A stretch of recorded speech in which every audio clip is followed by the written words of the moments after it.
Oh, God. What is this game, guys? I almost forgot what game this is. How are we doing tonight, guys? Oh, God. Look at them. Look at these logos. One that's pretty good. Some other ones. Some other ones. How are we doing, friends? Let me get the scoreboard set up here.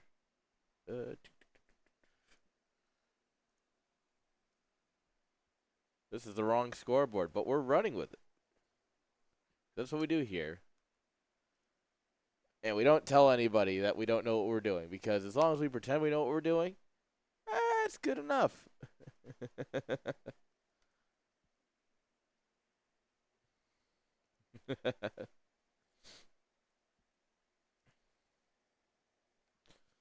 Oh, sorry, I'm just laughing at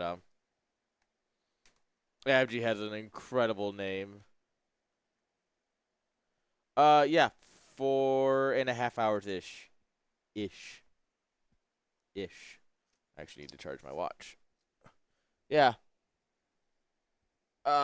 Realistically, probably closer to 5. So buckle up, friends. It's gonna be a long night.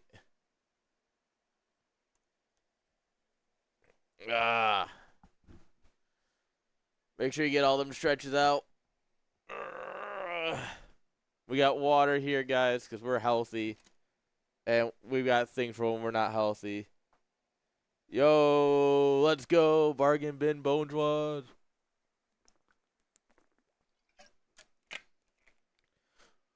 By the way, I'm waiting for a certain someone to text me back about, I don't know, stickers, shirts, hats. Who doesn't want to wear a shirt that says Big Naturals? I feel like that would go over great anywhere you are. Anywhere in the world. That'll be beautiful. But, you know, we'll see how it goes. You know what else we're going to see how it goes? Is game number 1 between Abgee and Naka. So, obviously, the people who came here just for Naka get to just slide in and right back out real quick. Let's see what it. Yeah, okay. I remember the hotkeys. Holy crap, I haven't casted a replay in so long. Come on. Come on. Grab Brood War. There it is. I haven't casted a replay in so long. Top right, guys. We've got our Bargin bin Snow, a.k.a. Abgee. Bottom right, we got Naka. Is that 12 pool? 12 pool versus gate first? Okay. All right, we're starting off with some gaming here.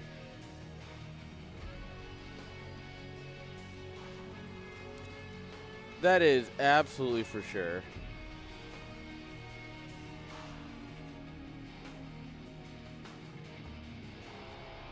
All right, let's see. Gate first. He does get scouted by the drone. Drone comes in here, he's like, huh, how did I get in? Zell's going to go across, but we're going to be popping 6 lings here. I said, yeah. That's right. This is a replay. We can actually see what he's morphing. Yeah, 6 lings is plenty enough to hold back all of this one zealot. Abgee will try and make more. I don't foresee it doing a whole lot of much.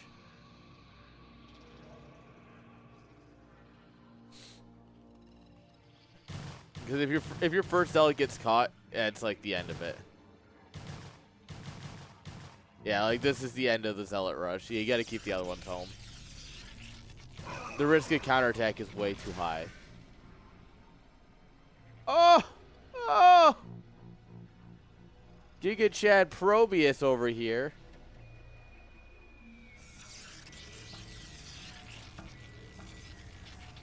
Oh, man. Getting our gas going here. Yeah. And honestly, after that, we just drone up.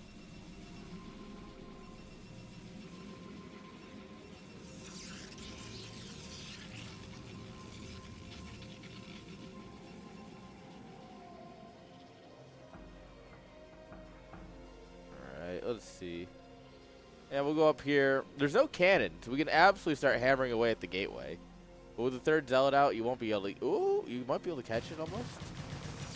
If Abgee's not careful, you can absolutely grab the zealot for free.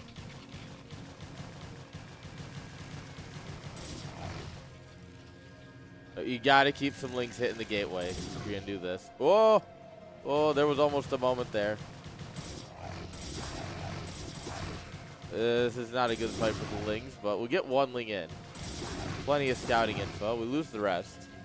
Unfortunate, but I mean, this is more useful for scouting than anything, but he's gonna just send it over to the right. Ooh. Yeah, get it in there. We gotta take a look-see. Alright, bunch of links coming up here. 2 zealots on the way. Third base, about to finish.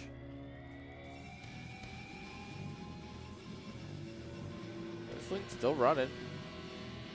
He's got no health left.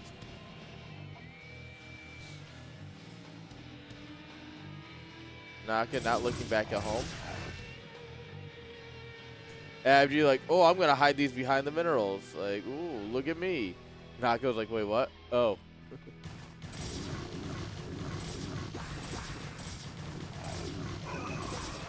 And we'll get our best sort of trade there. One drone, handful of lings for 2 zealots. Not great. Not the worst. He definitely thought there was going to be a reaction from Naka, so he immediately went and hit him, hit the lings. Did not need to do that. He could have absolutely gotten a second drone. And if you get 2 drones there, that's so much more work.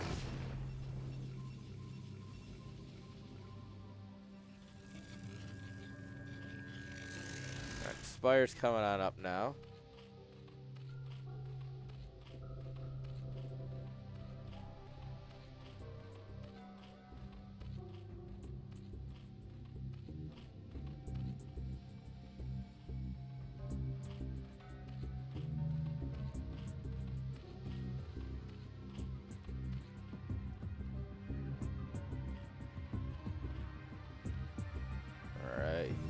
Get our Corsair coming on up here, Citadel. Let's see. We have Spire's gonna finish up here at a decent time. The real question is, are we gonna go just Scourge or are we gonna try and go for Mutas? Right now we're not gonna queue up a second Sair, which makes sense for now.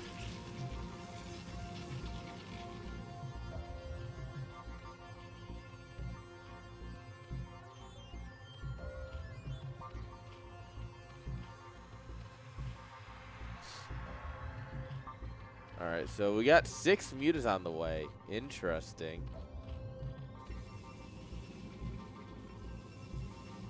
Immediately we restart Corsair production. Cannon in the main.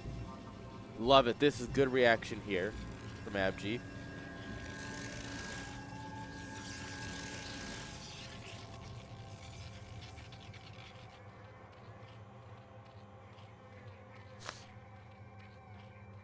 Alright, Hydroden down. We have our transition point ready.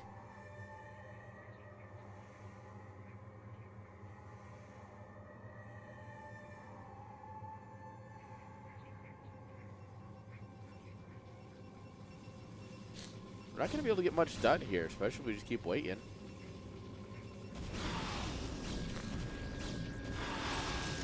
Alright. Nice little swings on. Ooh. Oh, that's kind of fun, actually. That's not something you ever see anyone do. Oh, this is bad. We got to split our mutas. Woo-hoo, never mind. Scourge are coming here to help.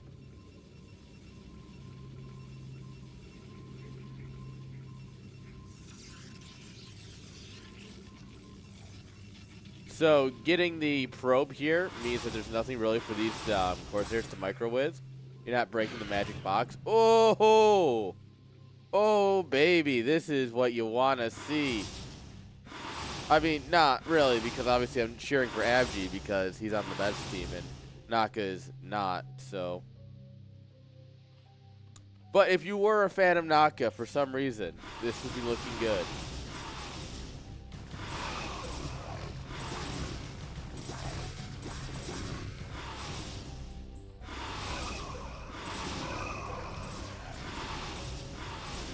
All right.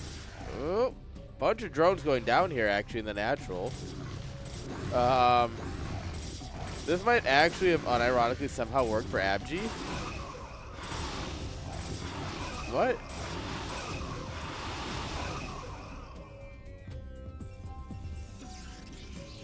Okay, we got our micro probe back just in time.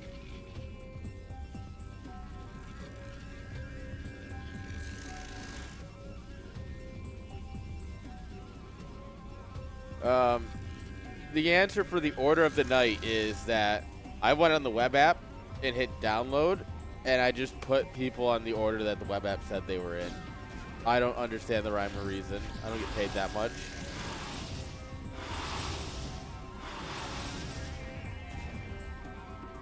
I don't know, I just work here. Whoop.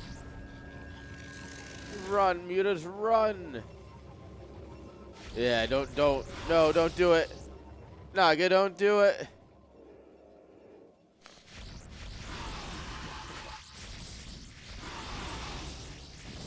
So, there was a StarCraft 2 event that did that. They did seeding by height.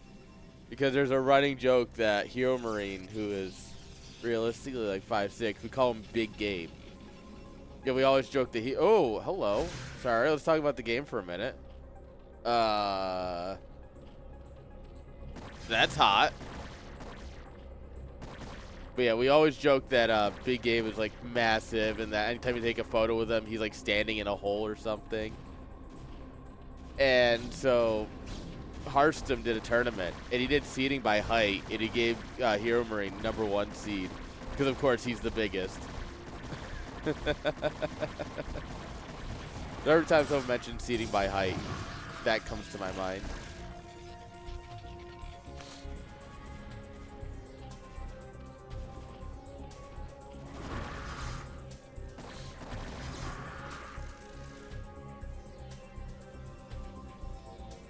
Oh, we gotta protect them overlords. We also should be getting overlord speed at this point. Like, why are we not getting overlord speed? Naka's gonna throw away the mutas. That's very kind of him.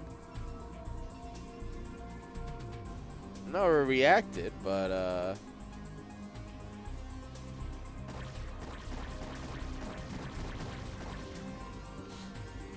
run, Mr. DT, run. Nope. And now this is where it snowballs and you lose all your overlords in the game. And there's nothing you can do. As a Zerg player, I've been here many times. It is crazy how few cannons Abgee has made from this.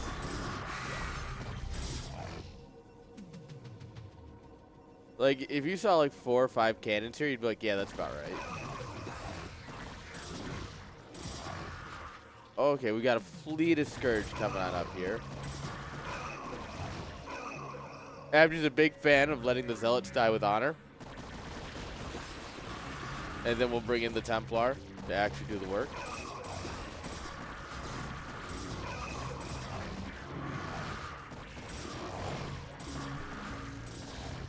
Alright, Abgee, we need to spend this. Whatever you want to call that, just make it the Zealot. See, boys with knives, kinda good. Do we even have Evo chambers? We don't even have Evo. We haven't resaturated the main. Oh, Naka, come on. You were in a good spot for a long minute. He threw away the mutas. He doesn't... It's not that he took too much damage from the DC. Like, 11 drones is a lot. Alright, we're going to level with you. 11 drones is a lot. But it's nothing he couldn't have, like, gotten out of over time. But, like, this is rough. This is, like, 4 minutes of not mining your main. That's ridiculous. That's just, like, killing the whole drone line, like, 3 times would be about the equivalent of damage, you know? Like, it's ridiculous how much he's lost there.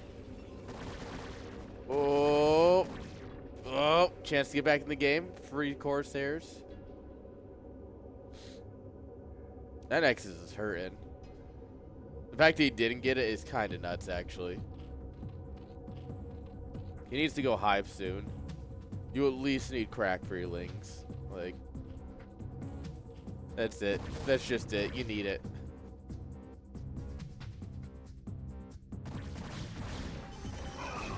You win when you're sniping bases by just sending in a bunch of cracklings to eat through everything.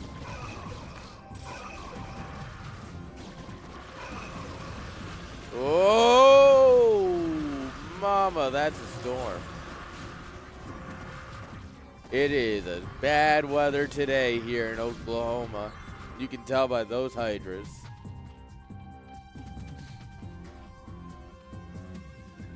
Yeah, now at this point, we just reinforce. Oh, this is all Scourge. Lol. Lol. Yeah, now you just gotta posture here. You don't really need to do anything other than fight just small groups of reinforcements.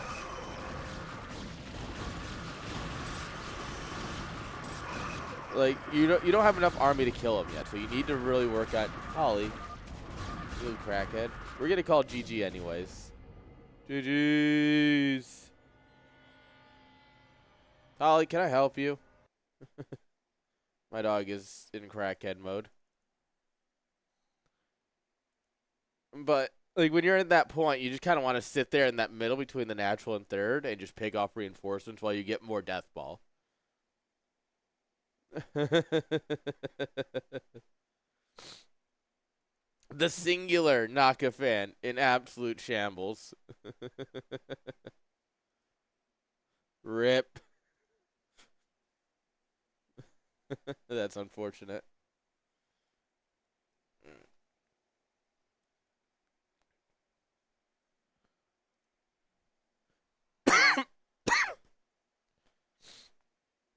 Abgee's Nom, technically. Ugh.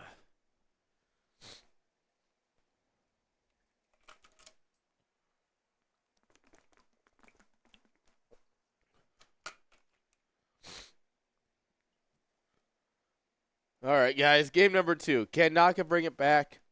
Or is it just over for the old man? I don't know. Let's find out.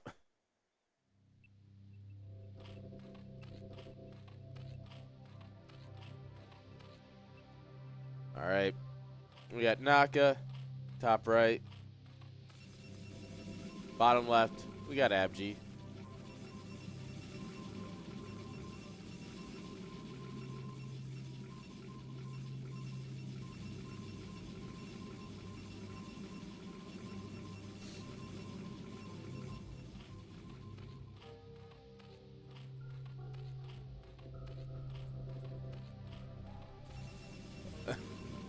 AK, he's here for the Naka fan. Singular.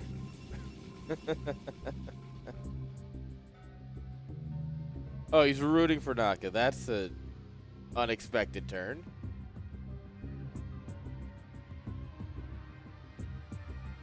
I mean, I guess there had to be 2 of them.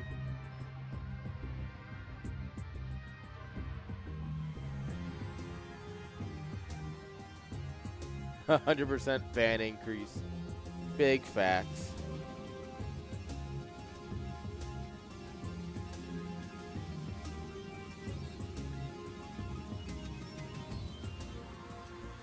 We gotta continue this linear growth.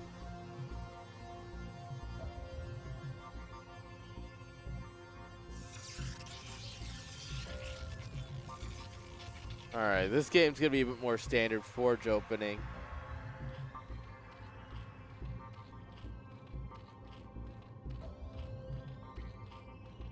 Let's see, what are we gonna get? Yeah, 12 hatch. Very standard on both sides. Although, we could cannon rush if we wanted to. Doesn't look like he wants to, but you could have. There's absolutely, well, it's not a really good cannon rushing map, I guess. You have to put what? A pylon here, pylon here. Oh, is he gonna do it? That cheeky devil. He's thinking about it, or he's at least baiting it. Anytime someone does that, you have to take it seriously because they can do it. And it's not a guarantee. They won't always do it. And that's the worst part. If you got cannon rushed every time you want 12 hatch, no one would go 12 hatch. But it's the risk that they might cannon rush you. And that's what really keeps you guessing. That's where you're really like, you know?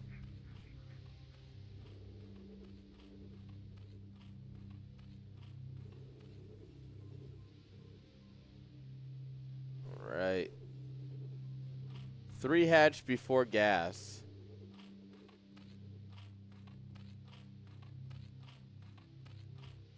Three hatch before gas is interesting. It's very greedy. It's not the greediest build, obviously. That's 3 hatch before pool. It's my favorite build. But it's still incredibly greedy. You're not going to have anything but lings for so long. But you're going to have a lot of them, let me tell you.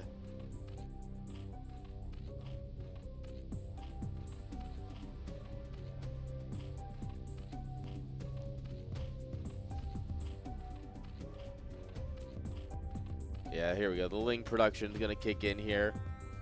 Well, we're not 100% sure. You always need at least 1-2 sets of lings. 1, you're going to hunt down the probe. 2, you're going to want some scouts, like you want one here. You know, you're probably going to want one like over here somewhere. Maybe one up here. You want to...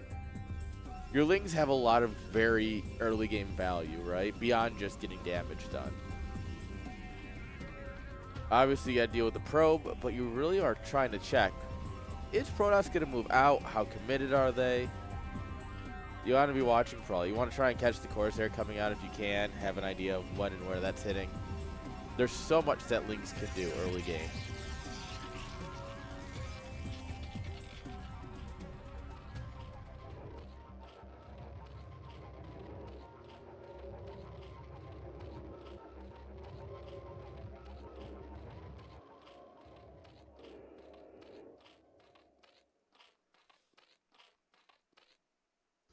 Alright, 4 and 5 hatch coming down here, so I expect a 5 hatch Hydra play.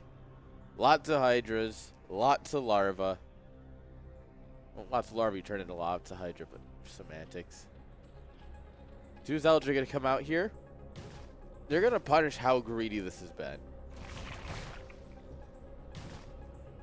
Ooh, extractor trick. Weird one, but okay. So, with the scouting, right? What Abgee has seen is there's not a lot of lings. Against 1 zealot, you need 4 lings. Against 2 zealots, you need closer to 10. Especially if they get themselves in a little choke point here. He should just be fighting the lings. He wins this by miles. That is a cheeky little spot, though. I like that a lot. Oh my lord, I like that a lot. That's actually kind of... We're hitting our own hatchery. This is such a sick spot. That's super cool from Abgee.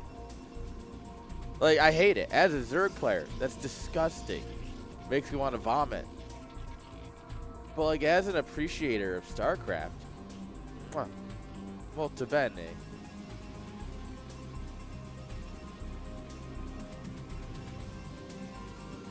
Arcast coming on up here. We're going to Sair. You really don't need to be building more at this point. Like, you've definitely scouted Hydras, like, obviously right now more than ever, but like, you saw the Hydra den earlier. Yeah, we got the drones in the main, they're doing something. Yeah. You really only need 1 Corsair in this scenario. Just hunt down Overlords, kind of. You want to kill this one. Zerg's going to bring another one over, so you're going to want to kill that one. You just want to stop detection from being in this area, right?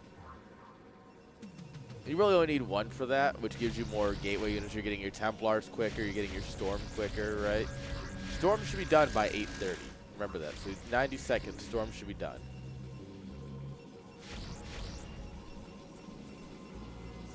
Yeah, and we're getting there. It's going to be a little late, but better late than never.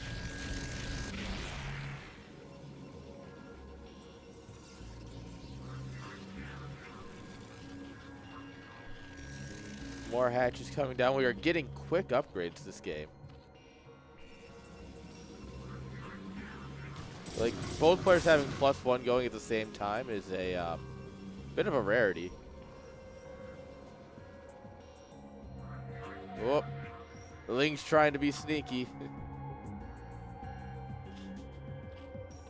Alright, looks like we've sorted out the drones in the main. We finally remember to look back.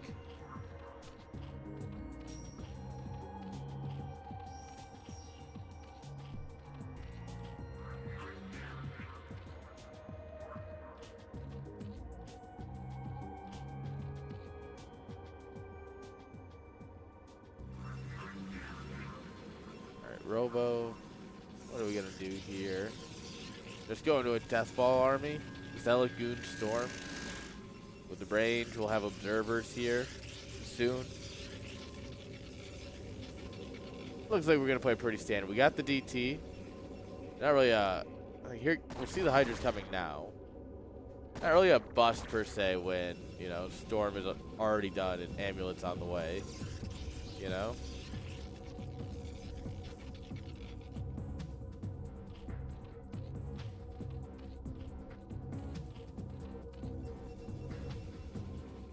Invisible Man.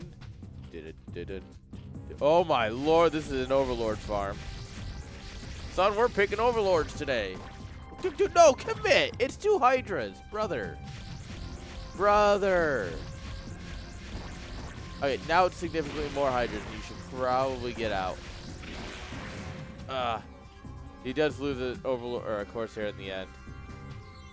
Yeah, I wouldn't go in there, bud. Natural's looking pretty hot though. We have 3 Templar.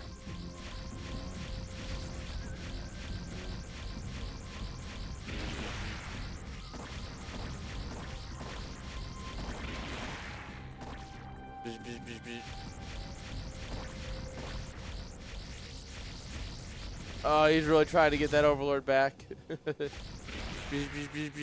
Oh, Overlord's pop. Go. Go, Mr. DT man. Oh, Overlord speed finishes.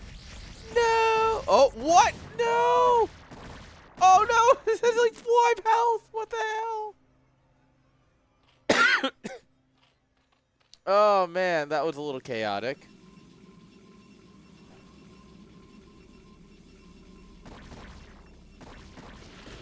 Oh. Oh. Oh, no. Oh, no. Oh!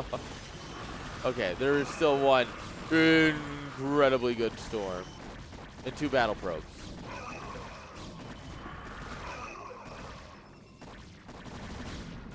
No battle probes. All right, well, Abgee just fumbled any chance of getting out of his base anytime soon. Killing that cannon actually doesn't do anything unless you're willing to kill the pylon. And are you really willing to kill the pylon? No, you're not. Oh my lord, he is. Is this still powered? Interesting.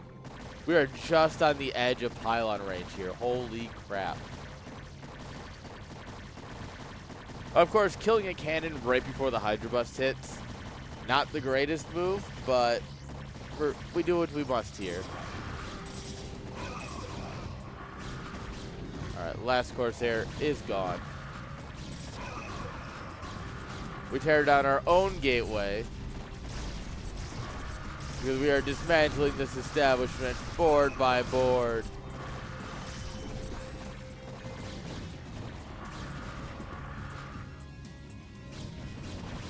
Oh, and he gets the observer. We had 1 observer, yes. But what about 2nd observer? Yeah, you just roll him over here, basically.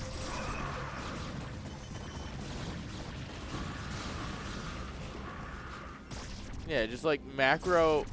We're just gonna put like a hard stop on it, just macro, and like you win. He's got 4 Dragoons and a Templar, and now some Zealots.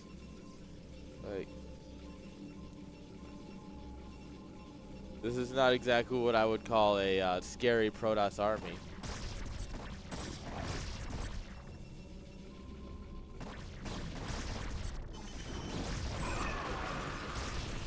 dropped his one storm. Yeah, he does have a second one. All right. Did he double storm? He double stormed. No. No, Abgee. Man has no storms left. If you don't know, Brood War does not have a thing we would call smart cast. So if you have 2 Templars selected and you click storm, they will both storm the exact same spot. Broadly speaking. We're not going to include like magic boxing or whatever because that's fancy topics. But the TLDR is if you have 2 Templar and you storm here, you get storms here and they don't stack.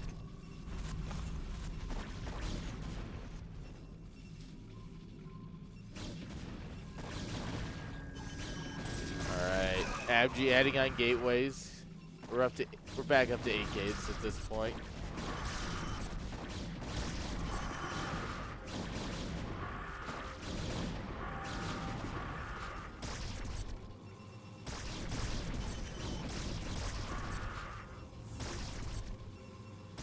Alright, we got to shuttle a probe.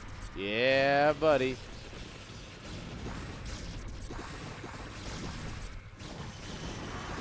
I mean, honestly, this is basically it. We should be teching behind this. At least we're getting our upgrades, but...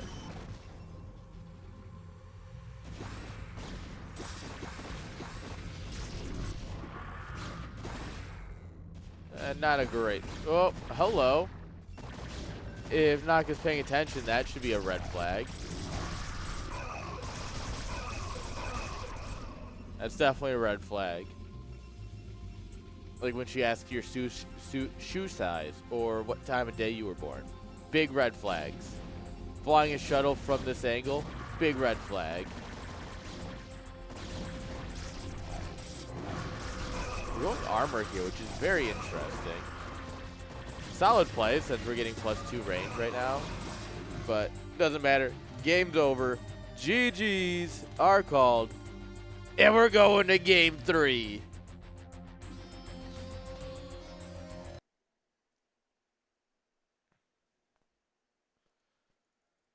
Oh, God. We're 1 series in. And I'm dead. Guys, we got like 4 more hours of this.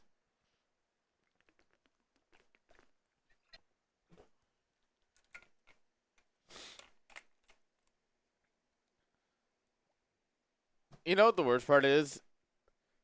I had made for those who aren't in the know, because the only person in the know is actually my chat's not working for some reason. That's good to know. Wait, can I fix that quickly or no?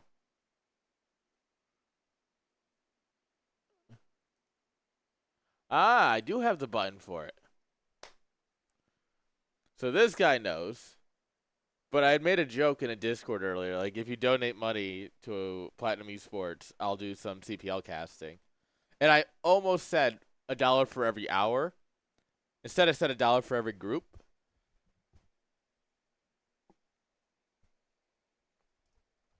So, yeah. And by group, I do mean like CPL tiers. Essentially how they're broken out. So this is 2.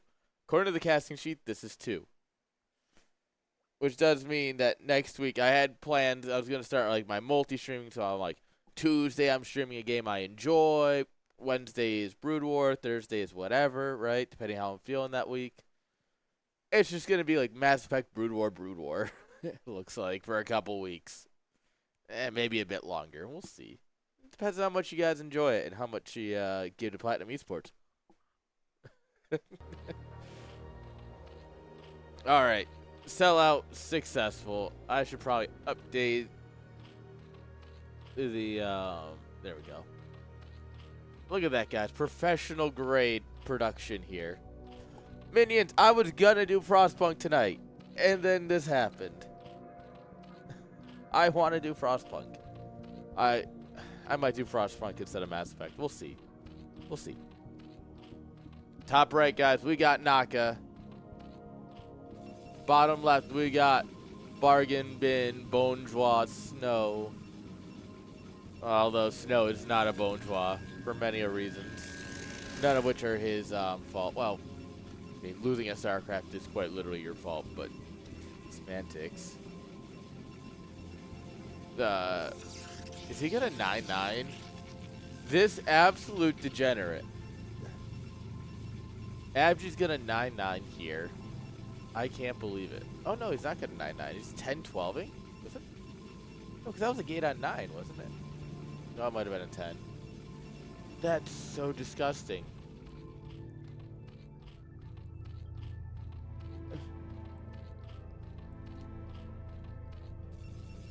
I hate it. I hate it so much. Hi, Jinx. Who's a good puppy? Do you like laying on my blankets now that they're nice and clean? She's just staring at me. She's so happy. Oh. Hi, Tolly. Who's a good girl?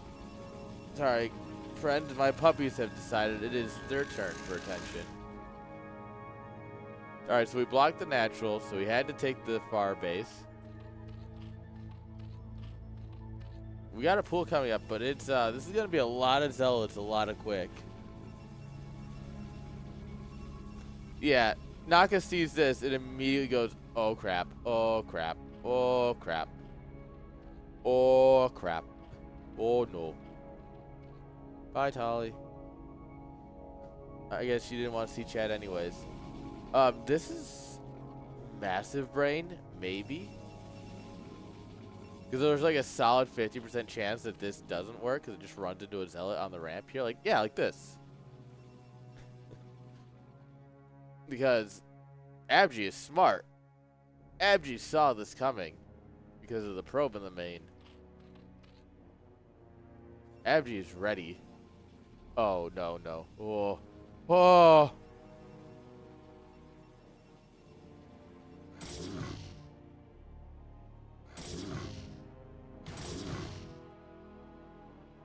Alright, creep colony going down here. But now 4 zealots. One link making it in is not a threat. Don't even worry about it. Just kill it with probes. Literally don't think about it. You need to think about making more. Okay, 3 links is a problem, but they're both dead. You need to think about make zealot. Supply blocks are a pain. But supply block party is not this season, right? No, just build disorders. Such a bad name.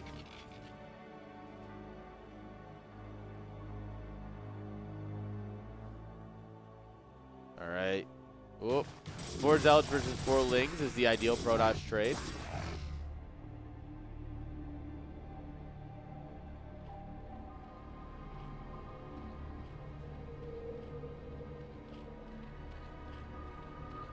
Alright. Hatchery coming down in the main. We can't even take our 3rd base. Sunken's going to finish up. I mean, we force out a Sunken in the main. That's just painful. I mean, granted, this is supposed to kill a lot of drones. It's forced a lot of lings. It has not killed a lot of drones.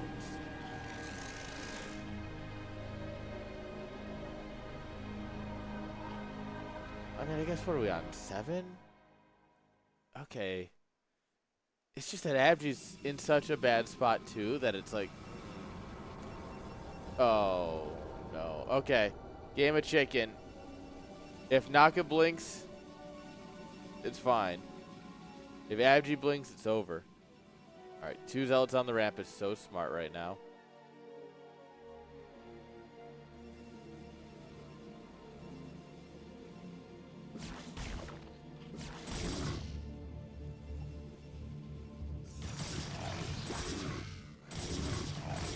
Alright, we're going to try and send it up the ramp. Reinforcements are spawning because Defender's Advantage is a very good unit. We lost 1 zealot for the Sunken here, and now we get to kill the 2nd base.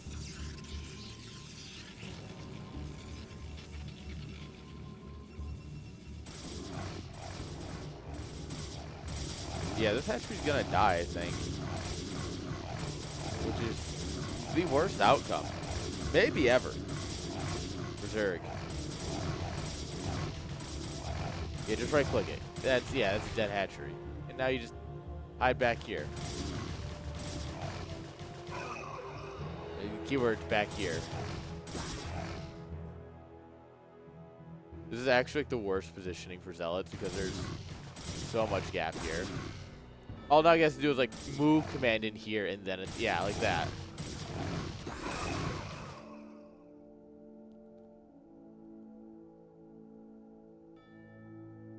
So yeah, this is what we would call great for Abgee.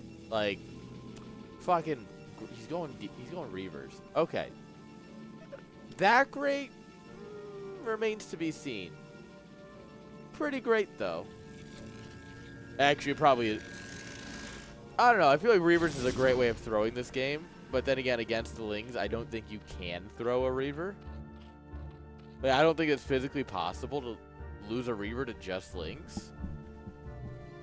Like, just because of the amount, like, the splash damage, right?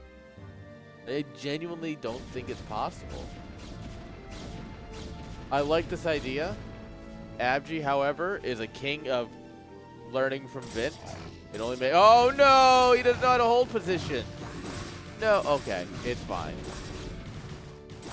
However, you do need to know how to hold position if you want to play like Vint. Alright. Damn, no GG. No, it was Allied Chat GG. But like that, Abgee takes the first series 2-1. Let's go. Bargin bin Bonjwas. Let's go. I know what I need to do. I need to clip the from when I'm Grandmaster. They'll call me Bonjwas just like my name was Flash. I need to get that as a soundbite, and every time we win, just hang on.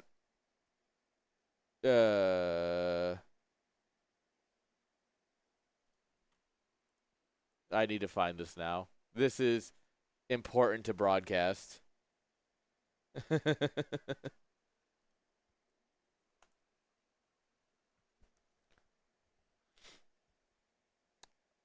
Oh, that's smart then. That's a fair build. I mean, you were in such a winning spot that basically anything was gonna win you the game.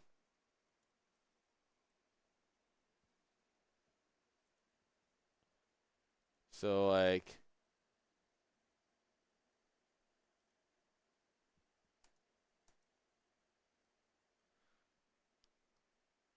do I have music on here? Yes, I do. All right, Screeny McGrab face. They'll call me Bonjwas, just like my name was Flash. That's. I need to get that on a fucking sound bit. That's what I need right there.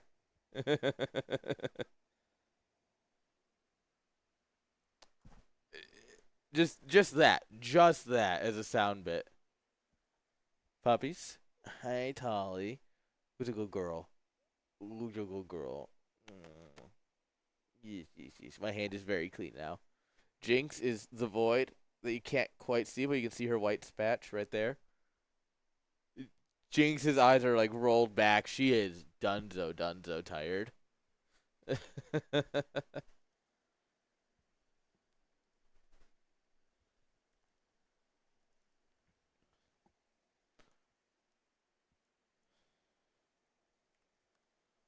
Good old bucket of cookies. Oh, yeah. I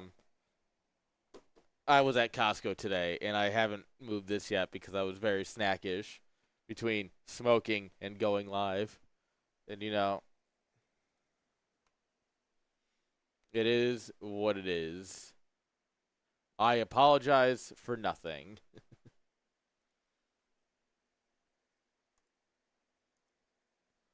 You mean you want one of these cookies? Like one of these Costco chocolate chip cookies? Like these? Hmm?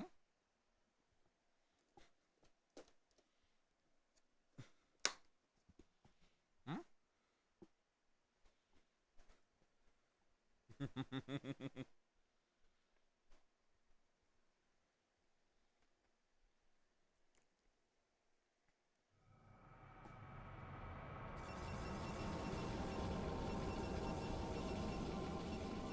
All right.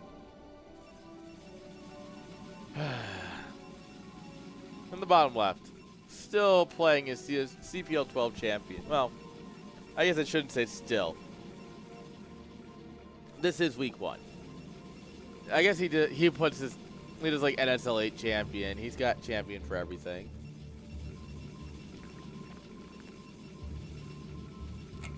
Quick water break, mid-name, mid-introduction. Alright, bottom left, guys, we got Anderson. And apparently Escalade. No, I'm voyeuring this game. And on top left, we have Shafir.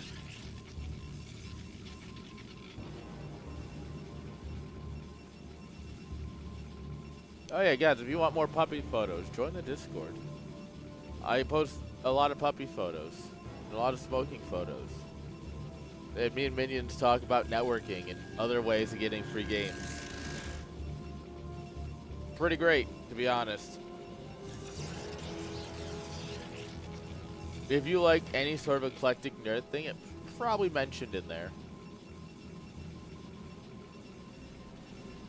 Check it out.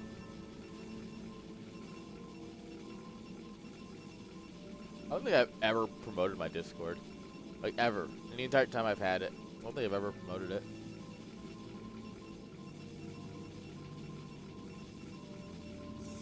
One gate Gaz versus 2 gate. Anderson has the advantage. Congrats. GG. Go next. Oh. Oh, Anderson, please tell me you were paying attention. No. That was so clearly from the top.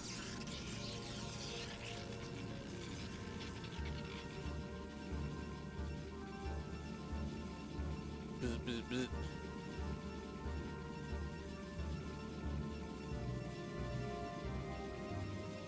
Alright, now it becomes Bother the Worker.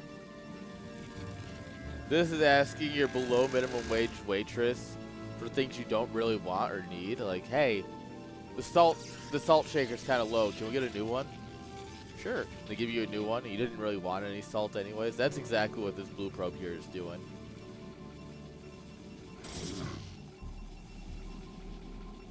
You know, your soda's only like half gone. You're like, hey, can I get another soda?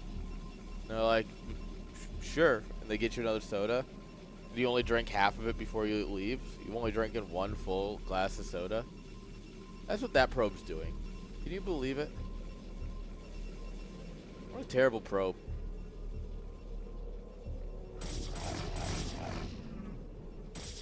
I bet you this probe doesn't return a shopping cart. You went second Zealot. It's kind of crazy. You just need to go Dragoon. You really only need one Zealot, one Goon. If you've got the micro for it. Now, I'm not going to say Anderson has the micro for it, but theoretically. You went 3 Zealot? Oh no, he just brought the other one over there. Good call.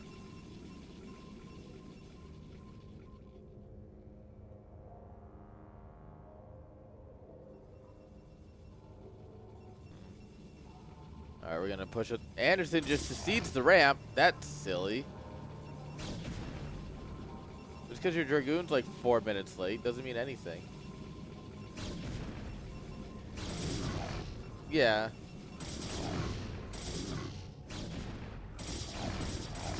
Yeah, this is a series of choices from Anderson. I'm not sure. Some of them are, they're absolutely choices. If he loses this Dragoon, I'm firing him from the team. This Dragoon's got... This was one hit away from dying. I would have had him fired on the spot if he lost the Dragoon.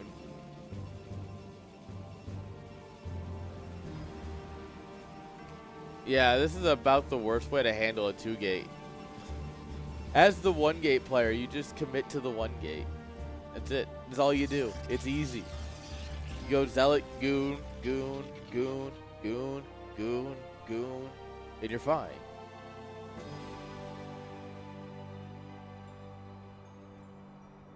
You know, like... Trust me, I'm an expert Protoss.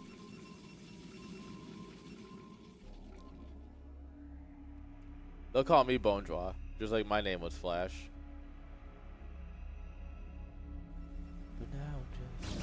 Dude, I got to meet Tempo in Philly. Alright, this is a total side tangent, but welcome to my stream. If you weren't expecting that, you must be new here. But I got to meet Tempo in Philly at the Starcraft for All event. Oh, he's such a cool dude. Like, Tempo is legit just a cool dude to hang out with. He has this just batshit crazy energy. And you don't quite understand what's happening. It is great.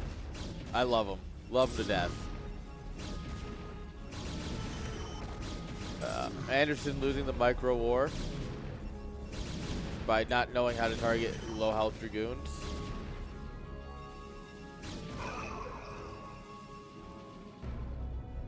Alright, well, what we thought was the worst handling of a 2-gate with a 1-gate has turned into the worst follow-up of a 2-gate versus a 2-gate.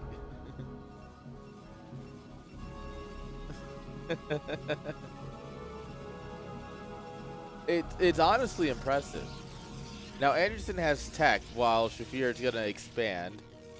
But I mean, it's an 11 probe advantage. Like, right? You should be fine. Right?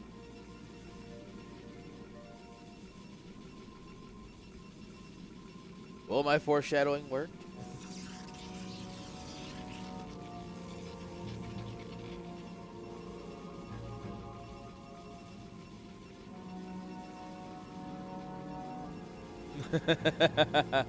How you doing, Neon Sword?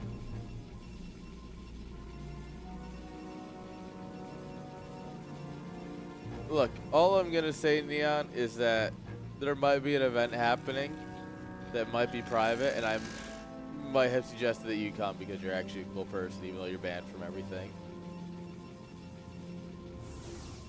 I wouldn't call it high production, but, well, I would call it high production, but that's more of my mental state more so than it is a level of measurement.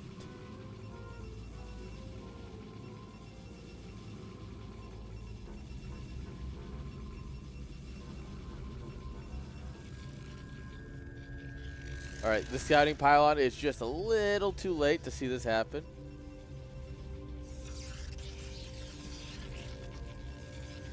All right, what are we betting? 30? 1? Oh, come on! Oh! Oh.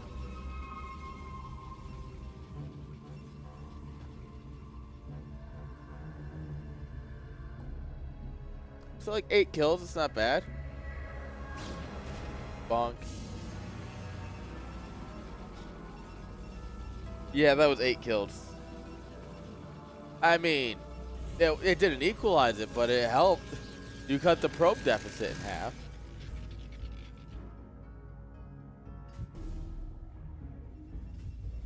All right, second Reaver. Second Slug Man.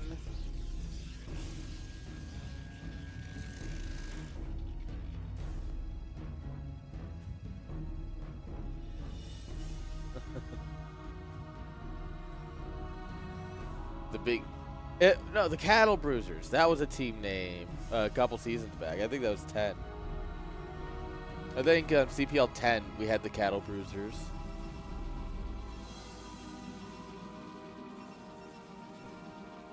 Alright, we have our own slugs, but we don't have a shuttle yet. Anderson's going to place some army in actually kind of a neat spot. A lot of the Dragoons are forked out, looking to get some damage done, which there's a lot of potential for, but Anderson's just going to send it on in. The shuttle doesn't really know where to go because it's like, I feel like there should be like enemies here.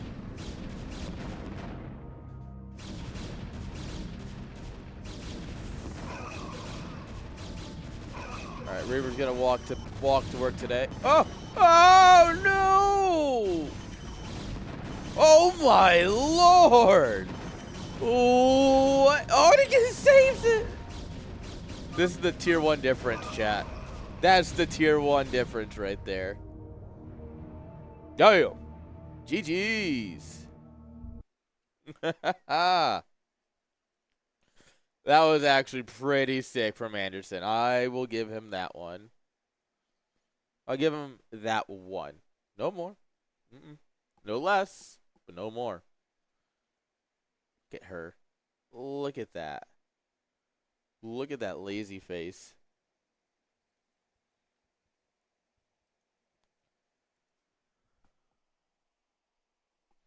You're just kind of... They know what I'm talking about. Yeah, look at that. She knows. Right, Tolly?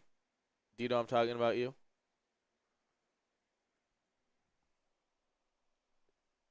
Who's a good girl?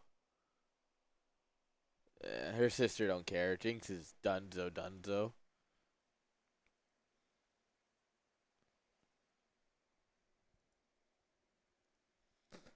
Alright, let's get the next game set up here.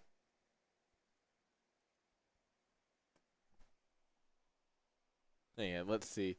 When I take my headset off, if they're at all awake, they like jump up because they assume I'm getting up. But if I don't, if they're not very awake, they'll just kind of look at me. Well, they both woke up. Jinx is now wide awake. You can't really see. Yeah, there it is. She moves her head. She like popped her head. She's like, "What? The headset came off?" And now it's time to flop over on her belly. Puppy belly. Dog get too much catnip. They better not be getting into my catnip. Right, Tolly?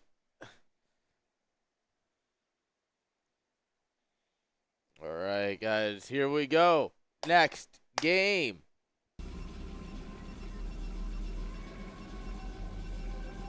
Bottom right, guys. We have Anderson. Top left, we have Shafir. Down a point.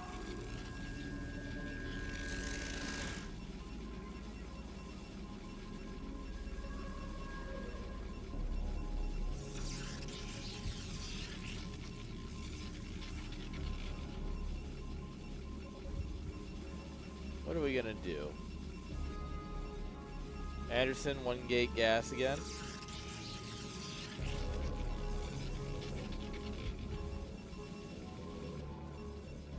Ooh, okay, we're both going to 1 gate gas. I like that.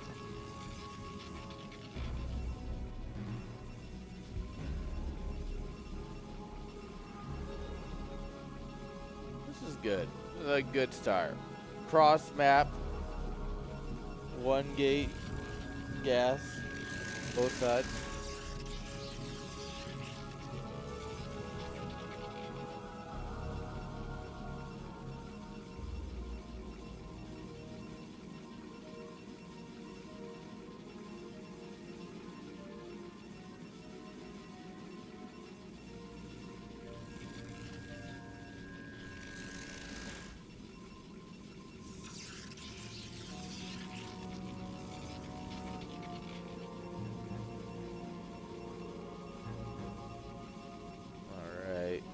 Cybercore. Anderson is significantly later. Why is his so much later? No, second zealot. It's second zealot. It's always second zealot. We had 1 zealot, yes. But what about second zealot? Whoa! Whoa! Oh, this probe's asking for your manager. It didn't like the answer you gave it. It's juking all your questions.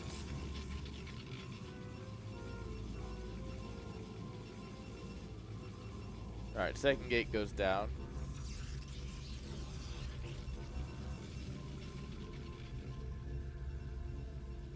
Yeah, Shafir's here playing much cleaner 1 gate gas build. You get your goon speed, you get your second gateway. You only have 1 zealot in a goon.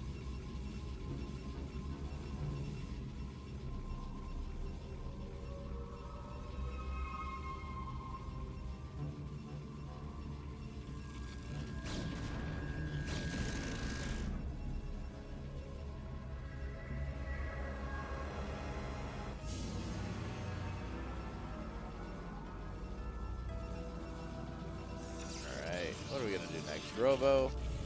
How's that? Shafir not getting a robo yet. Okay. They're both playing very similar builds. They're just both taking different approaches to it, which is very interesting. So I feel like the 1-gate gas into Robo is a very common build, right? Get your gateway, you get your gas, you get your gateway, or 1-gate gas, cybercore, Robo, 2nd gate. Is the very standard build, right? When you get 1 zealot and then you start your goons. Like, neither of them are playing that very standardish style you'd expect from this build. I find that very interesting.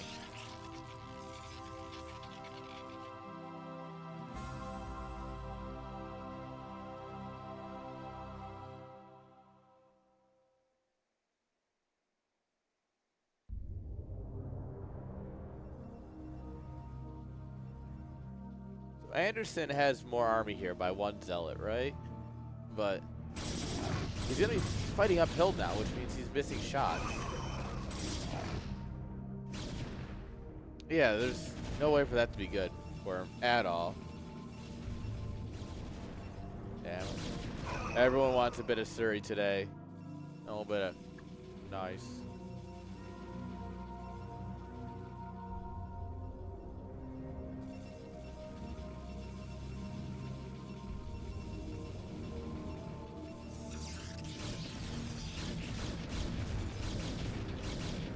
Alright, we're gonna push out here.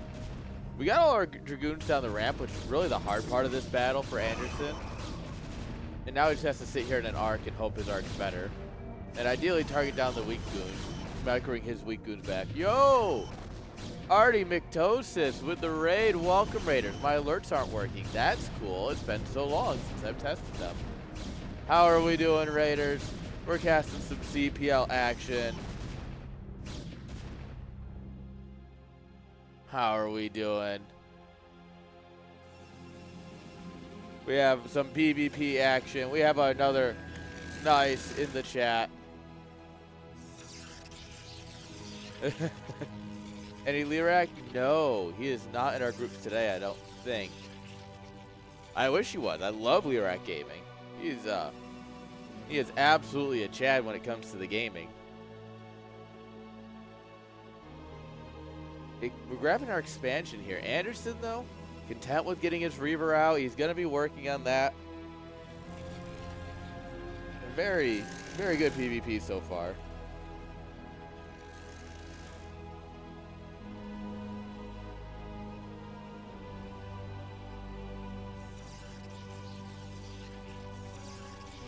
PvP is greater than TVT. That is a fact, all right? Okay. I love every matchup, but admittedly, it's a lot more easy for everyone to enjoy PvP or ZBZ than it is a TVT. ZBZ best mirror, 100% agreed.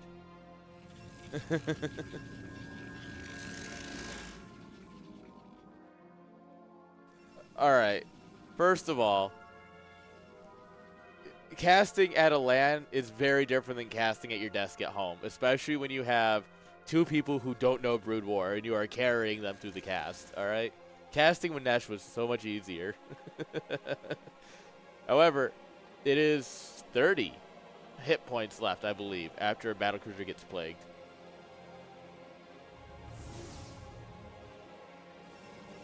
It's 30 or 33?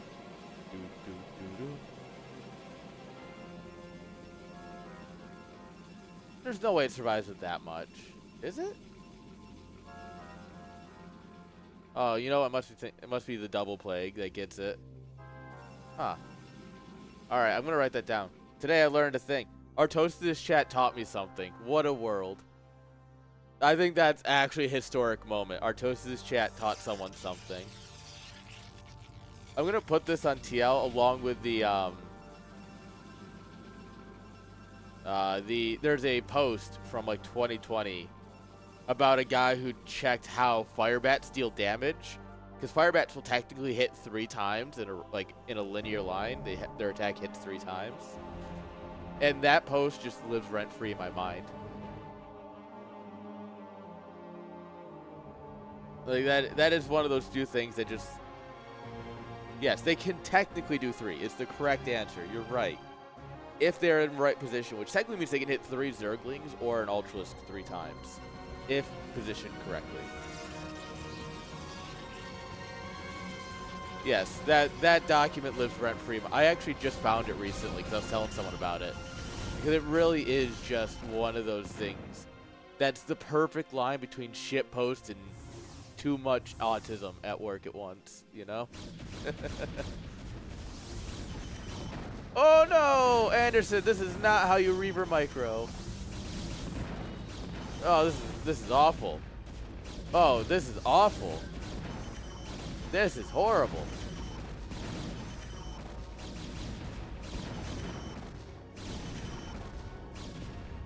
Yeah, this is not good for Anderson. He loses his army, doesn't break the natural. 2 Reavers are still alive here, so he can't get anything done. He runs home with a shuttle. It's not looking good for our boy, chat.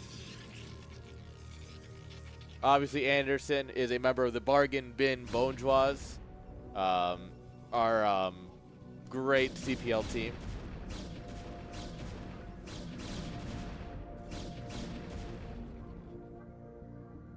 Shafir, a fearless member of Zero Effort Zealot Rush, which has a great logo. I'm going to give that to them.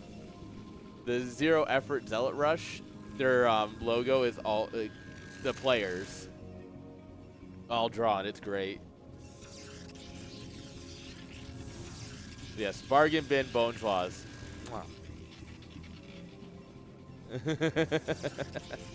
You did, Anderson. You just missed you losing your entire army across the map.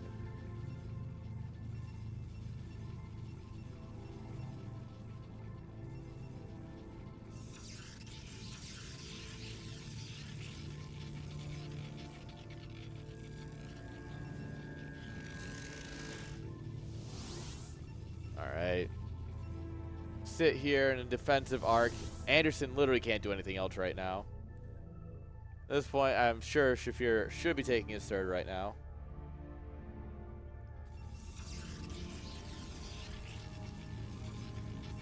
We got another. Nice.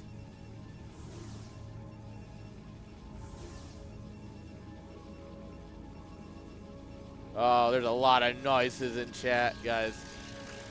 Nice. Honestly, PvP, pretty nice. You guys got to save up for the 420. Come on, chat. I expect more from you. You're our Toasters viewers, aren't you?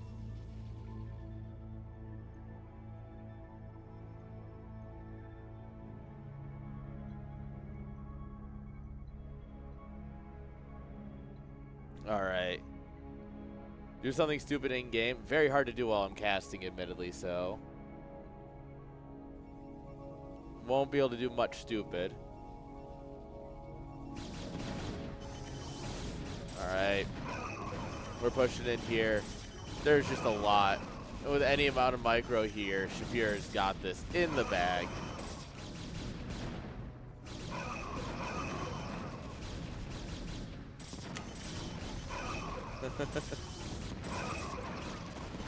Nah, we respect the sanctity of the tournament. And honestly, you know what? Sure. Look at the progress bar, guys. Ta-da! GG's. That's putting us at 1 each. All right, second series of the night. We're going to game 3 already. By the way, chat, my puppies. There is dog 1 that you can see, and dog 2 you can just see her stomach. Because she is pure black, except for like a big white stripe down her chest. So like that's her neck right up there, and then that's your belly. Hi, Tolly. I'm sorry, I'm not pointing at you. I'm pointing at your sister. Right? Who's a good girl? Okay, fine. I won't scratch your face. You're tired. Aw. Yeah, see, that's what I meant. Zero effort, Zealot Rush. That's great. This is the best team, though. This team I have no comment on.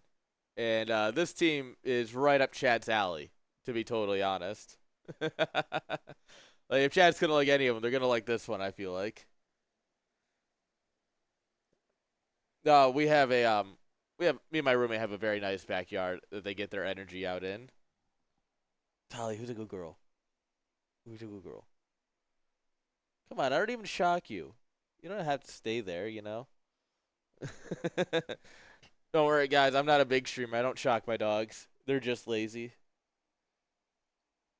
Yeah, I mean, look at that. Yeah, we try and get them on walks, but basically I get home from work. Yo! Why do I not have alerts on? Hang on. I'm going to figure this out real quick. I had the button for it somewhere, I'm sure. I literally don't. I literally don't have alerts set up for this. Professionalism. Browser. I definitely have it.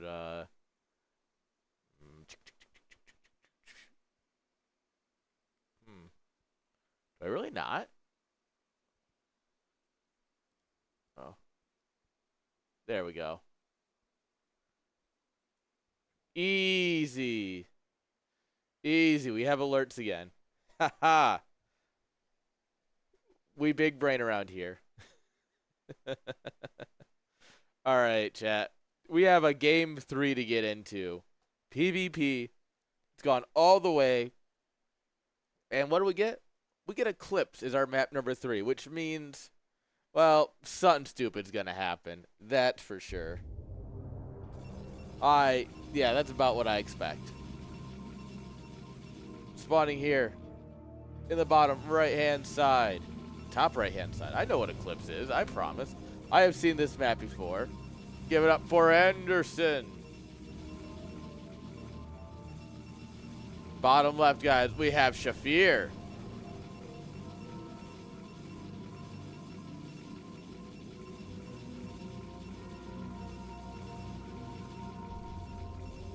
All right. This is for all the marbles. Now, the real question is someone going to do something crazy? Yo, hype train? We got the scam train going, chat? Can you believe that?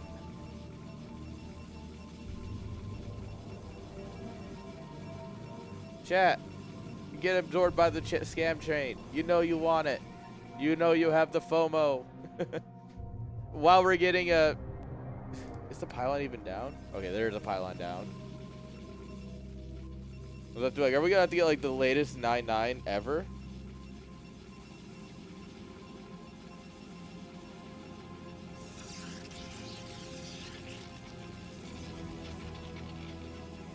Alright, gates down, gates down. Gonna be one gate both sides. Damn, we had the potential for everything, chat. We had so much potential. And instead, this is what we get.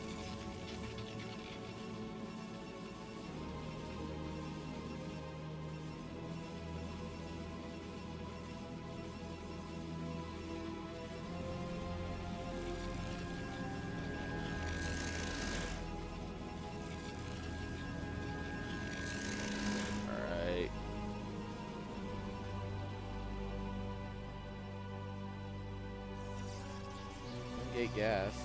Ooh, hang on. We might have something here.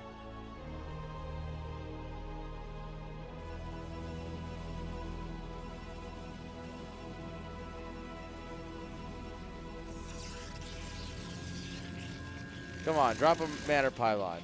Do something.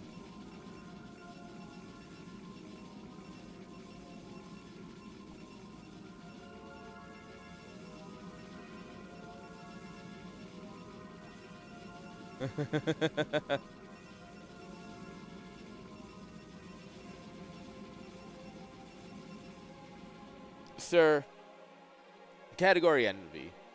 While Yo, the scam train coming in strong. Woohoo! Oh, I didn't have the overlay.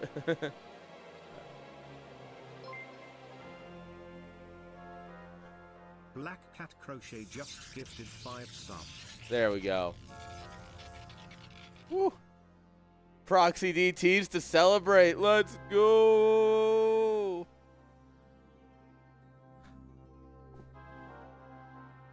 Imagine not being sub now. Chat, now you have some FOMO. Now you're really going to want to sub, or else you're really just one of the few people who aren't subbed right now. Could you imagine not being subbed right now? I should just hit the add button. Fuck all you, they ain't subbed.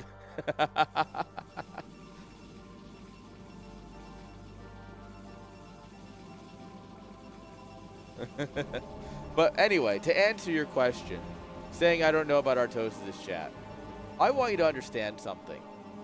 I have been in Artosis' chat for much longer than most of you have.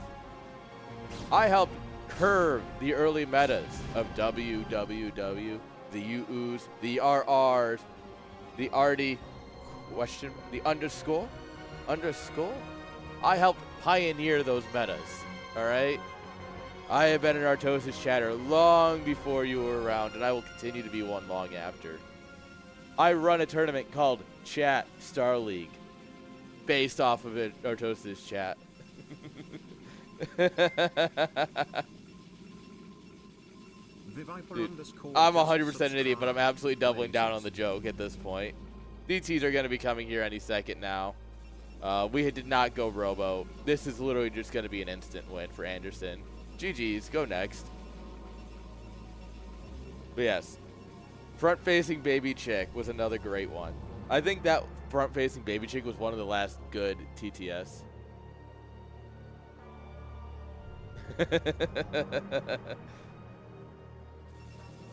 Yeah, we're making a DT at home too. Perfect.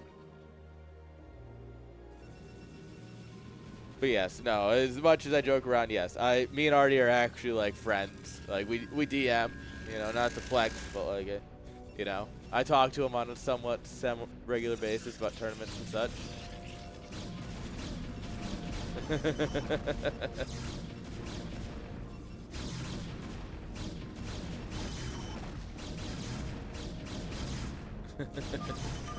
GG is called. There's no answer for the DTs. And that's it. No. We're just doing a little bit of shit posting. Don't you worry about it. And someone redeemed a 420 in there somewhere.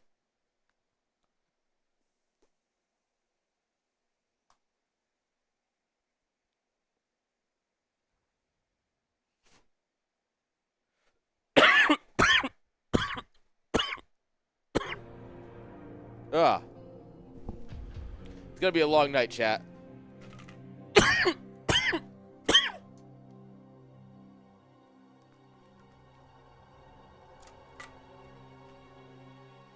Thank you guys, seriously though. Thank you for the subs. Appreciate it. So this, I want you to understand, is the strongest battery basically you're ever gonna buy without going custom. It hits big. It do good. It fun.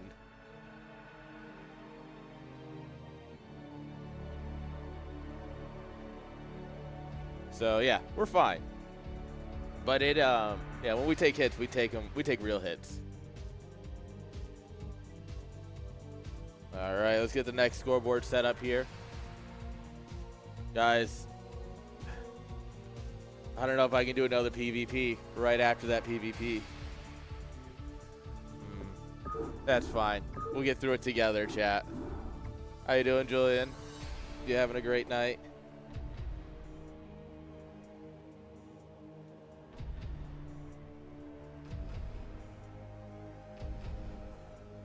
All right. Wait a minute. That's not game one. It's on the wrong map.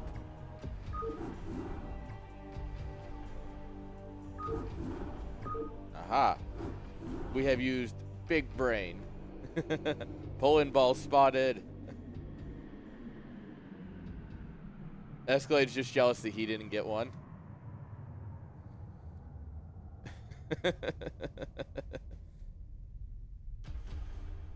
Oh, you guys played him in the wrong order? No. How could you do this to me? Alright, fine. Alright, we'll watch them in the order that they were played. Thank you. This is why I enjoy having the players in chat, though, is because, well, gameplay doesn't always go as expected. Alright. Thank you all, honestly, for the follows and for the hanging out, guys. We honestly have like 3 or 4 more hours of Starcraft, so thank you for hanging out. In the top right-hand side, representing the Zero Effort Zealot Rush. Give it up for Gurthang. Gurthang. Bottom left, representing the Bargin Bin Bonjwas. Give it up for Dorkmoon Blade. Corporate mandated Starcraft is actually true, though, considering I run a business. Legally, yes. I require more Starcraft of myself.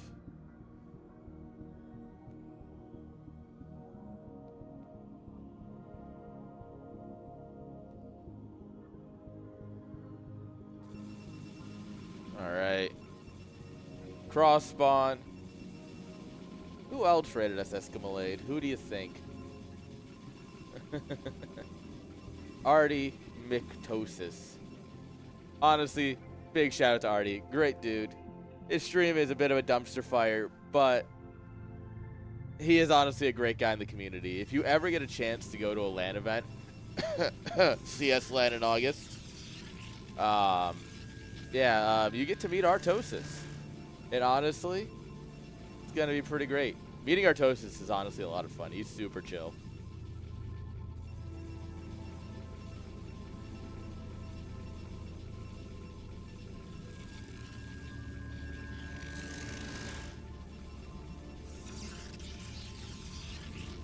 So yeah, spoiler alert, CS LAN 4 at this point will, we might have a new venue this year.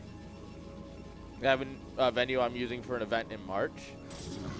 And, yeah, if all goes well, we're going to be hosting CS LAN in a new location this year. Alright, Probe's going to see the Zealot here. Not much you can do. Alright, yep. This is more standard. 1 gate goon, you're getting your range very quickly. Versus this is a delayed cybercore. Like, we're already up to 200 gas. Which should let him, he should be starting his range real quick. There it is.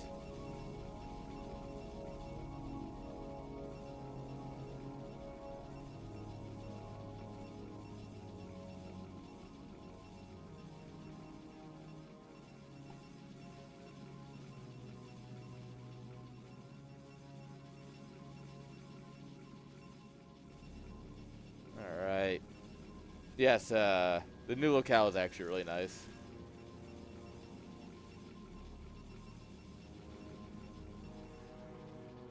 What's the plan here from Dorkmoon? So, he needs to follow this up very quickly with either a Robo, 2 more gates, or I guess a Nexus? Is he really going to go for our Nexus follow-up? That's kind of wild. Alright, Vic.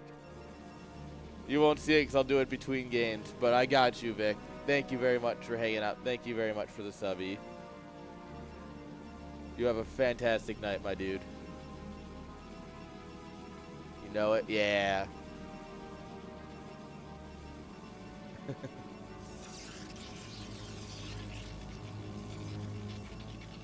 Alright. See, there's like a 2-gate Robo follow-up here.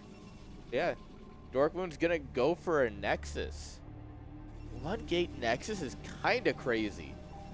Because there is pretty much anything you could do where you just make a lot of units wins. Like if Gurthang just went 3-gate Goon from here, which isn't a bad build. Win. Instant. Instant win. As it stands, as long as he's got a Robo coming, or Robo Bay coming. He doesn't. No, never mind. Citadel, that's a very interesting. Are we going to do DTs? Or are we just going to go for Zealot legs?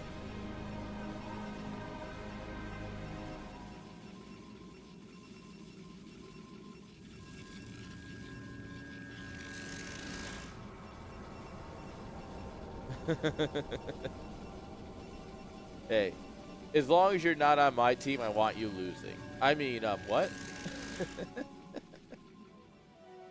If this Nexus stays online, like if Gurthang doesn't push at all, like this is beautiful. This is the greatest thing that could ever happen to Dorkmoon.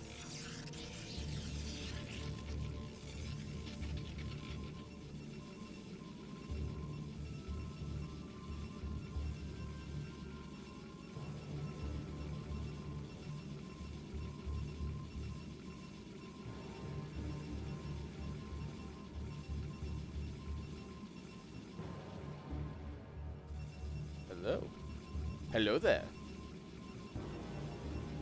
Oh yes, you got the petting emote. I don't know. Are we legally allowed to call it the petting emote?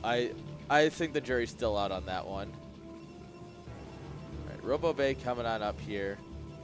It really was just for legs. Oh, there's the Temple Archives, just super late for anything you'd want. I guess he's gonna do a DT drop, just like a super delayed one. Maybe.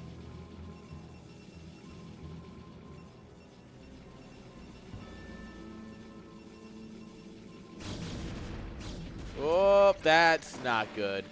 Losing your observer first is very bad. So it's great for Dorkmoon, who is on my team, and I want to win. So great move.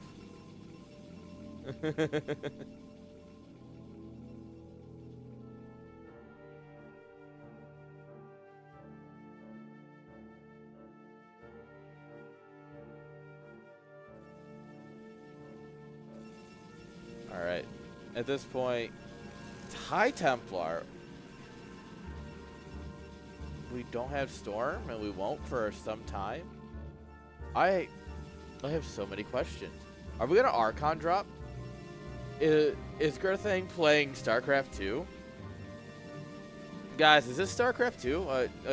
Hang on, let me check the. Can I check BNet real quick? Did I launch the wrong game? This isn't a disruptor, right? This is a Reaver. Like.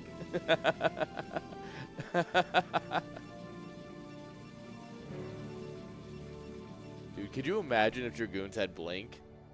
It's like their biggest downside is they don't know how to get around things. So you give them the ability to teleport. No,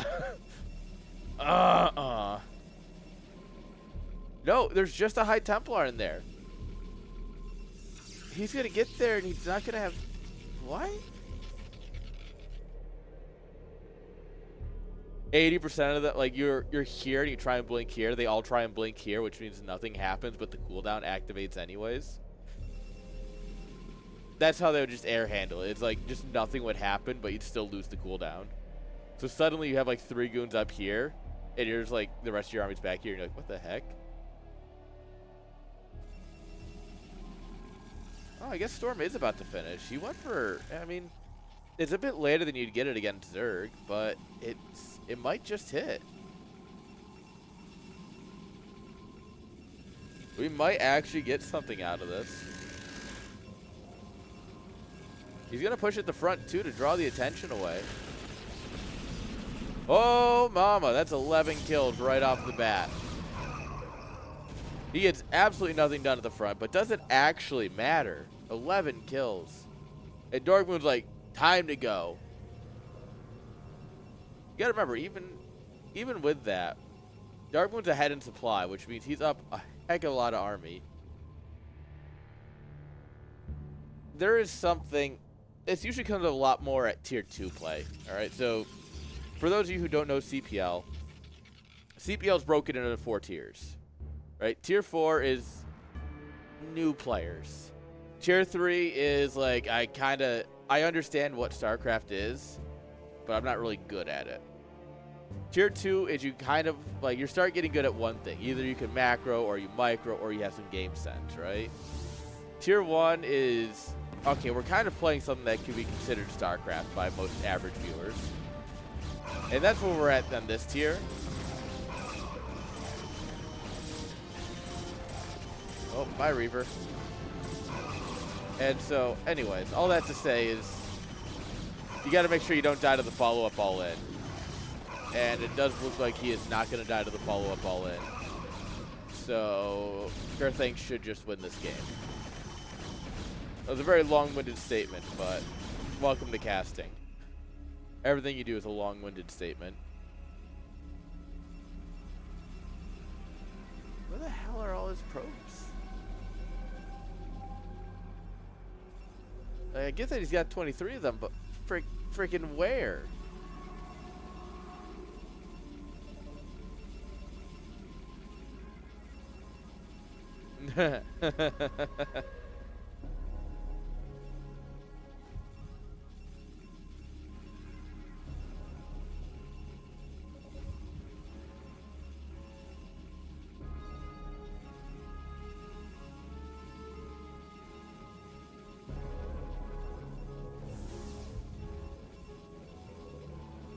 Ooh, that's bold.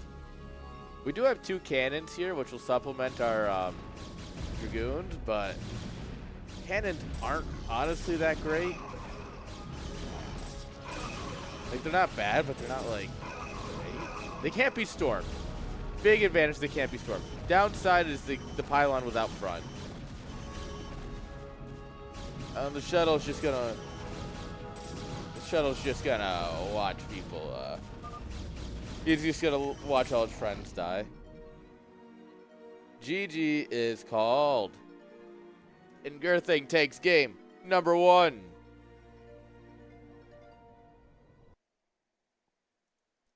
GG's. That's a point to these guys over here. We don't like these guys, though. At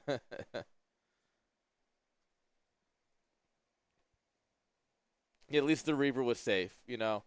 You know how, like, women and children escape on the lifeboat? We made sure the Reaver escaped on the lifeboat. That was the very important one. See, some things never change. Come on. They're going to be so sad when I'm not cuddling with them because Fire Hex is making me cast 5 hours of StarCraft.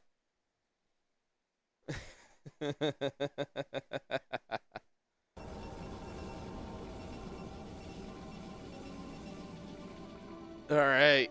Bottom right-hand side, guys, of map 1. Wink. Give it up for Gurthang. Top left, guys, it's Dorkmoon Blade.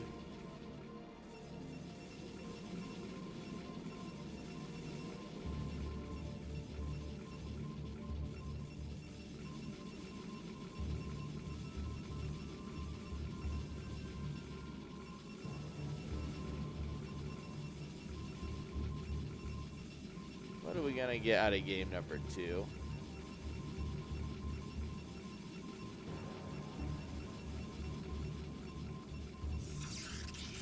Honestly, between these two, I don't expect anything too crazy.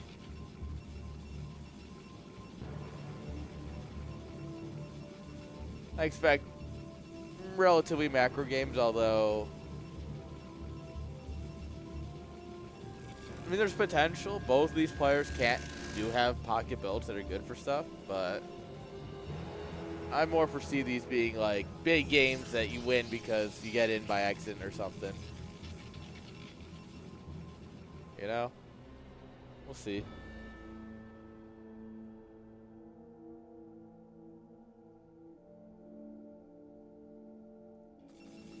Alright, 1 gate gas. There's going to be a 2 gate here from Gurthang.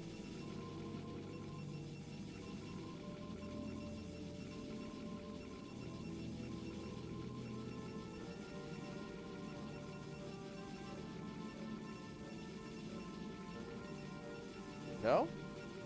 Not gonna be 2 gate? What are we doing, bud? 1 gate core, no gas?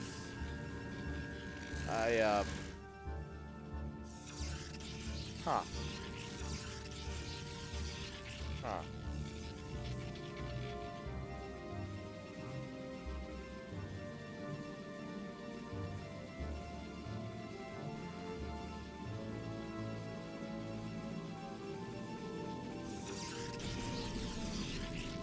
Damn, 1 health left. Easy. Not even close, right, chat?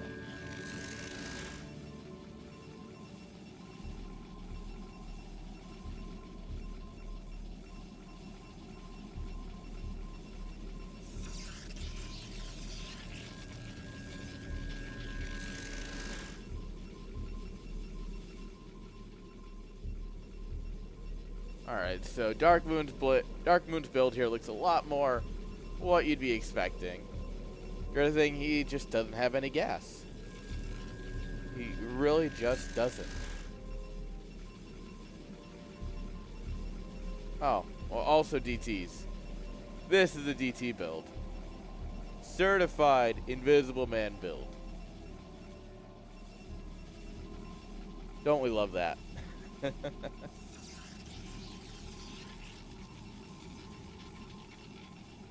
Oh, with the proxy gate. Yep. Like I said, both these players can do some tricky things. They usually don't, but, you know, never hold a Protoss to any sort of standards.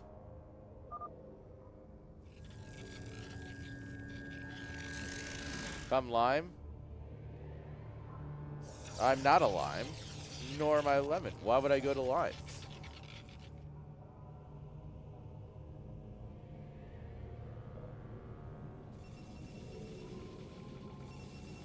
Alright, Temple Archives coming online. The probe coming back's honestly going to be a bit of a tell. Like, huh, where have you been? Honestly, it is better to keep the probe out. Or, like, try and send it back in for more scouting intel, so that way they're like, huh, where did that come from? They don't really get a whole lot of info from it, you know? 2-gate, yeah. Alright. This is exactly what happened with Anderson. This is just going to be a quick GG here in a minute.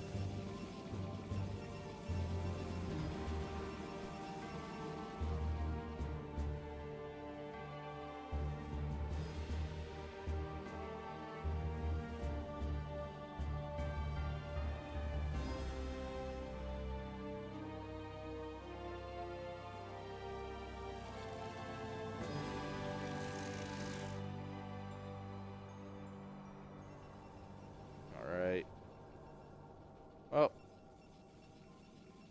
Alright, let's watch this DT come in here and kill someone's hopes and dreams. Alright, have you ever watched, like, the reason for a game ending to just walk in? Like, here we go.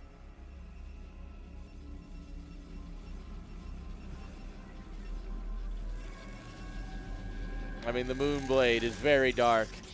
It's so dark, in fact, it's invisible.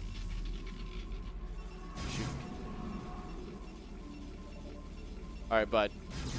The first rule of PvP is that when you see a DT enter your base and you have nothing, that's it. The game done. He's trying to get stuff up in the natural. That's cute. Like, that's just not how this works.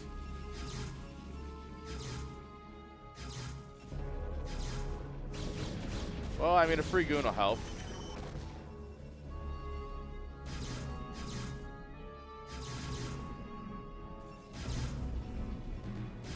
Yeah, 15, 16, 17. He doesn't even have the money to build anything. He's got a cannon coming up here, which 2 DTs can power through. But also, that's 21, 22, 23, 25. Like, there's not many probes left. There's in fact 2, and there's 1. Just make a DT at home. Easy money. Quite literally the easiest of money.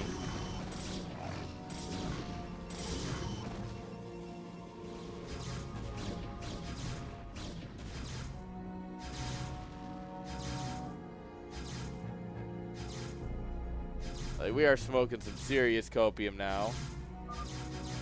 GG's. And there we have it. Dorkmoon with the invisible men.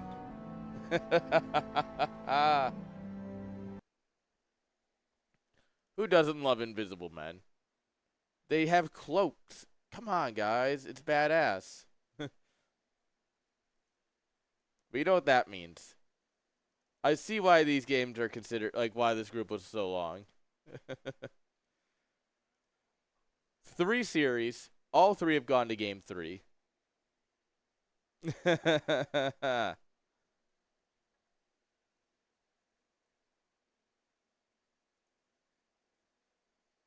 All right, here we go, chat. There we go. Spawning here in the top right, guys, we have Gurthang. And the bottom left, going 2-gate, we have Dorkmoon.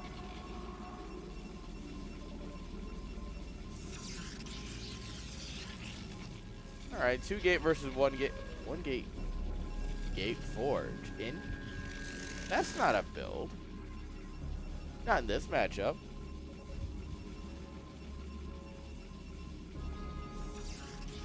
Oh. The hell? What is that bracket? I have no idea what that bracket is. There is no bracket for this event.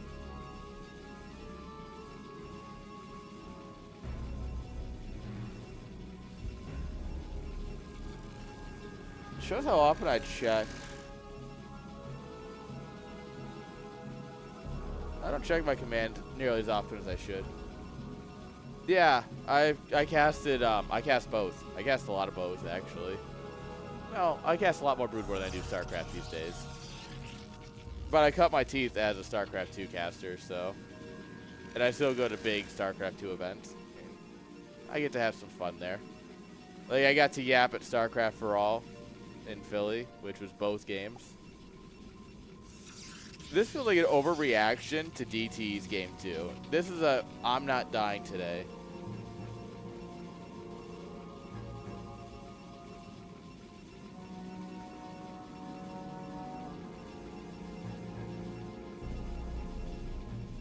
It's a little ridiculous, but like he's not dying.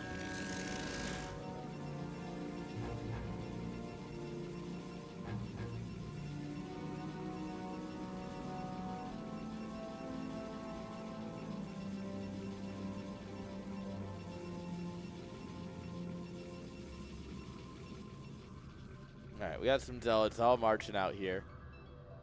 Checking for proxies. Checking for anything. There's not a whole lot of damage you're getting done. Like, end of story. There's a battery. There's a cannon. Oh, maybe. Yeah, I'll be at Home Story Cup. I'm running an event in March in Oklahoma.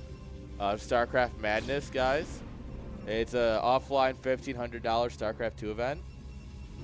So if you like StarCraft 2, I know not many of you do, but if you do, be there. Honestly, it's gonna be a lot of fun. I'm very excited for that event. It's the venue looks great. It's at OU, Oklahoma University. They have an esports arena. So I got to rent that out because the guy who, like the senior chair or whatever his title is, super cool dude. And I'm working with him to do some events.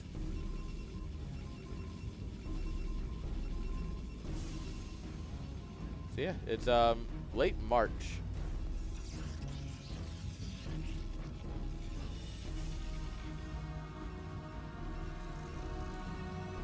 Come on, mouse. There we go.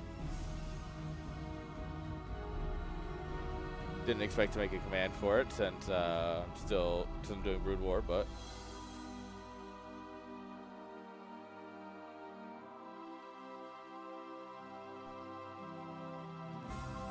yep, great Zealot Scout.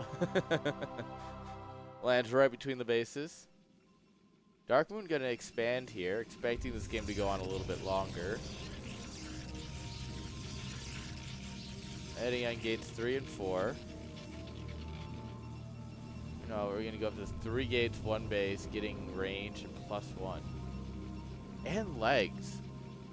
It's like he's thinking of a 3-gate goon, but he's not gonna commit to it. You know?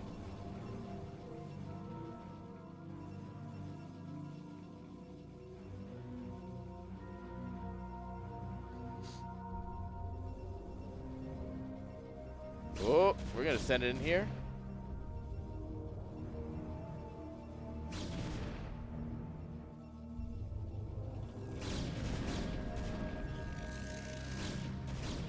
Oh, take a little bit of shield damage. All we do is kill a probe, but for shield damage, it doesn't actually matter too much.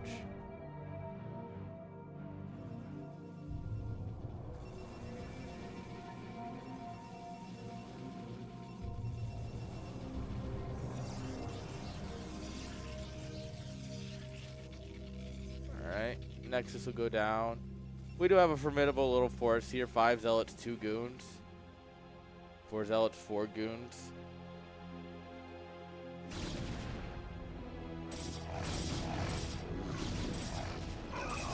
Yeah, that's a lot of Zealots, actually. Another wave of Zealots just finished, and that's actually going to be huge with Zealot legs. That's nuts. He's just going to get run down here. That's because Dorkmoon does not have a Templar Arc or Citadel. Temple Archives coming on up here for Gurthang.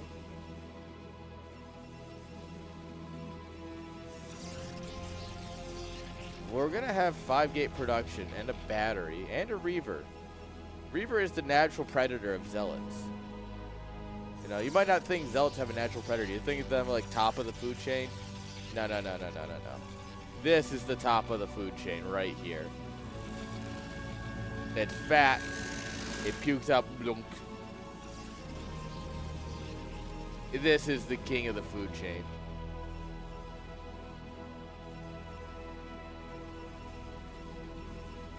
+1's really good though. Like +1 in a moment like this is kind of wild.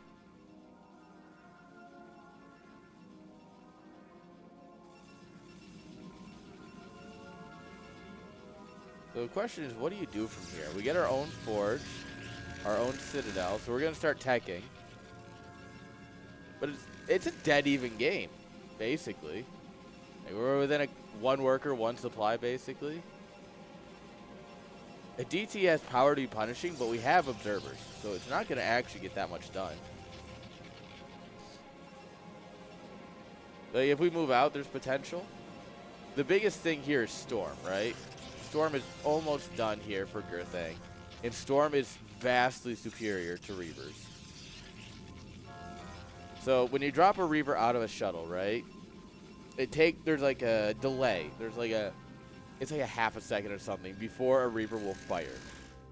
It's something they hard-coded into the game to make Reavers and shuttles kind of balanced, in quotes. Storm doesn't have that.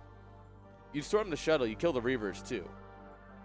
Storm is infinitely superior to Reaver shuttles. So going straight into that and skipping the Reaver phase, if you can get away with it in a game like this, is really good. Oh, hello?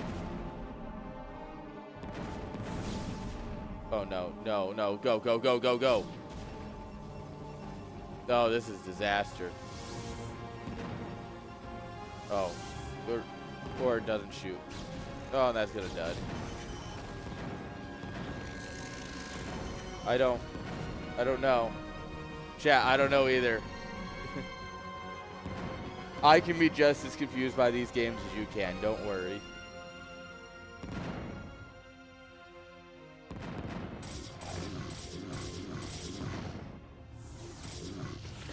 Oh my lord. He doesn't even kill it.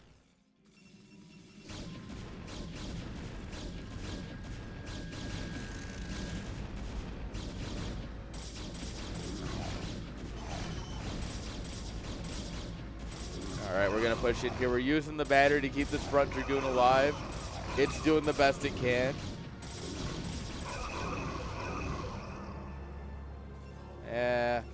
We're going to pull back here. We don't really actually get very far. The wall is really good. The battery helps immensely. The Reaver on the high ground is just scary enough.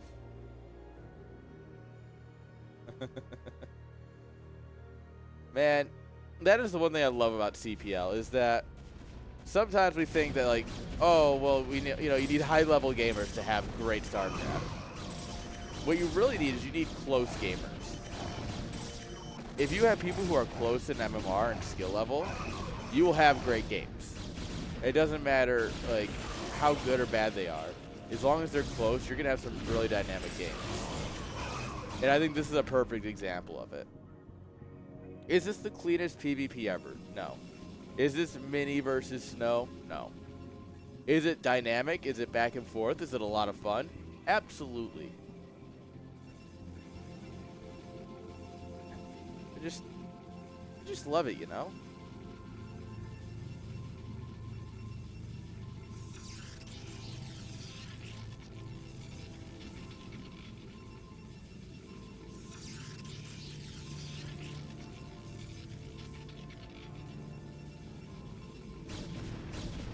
Alright, we're sending it in again. Alright, Reaver, do you want to fire? Oh my lord. Oh my lord. Ugh. That was so unfortunate.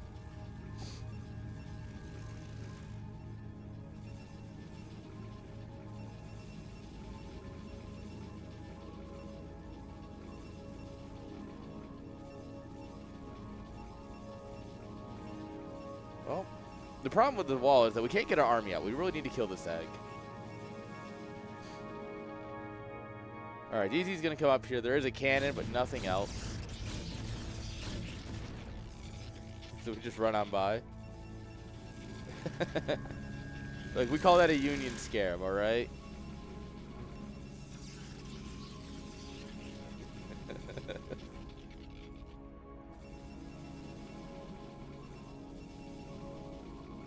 Alright. Everyone's getting upgrades now. +1 armor first is kind of wild from someone who's got stormed so quickly. Because armor doesn't negate storm. Fun fact.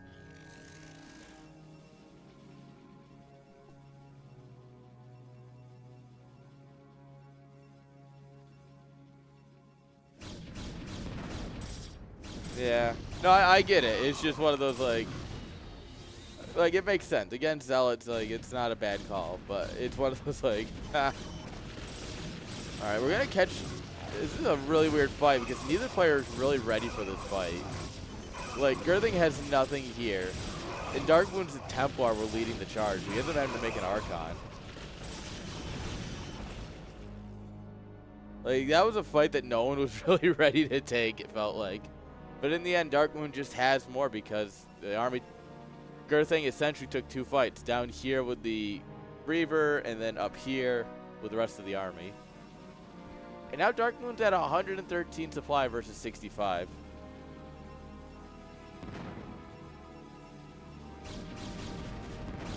Although the forward Reaver is probably not the best thing. Oh, the storms are incredible. Oh, and that Scarab will actually detonate. What a first. Yeah, I think just numbers good here.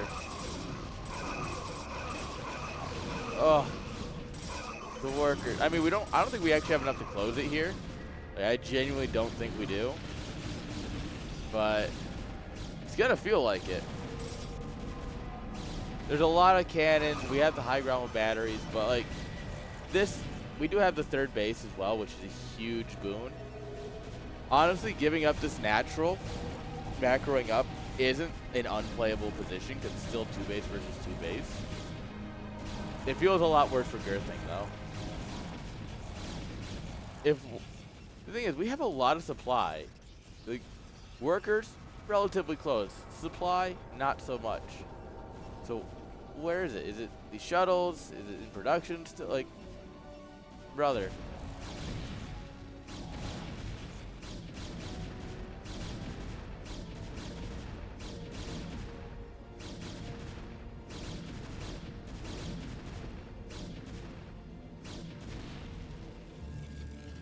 Alright, Zealot's gonna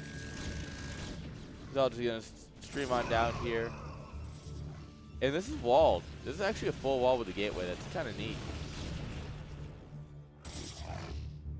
Zealots are going to chase down this army.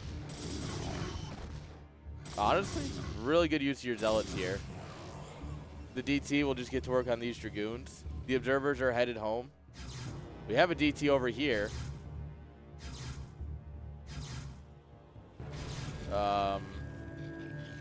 I don't know which way this game's going to go. I'm going to say that right now, chat, and I don't think any of you do either. Like, if you think you know how this game's going to end, I do think you're wrong.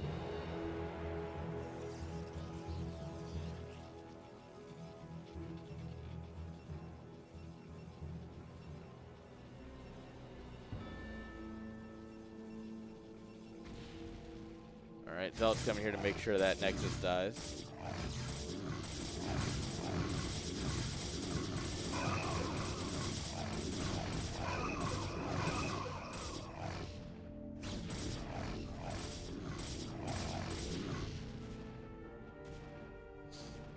I do like this. Coming down here, checking these bases. He should check this one next and get this probe. Right? Oh, misclick. He clicked here. Like here-ish, basically.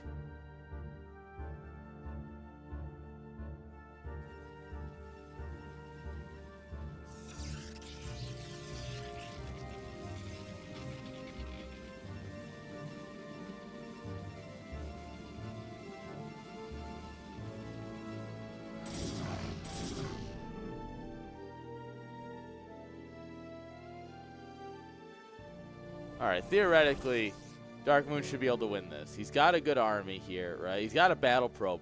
He's got a lot of storm. Now, the question is, can he do it?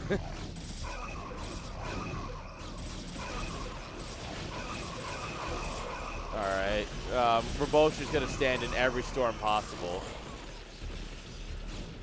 Which is honestly just really good sportsmanship. But I think this time we actually have enough army to get up this ramp. We can deal with the cannon on the high ground. We'll be able to deal with the battery. I think we finally have enough to actually get in here.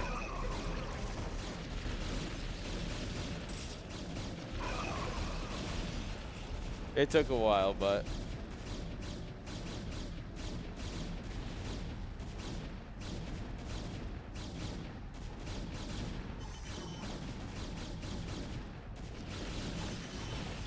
yeah. I mean, credit to Gurthang. Put up a hell of a fight here. Because there was absolutely that moment of, I have no idea who's going to win this. Like, there was, ooh, neat little drill here, except we're drilling into an Archon that does splash damage. So, like, good fight, but in the end, Dorkmoon's gonna take it. Our Giga Chad. Our hero of the people.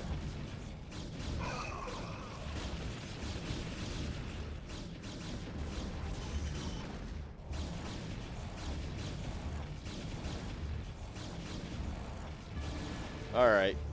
It's all over but the crying, it seems.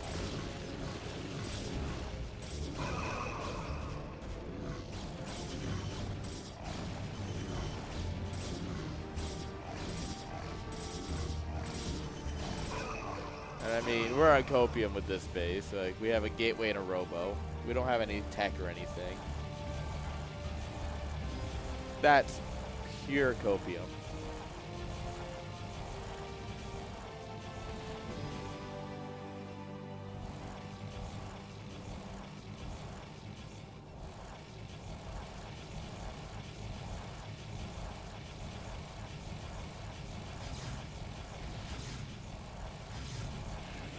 Yeah, DT does not get very far.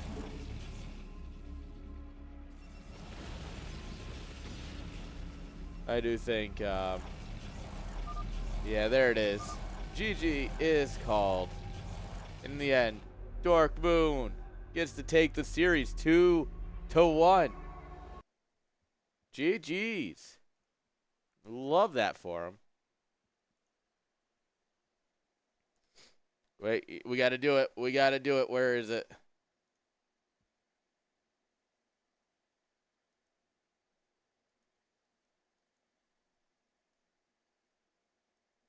There we go. I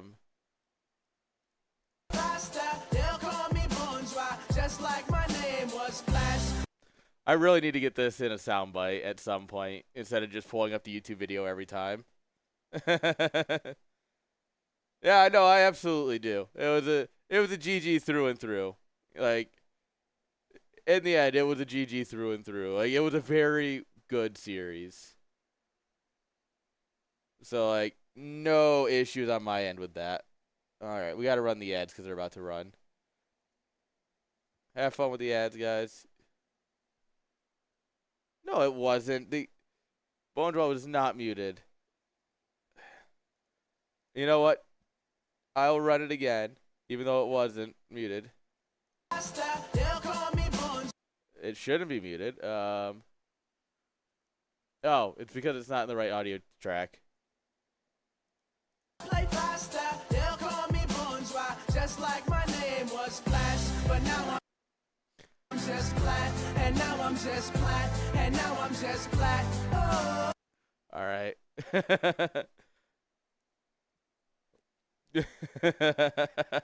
It wasn't muted. It just wasn't in the right channel. Very different issue.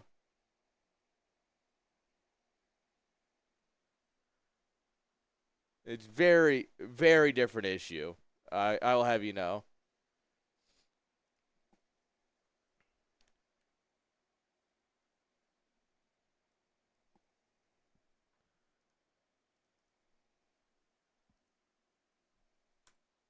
All right. You're just getting a copy and paste because that's too hard to fucking type. I'm sorry, friend. EDEdDNEdDYFaN. ED. Oh, it's EDEdDNEdDY. Holy shit, that took me a minute to read. Oh my lord. Oh no, EDEdDNEdDY. Never mind. That's great. That's a show I haven't thought about in fucking ever. Holy shit.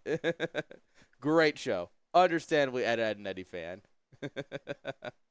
Don't worry, guys. Not a PVT or not a PvP. It's a PVT. We're switching it up by bringing in the Terrans, guys, because you came from Artosis' chat, so it's time to give you some good Terran. Let's go, guys. PVT. It starts now. Well, now. All right. In the top right, we got the EDEdDNEdDYFaN based. And in the top left, we have Theseus. Guys, if you kill all of his SCVs and he replaces all of his SCVs, does he still have a mineral line? Is it the same mineral line as before?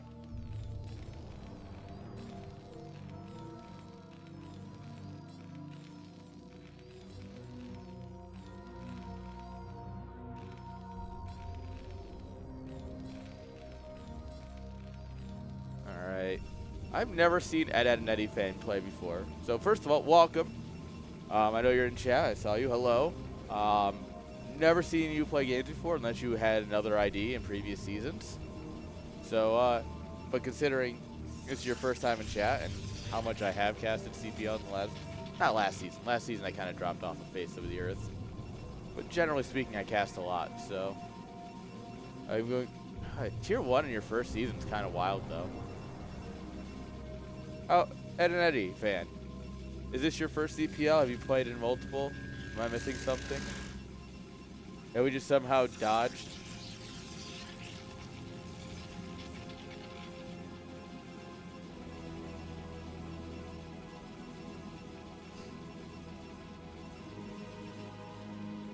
Alright, we're starting with the wall off here.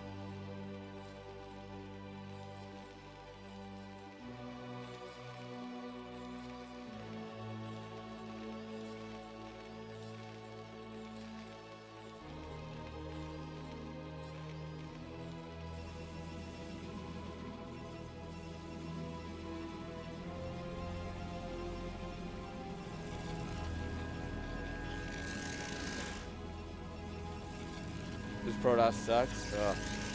I mean, every Protoss sucks, but it's okay because you're playing Protoss, so it doesn't actually matter how good you are. Okay, I gotta tell you guys a funny story from Philly. So, we were at Philly, there was Starcraft for All, and there's a Brood War tournament. And there was a couple of guys there, and like, one of the guys was like 1500, the other guy like never played at all. And like, they're like new guys to the scene, right? Like, relatively new in terms of like competitive gameplay. And one of them was Protoss. I think it was the 1600 guy. And he got like Artosis. He got Artosis like a gas steal, and like Artosis like, yeah, there was like a moment there where I was like, oh shit. And then my Vulture got in and got 12 kills, and I didn't care anymore. And I'm like, I want to understand. Against a 1600 ranked Protoss, Artosis will sweat for a minute. So.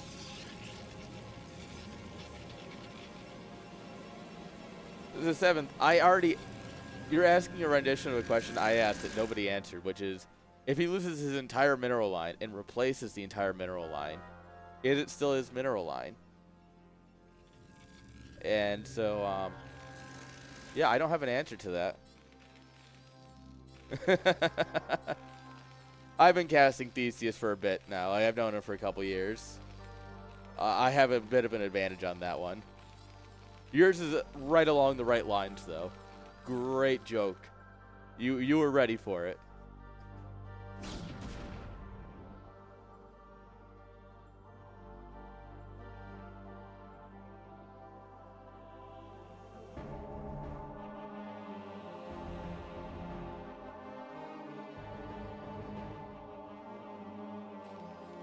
E-ranked Airn, S-ranked shitpost. That's what we want around here. People who, you know, at least play the game. You don't have to be good at the game, as long as you're playing the game and are shitposting.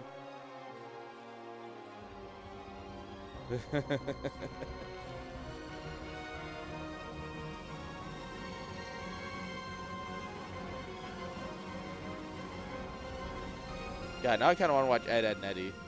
That show was my childhood, for sure. Well, you come up here, you see more Marines building and a tank. You do see both add-ons, so. Yeah, this is perfect for Ed, and Eddy. You have all the vision. You kind of have an idea what's going on. You know you're going to get 2-fact on one base. So yeah, just make goons. Tax the Terran.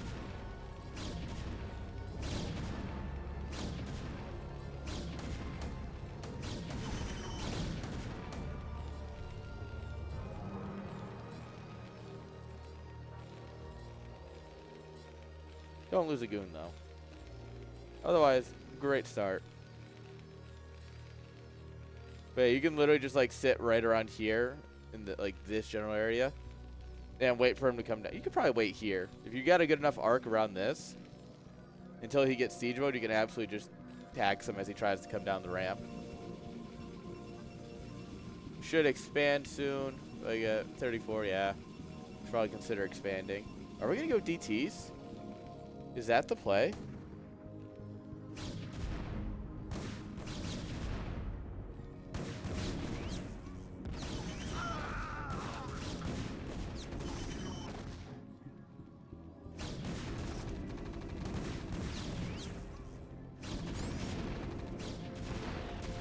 Alright, we're picking off a lot of the vultures, which is nice. The Marines and the vultures, they had a lot of DPS this time, but we are losing goons left and right. This is not good, actually. Well, this is severely not good now.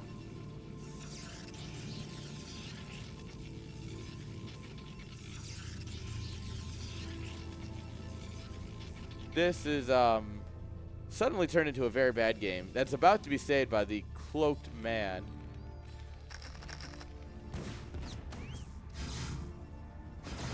Yep, we hear the pshunk, pshunk, and suddenly Terran's like, shit, shit, shit, shit.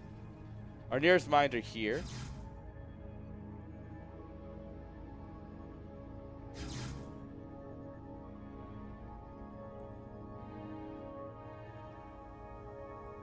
Alright, are we going to lose both our DTs immediately? Let's go. Give it up for Protoss, everyone. 3 cheers for Protoss. Hip, hip, hooray. No, I'm sorry. It sounds like I'm dogging on you. We're just having some fun. Sorry if that was too much, but I don't know you well enough to know your sense of humor. But we're just trying to have a little bit of fun. We're not trying to actually dog on anyone.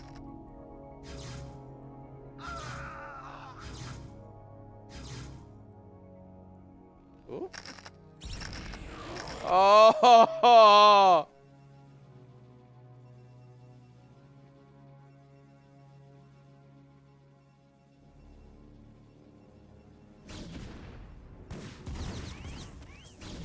Alright, the Vultures are going to try and run in here. They're going to get their mines down. But this shouldn't really do much at all. Bonk. Oh.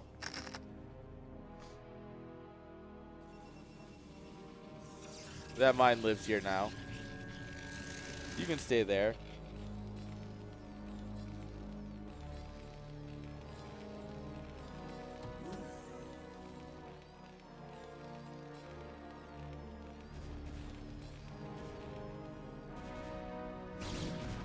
Alright. Whoa. Ah! Ah! Sometimes when mines are about to hit, you just have to scream. There's no real other option.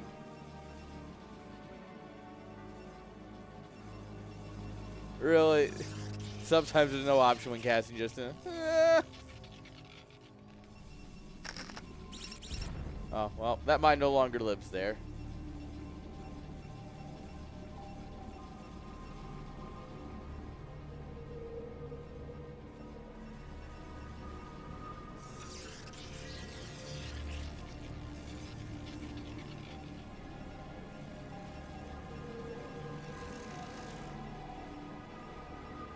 Alright, so Terror's pretty set up on 2 bases, and if I know anything from watching Artosis, it's going to be like this for another 20 minutes.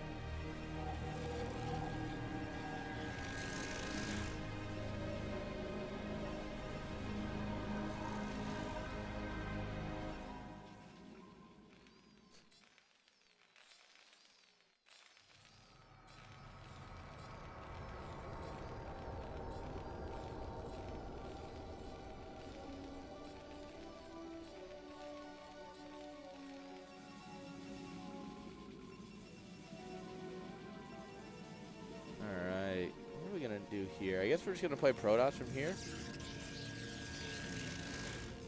And take our third base. Third base is very late, by the way. You should be taking it at closer to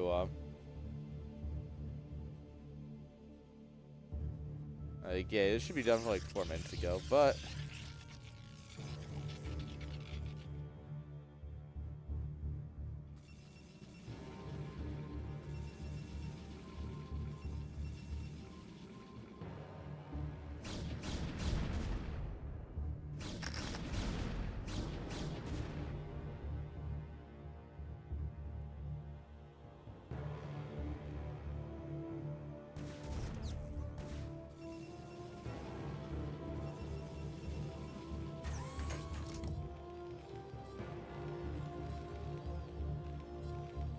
we're just gonna miss the turrets, of course.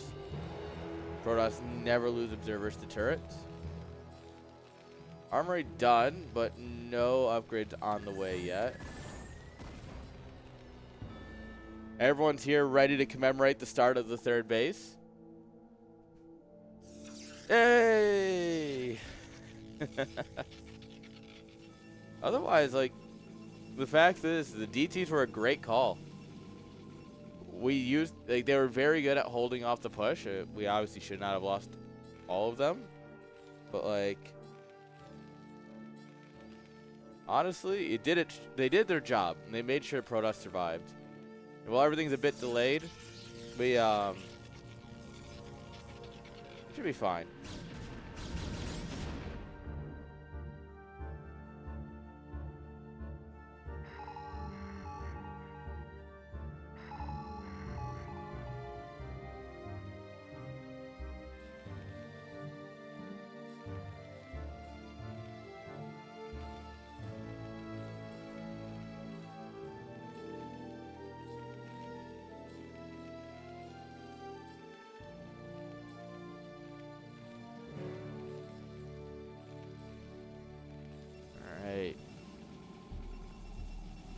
Oh yeah, here 8 gates and 3 base production.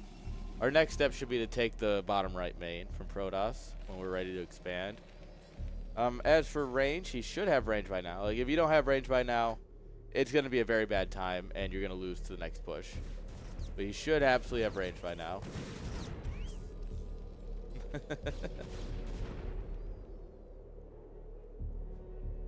Oh, we got to the bad part of the game?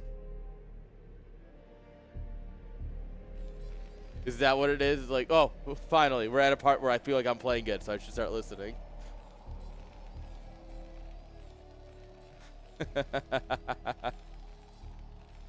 No, are we casting good fun here? We don't expect the best out of everyone. We expect everyone to have some fun.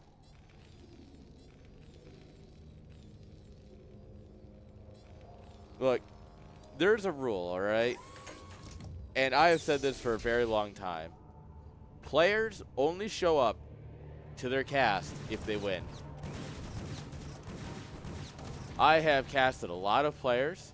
And granted, there are a few that I'm friends with that'll just show up because they like my casting or they want to watch CPL or whatever, right? But generally speaking, people will only show up for their games if they won. I'm not saying it's a, 100%, but it's a solid like 90%.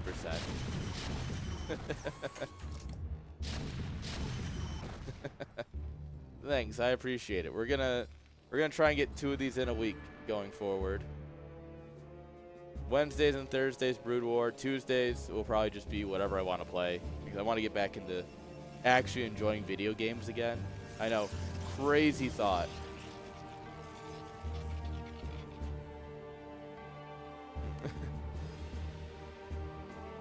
My link, you're watching me.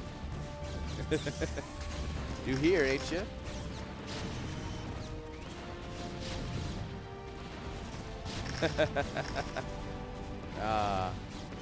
I need to buy another cart tomorrow. This is a... Alright, I think the Protoss went a little too hard in the bong water for this one. Yeah, the blue goop is not very good bong water, by the way, in case you're curious. Wouldn't recommend.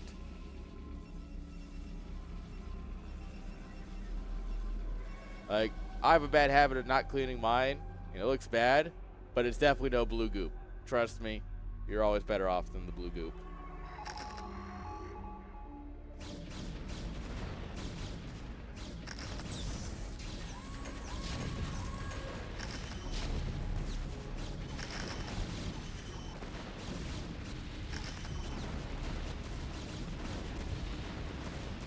Alright, this is a lot better, though. This is a lot better. I mean, it's not great still. We're losing a lot more goons than we should here. Because we have no friggin' zealots, but like... Like, brother, a wave of zealots would be so... yeah, these. We need more of these guys. These guys are really good against these. These are not.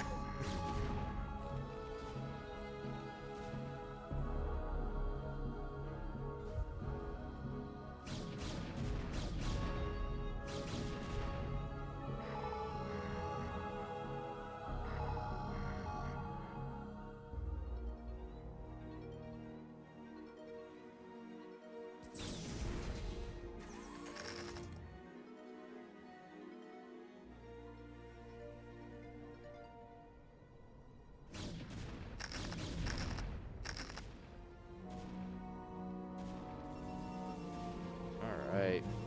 Protoss... Terran's expanding. Late, but better late than never. Very School of Artosis over here.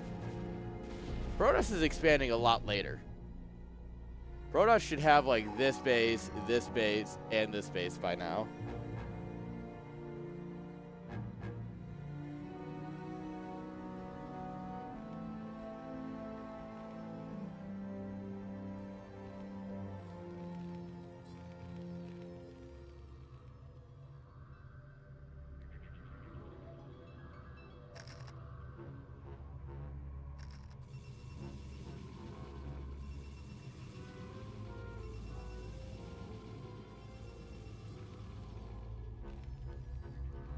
Alright, so what are we gonna do here? Like, I mean, you just walk across the bridge, kill this base, and go home, right? That's it. That's all you gotta do. You don't even need that much. You split her off like half a dozen zealots in here.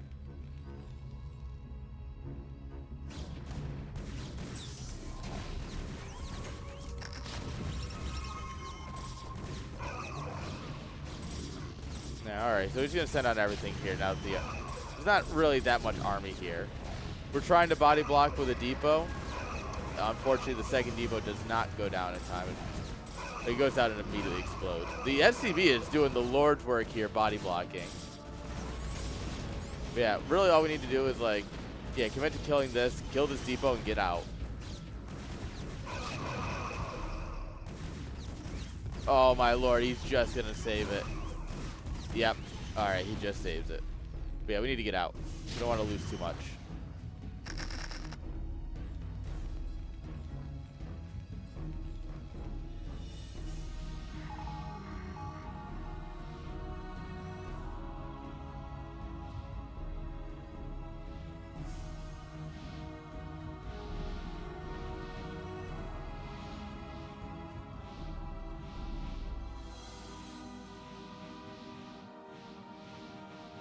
Alright, we finally got another base. The problem is, what we need to do here is we need to be taking another main.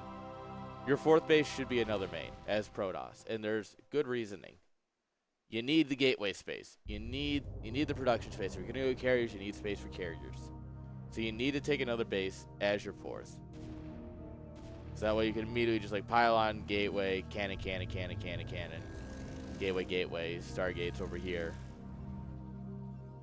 That's what you need to be doing as a Protoss. That's optimal gameplay loop. That's neurons activated moment for the monkey brain, is another main base. You know, we might have a team called Big Naturals, but really Protoss wants big mains. Alright? Yeah, your fourth base should be another main. And now, I'm not a Protoss coach. Your Protoss coach might disagree. However, I will always say that one of the big things Protoss needs in a game like this is more production. And more importantly, you'll get a point, right, where Terran's trying to siege up over here, like they were doing earlier, right? Like Theseus was doing. If he sieges up here, you're not getting anything out of here to save this base or this base. You need this base to be producing. So when he sieges up here, you still have production coming out here. Or if he sieges up here, you still have your production up here. You know what I mean? That is the main thing that Protoss is going to be looking for. Because that way, it makes it a lot harder for Terran to get set up. Because if you have a dozen Zealots spawn in the bottom right, while he's up here sieged up, and the Vultures are up here laying mines, or they're over here killing probes, right? A dozen Zealots just walk into the back line of tanks. That's it. That's game. That's GG's.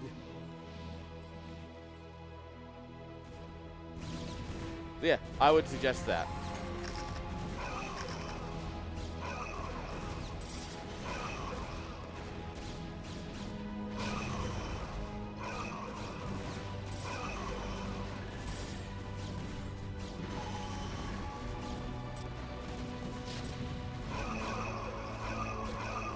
I mean, or you can land a freaking goat stasis, you know. I mean, you can just still Protoss your way out of things, all right? At the end of the day, if you play Protoss, you're still fine, you know? Like, you know, you'll still win in the end. But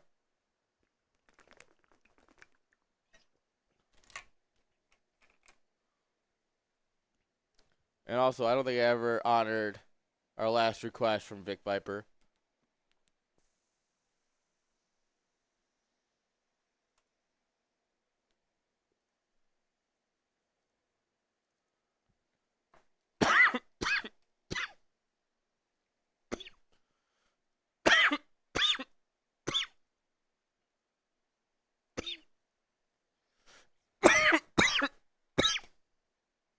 We're good.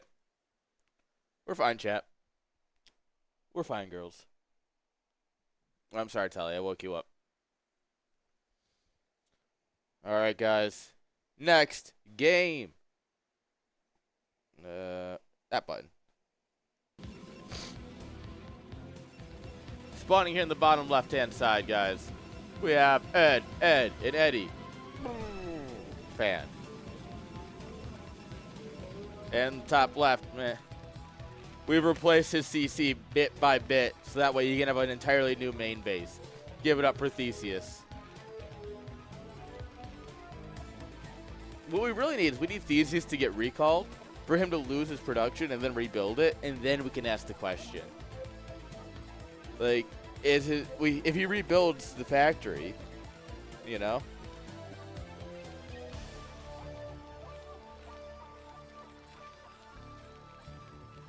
I guess the bunker is actually the best example of that. Because the bunker, right? If you have 2-3 dragoons sitting outside the natural hammering at the bunker and you're repairing it, you're repairing a lot more than 400 HP, which is the HP of the bunker. So theoretically, that's a whole new bunker. Or is it?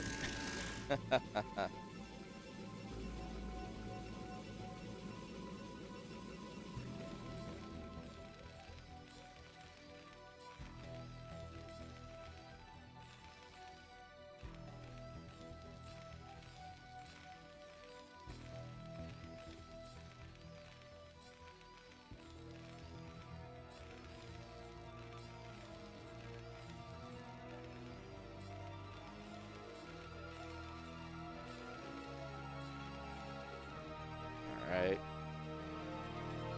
Got a nice little zealot, anti-zealot micro area, but oh boy. We're Protosing all over the place, chat, with a 12 Nexus.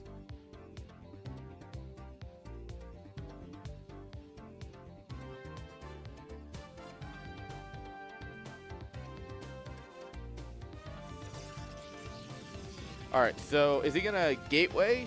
Like, there's two main follow-ups. If you're not, you know, a top 8 Korean, there's two main follow-ups for a 12 Nexus, and it's double gateway or it's gateway forge.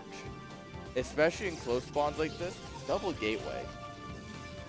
Double gateway is you are confident in your micro. You think you can out micro them with like the 1 or 2 goons you're gonna have when they push, right? Gateway forge is a really safe way of doing it, but you kind of throw away a fair amount of the lead. If you're Korean, you go gateway core, and you just laugh at Terran as they try and break you.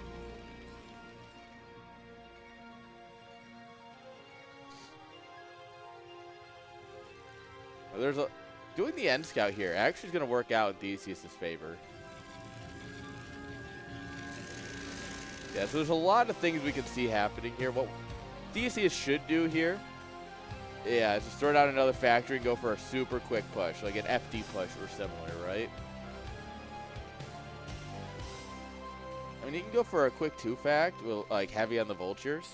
Unless he goes machine shot first. Nah. I think, like, heavy on the marine vulture, since we're going gateways instead of forge. There's a lot of potential for vultures to get damage done. He'll just bring, you know, 6 SCVs as well for the fight. There's a lot of options. So I'm kind of curious what Theseus is going to do here.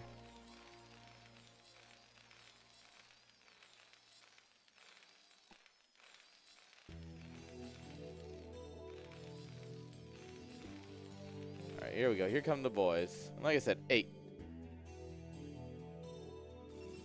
This guy's going to start the bunker any second now.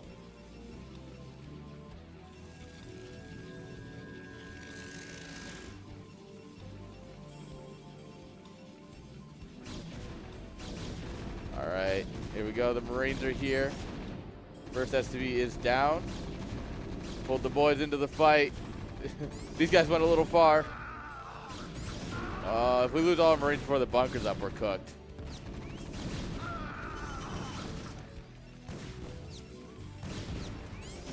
This is a great micro on the Marine, but it doesn't actually matter. Ooh, pull the probes back. Pull the probes back now. Oh, boy. We don't need to chase a vulture with probes. No, this is not the world you want to live in. Trust me. This is Terran's world. It's not a world you want to be in. Yeah. Yeah, it's suddenly that all your probes are dead. Holy shit. Dude, look how close that was. If Theseus watched this replay, 100% tilted. Alright, free tank. Well, not free, but like a very, very good deal. The bargain bin tank, you might say. Or a bargain bin Bonjwas.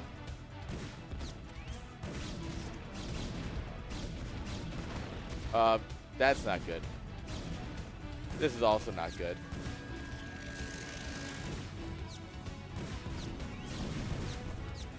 Oh, they're just a move.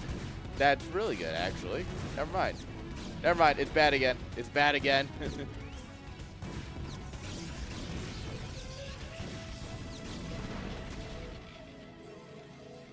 All right. And at the end of it, we come out on top because Nexus first is really good, unless you kill the Nexus. Yeah. Theseus gets it. He went full tear in there. She's like, no, go next. Except there is no next. Because that's a 2-0.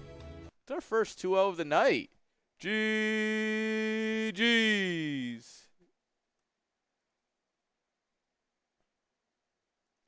Holy crap, we can have 2-0s? Wild.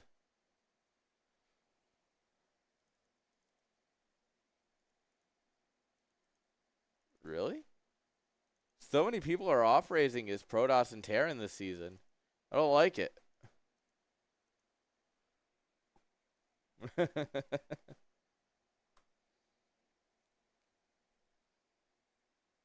Tanks are good.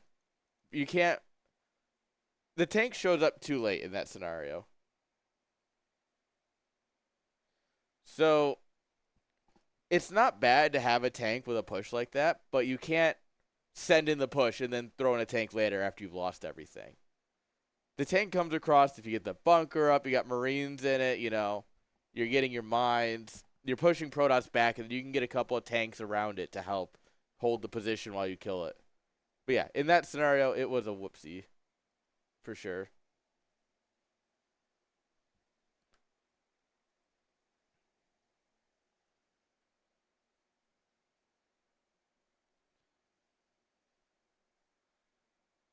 All right, let's get this scoreboard set, and let's get the show on the road.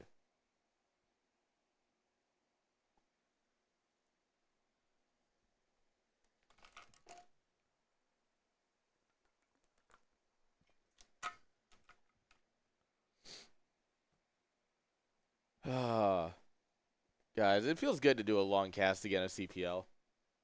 I haven't done one in a hot minute. Feels good.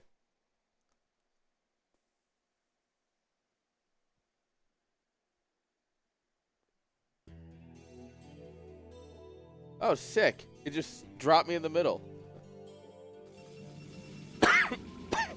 Love when it does that.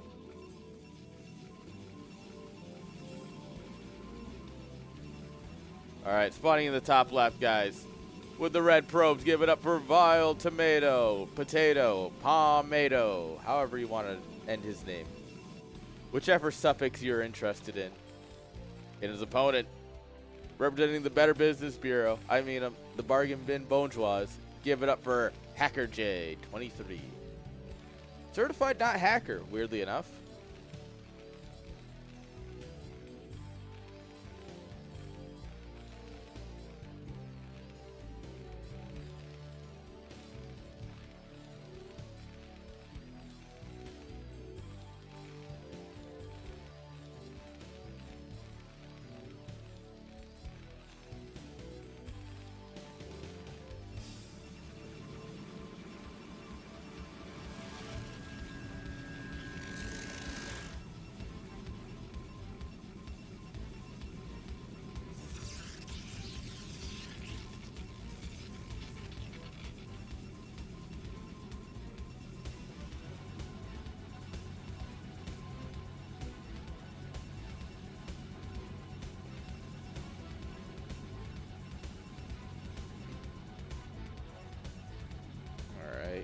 Gateway Scout.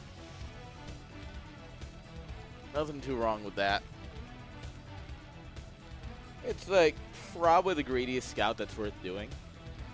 Like if you're not gonna Gateway Scout, you should just wait till your Zealot comes out.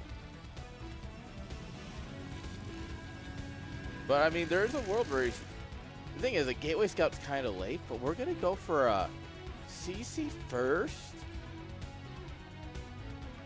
Huh? All right, well that's game, chat. That's it. Yeah, we're just gonna stream Zealots into a Terran that just doesn't have production and call it good.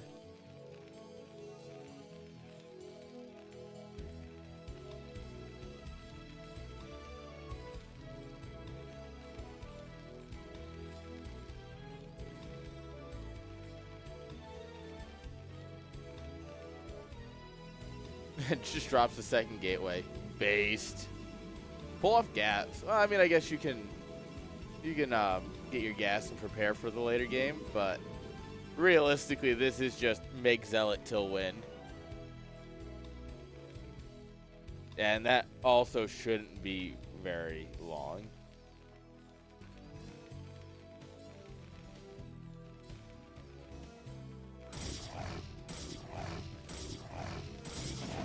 Oh, what timing? The barracks does finish. Oh, good bait on the drill. And the command center finishes too. Now this is a disaster for Protoss. We gotta get some real killing done here.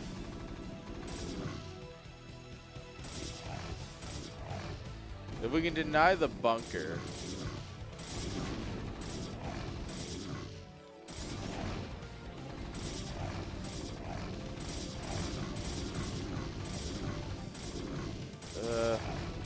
The bunker's gonna finish, but there's no way for the Marines to get. Oh, we let the Marine inside. Okay, well this is going from worse to worse.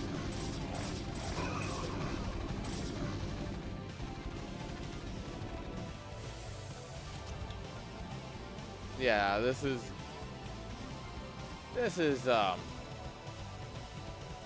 I mean, so right now it looks like, oh wow, Protoss is ahead in supply, equal in workers. That's just because hackerj is not building SCVs. Once he decides to hit that SCV button,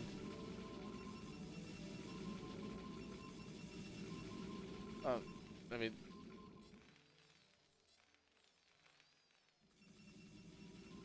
oh, yeah, this is game one. He tried to go CC first in game one.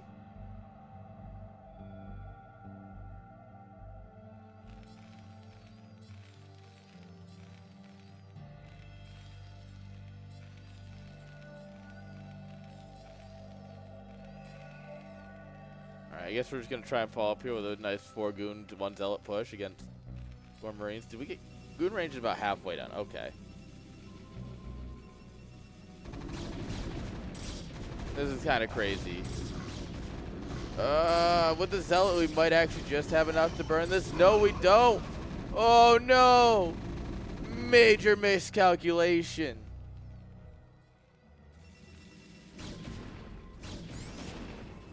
Oh no.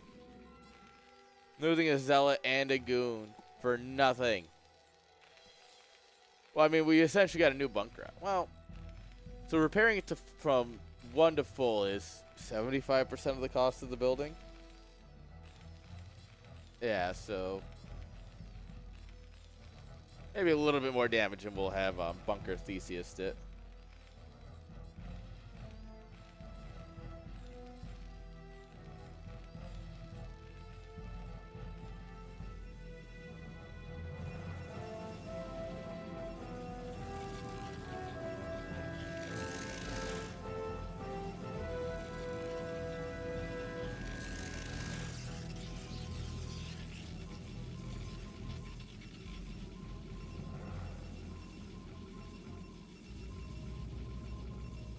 I guess what do we do now? We don't have an expand down. Fact of the matter is, 6 minutes is when Protoss can be getting their 3rd base in this matchup. And he's still on 1. That's no bueno.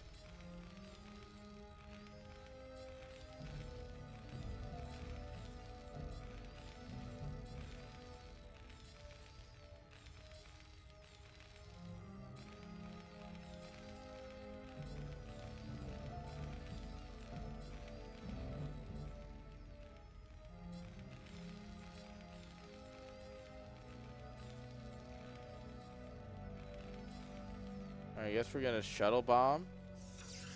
Is that our only hope? Yeah, we're just dropping the Nexus now. We don't have any other attack. So it is just shuttle bomb and hope for the best. To be fair, there is just a tank. There's 2 more coming off production, but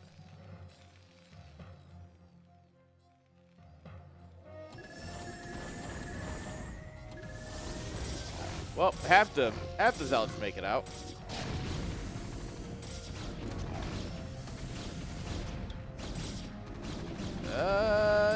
That'll work.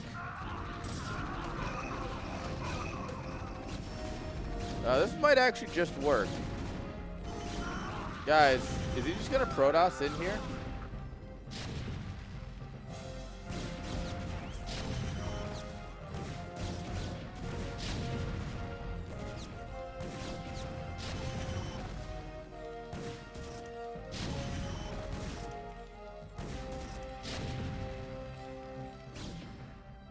Well, yeah.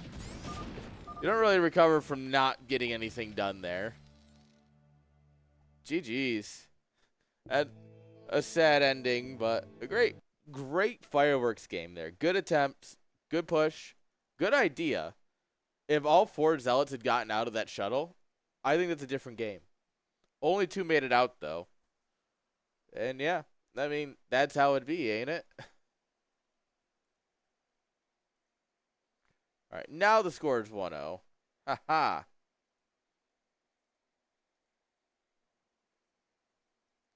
See, now it's accurate. I was just seeing the future. These glasses, let me tell you, they can see the future. The future says that the next game's ready. Damn, the future's right again. Top right-hand side, guys, we got hackerj. Bottom left, we got Vile.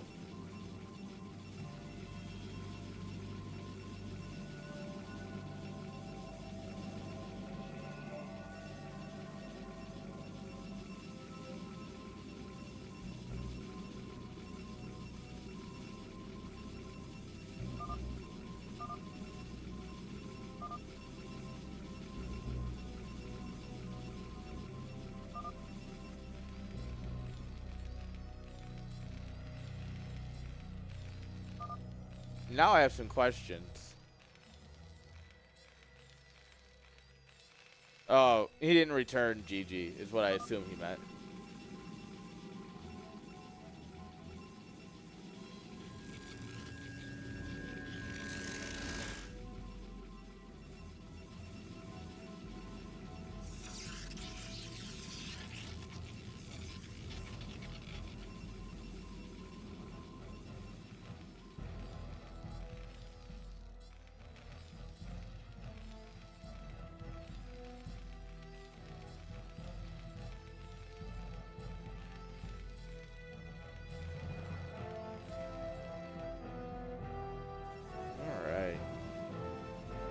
Gateway, Brax.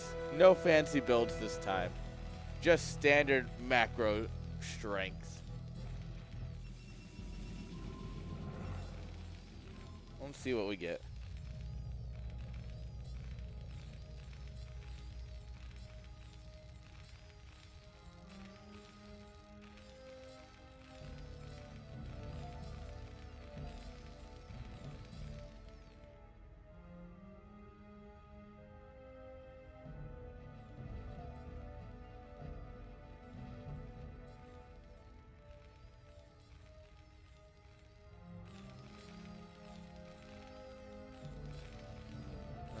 Get in here. See him building depot. Skipping Zealot going straight to core. Love to see it.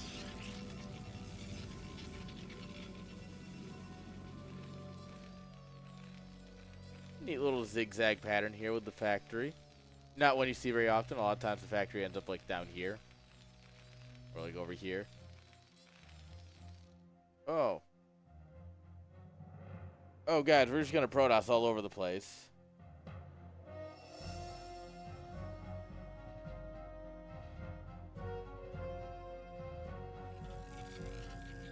Oh, he's never going to find it.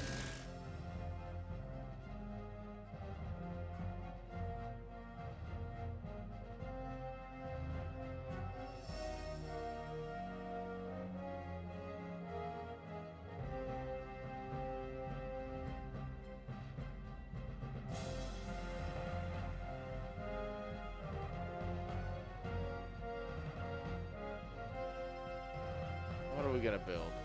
Robo? Is the probe stuck? I don't think so.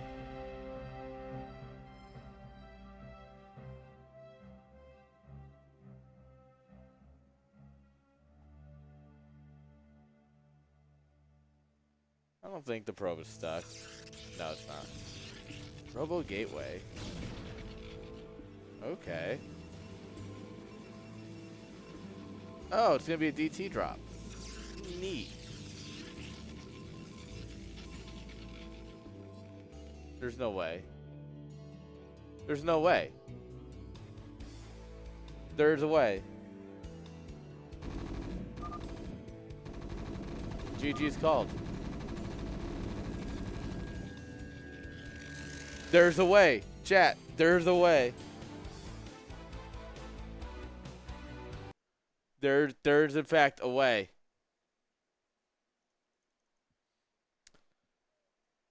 Sometimes Terran's just Terran, guys, and I don't really have an answer on how they do it.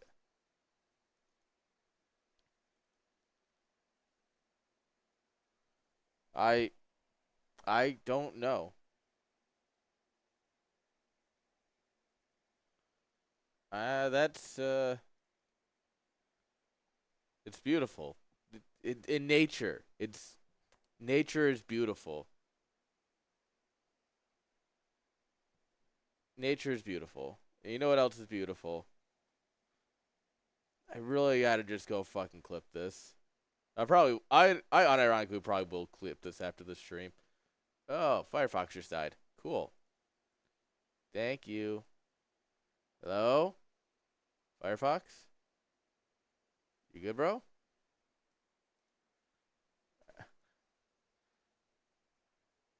That's not good.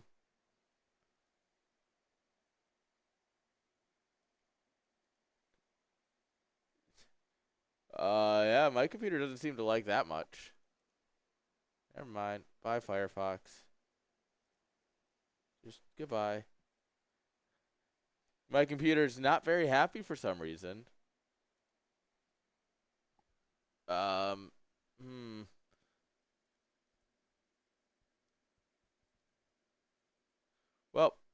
sorry, chat. We're not going to be playing When I'm Grandmaster anymore.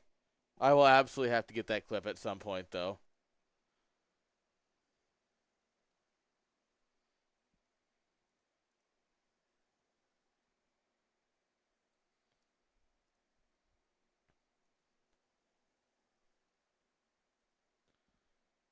Oh, man.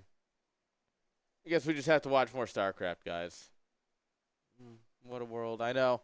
Honestly, what a world. I know. Actually, I lied. We're going to let the ads run real quick because they're about to run. And then we'll get into the game. Which means I'm going to pause it for a second. Fix my headset. Make sure it's on good. Have a drink of water. Hello, chat. How are you doing, subs? There's 12 of you at this point, guys. Hello, subbies. How are we doing?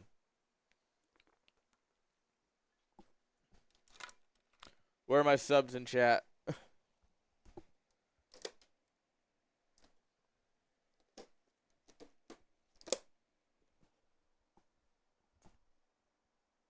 Boop.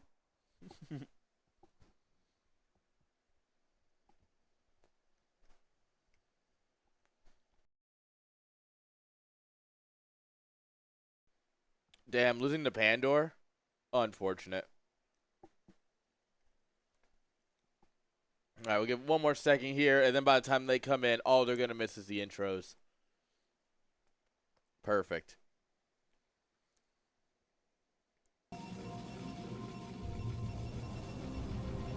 Spawning here in the top right-hand side. With the blue probes, give it up for a attentat. Formerly Zerg. Currently trying out the Protoss skin. His opponent in the top left-hand side with a great username. It's Lana is hot. Or Thima.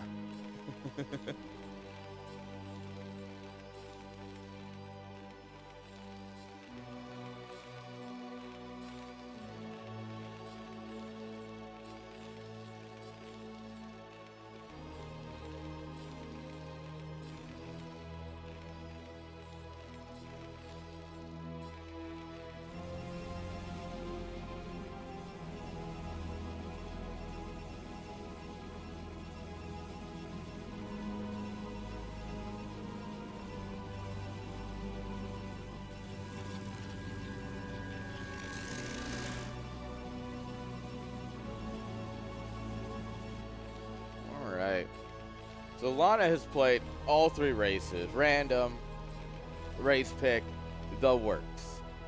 I'm curious to see what Lana's doing now as a Terran this season. How we doing, minions?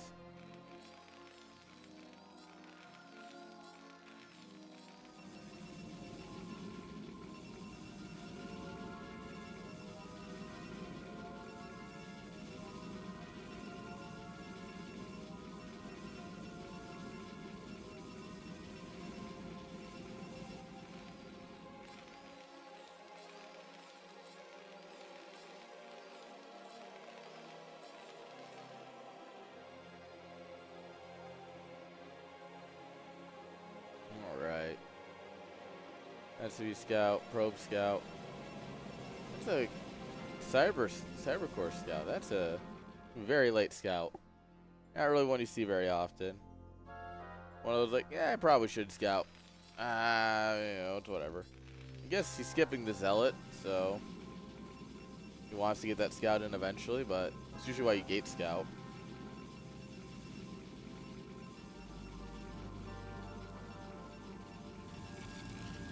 SCV is going to get the full self-guided tour. Probe will get in just in time to meet the Marine. You go, no, nope. Guys, we've pulled completely off of gas, which is a little wild.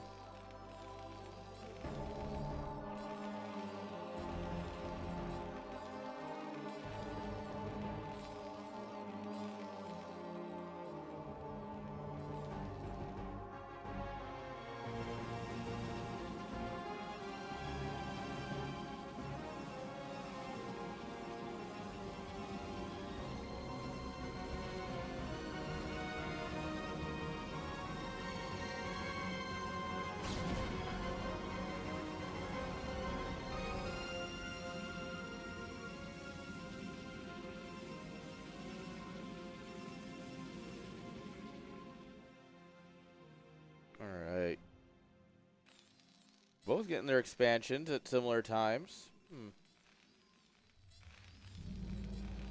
We're expanding off 3 Marines and an SCV out front. A little wild. I mean, it's doable. You just gotta have the micro for the Marines.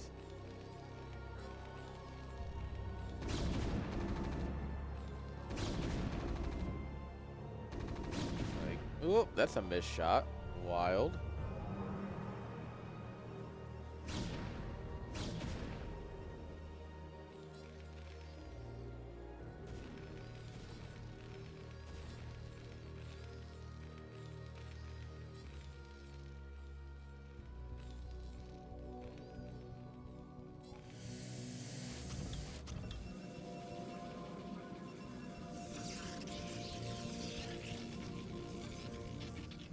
Alright. 2 gates, 2 Nexi, 2 pylons,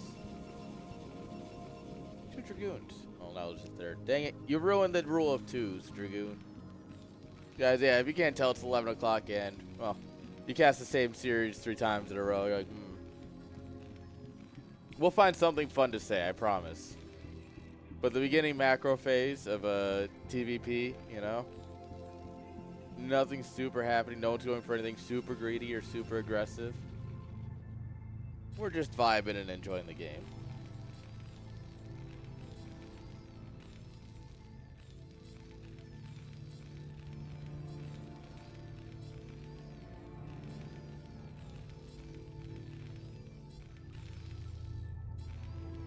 Alright, get the mine down. We've already gone for the pylon observatory wall here in the natural, so Vulture might roll up, double check after it lays its mines. The mines are like the most important thing, but you kind of want to roll up to see what's going on. And you're going to roll up, yep, just to confirm you're getting your observatory, you know, things like that. You got your wall because, you know, maybe Protoss's goons are, you know, in the wrong spot or misposition. You can run in and get some scouting or a couple probes. Why you always double check these things. Second factory.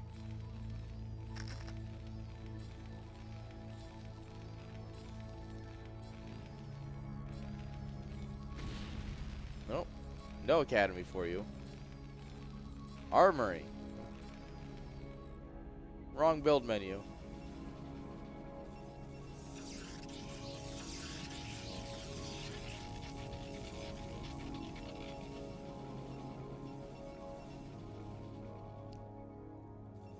Alright, we have our observer, so we should be able to clear it. It's just 3 mines. But he does come up and get the probe. Ooh. Nope, that mine did not detonate.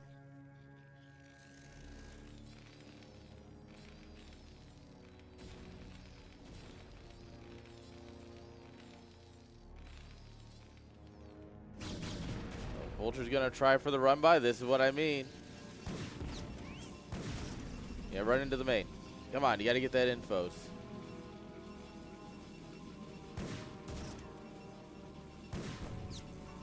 The whole mineral line pull is huge.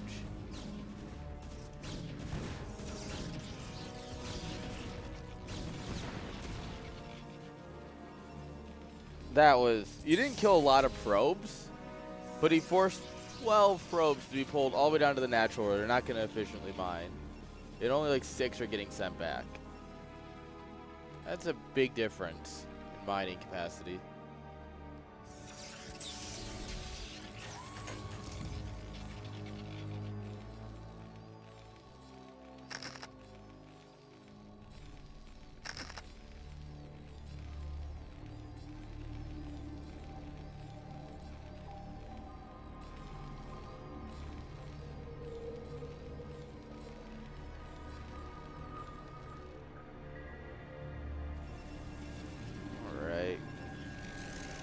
Nexus about done. No wall on here yet. I'm curious if he's gonna do like a you know, pylon forge and then another pylon or something.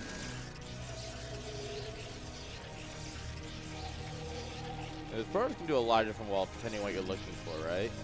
Like sometimes you wall just this because your army is gonna be in position. This army's kind of small for that, so he might be going for like the full vertical wall. 3 cannons is good.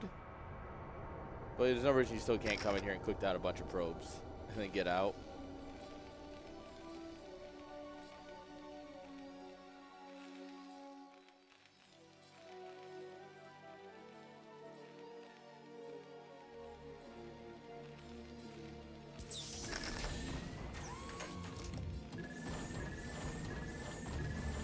Nice forward turret. Doesn't let me click on the observer. That's cool. But like I said, Lana has played everything, so Lana really knows what to do. If you ever get a chance to off-race, just for like a couple of games, have some fun on ladder, highly recommend it. You start to understand matchups a lot better.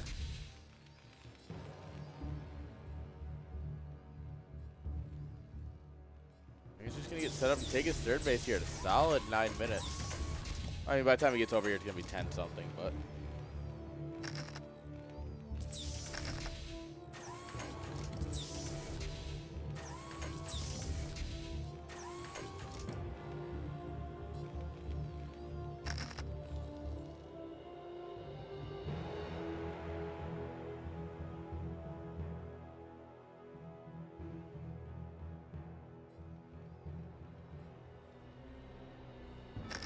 Yeah, there it is. 10 minutes.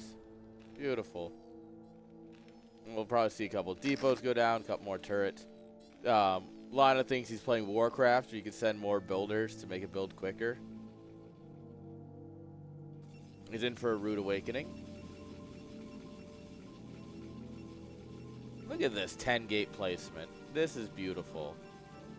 Sim City is truly art. And like I was saying before, 4th base, take a main. Fortunately, there's a vulture here waiting.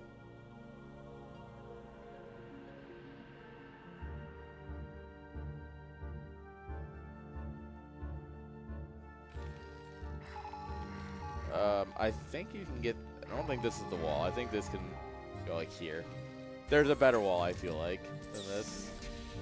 But a wall is a wall.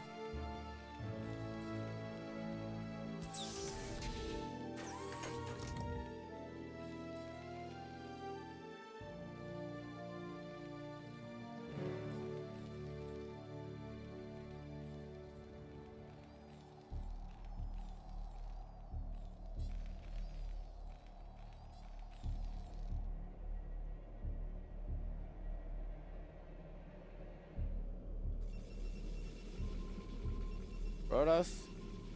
I'm surprised he isn't splitting off a couple of goons. You really want to go deal with this, so you can take your 4th base soon. I don't think this is it. He just wants to poke in here, presumably.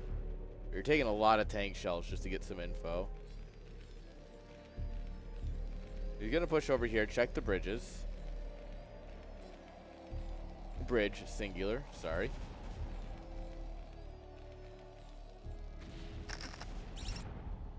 Bonk. That's not good. Big wave of zealots coming here. Arbiter on the way. Recall. Ooh. That's more fun. Forget your boring standard stasis games. We're getting some recalls, baby. Problem is, recalls kind of suck on this map. Like, you have to fly through the natural, and then you're not overproduction, you know? Otherwise, you're flying over the 3rd, where he's going to have a lot of army and turrets. There's no real good spot. Dropship counter. Interesting. We might have a very weird game coming on up here.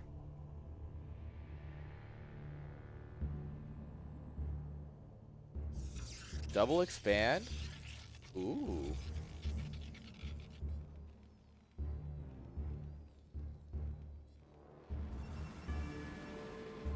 Remember, always make your workers. Even if you don't send them mining right away, always make them.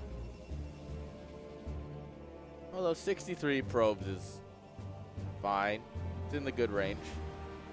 I think you want between 60 and 70.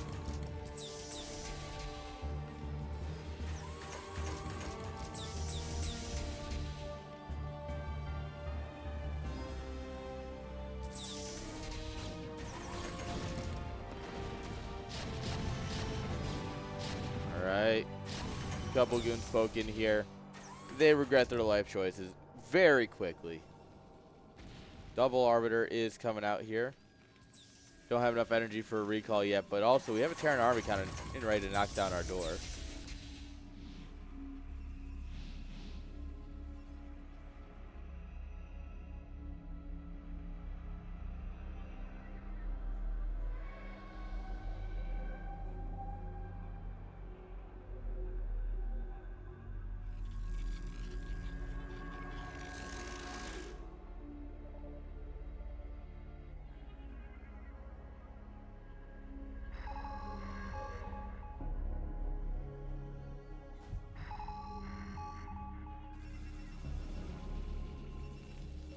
SVs. What are you doing up here, buddy? You guys gonna take 12 o'clock?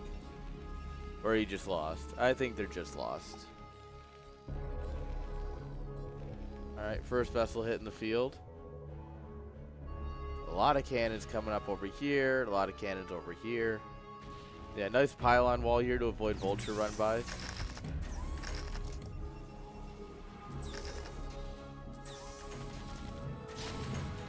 Where'd the armies go? Oh, they're just hiding over here. Alright. And in addition, like I said, I said a couple times now, this is exactly what you really want to do with Protoss. Oh, he's going to take the big fight here. EMP goes down. Doesn't matter because we're not recalling anything. We just have a lot of zealots in the mix, so the goons will make the big hole through the vultures. Zealots are going to get right on top of the tanks and start causing problems here. This is how you crush a Terran army. You hit it from two angles. There were no mines laid. The vultures weren't really ready to do much. And that's what, you know, obviously he didn't need it in this fight. But if you have your production down in the bottom right, too, it makes stuff like that a lot easier.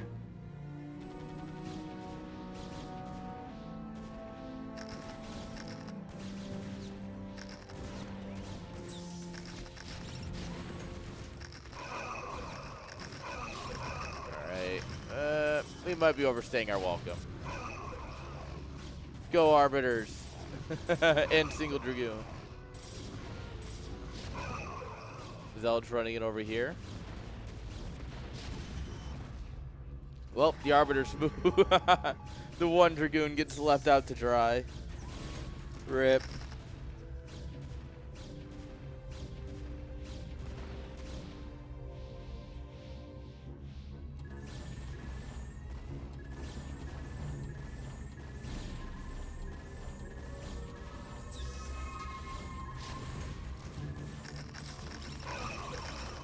Alright, round 2. Sending in more zealots. I'm glad we got recall. Really coming in clutch here. This is why people go stasis more than recall, is because realistically, more often than not, you're not going to be recalling. Recall is very situational.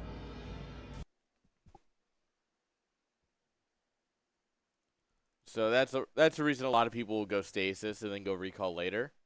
It's because it really is just situational. You don't know when you're going to need it, and you don't need it very often. But oh boy, when you have it and you can use it, oh, that's when the fun begins.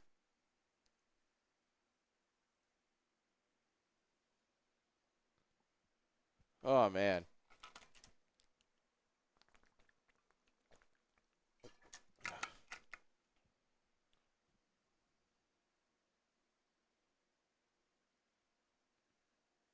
All right, guys, here we go. Game number 2. Top right, guys, we have a attentat. Top left, we've got Lana.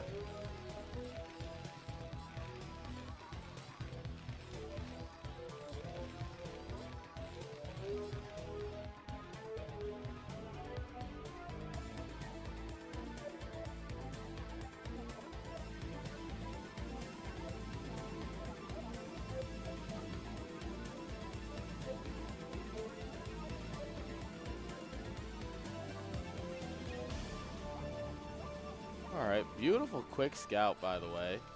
Let me get right on up in this Protoss space.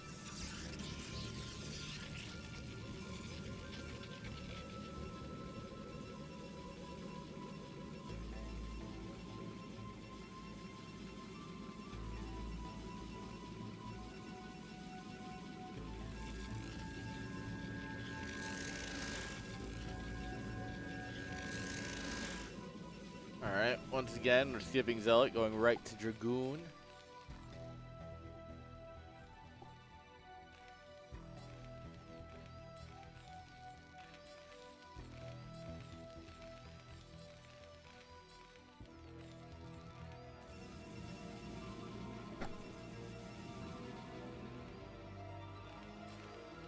Alright, we fly in here, we see, alright, good CC timing, bunker coming on up here. Like, it's definitely a nice, greedy Terran opener. Pulling fully off gas to get that CC just a little bit quicker.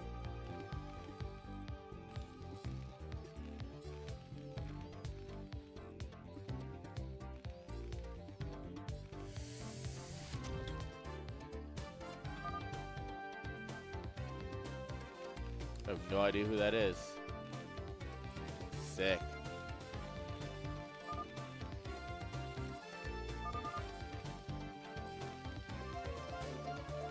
No idea who that is. Probably another person messaging their entire friends list.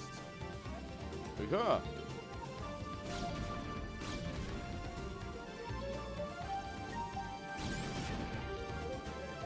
Alright. Wait. Who got the kill? I didn't see who got the kill. Oh, it was the Dragoon down here. Yeah, sure it was the Dragoon. Did I miss something with a probe? Alright, SCV going on an adventure, looking for anything. Second factory. Let's see if we go double machine shop and a nice quick 2-fact build.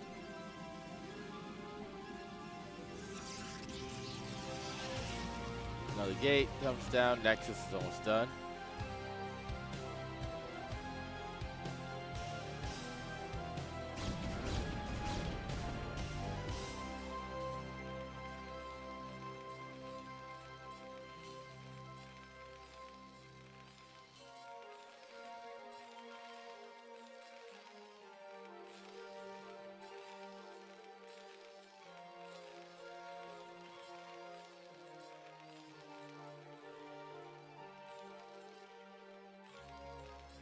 We got the barracks here. I'm surprised we're keeping the barracks at home. Definitely still worried about a run by. But you want the barracks at home to be able to land it in case Protoss tries walking in to kill your first and second tank. Because 4 goons will 2-shot a tank. So you really want this here so that way you can land it and try and block the goon's path from getting on top of your tank.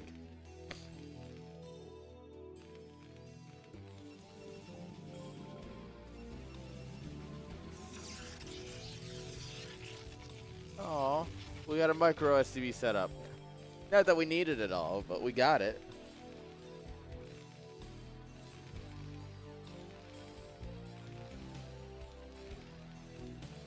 Alright, gonna get our armory.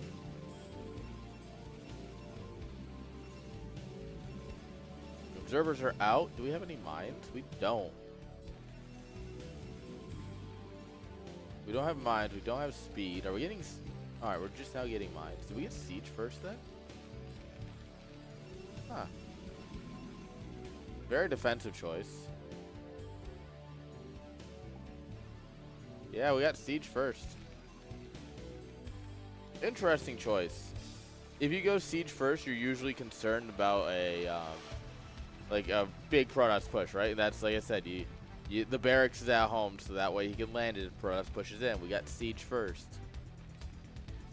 Lana's definitely taking this seriously, in that I'm not gonna die to something stupid.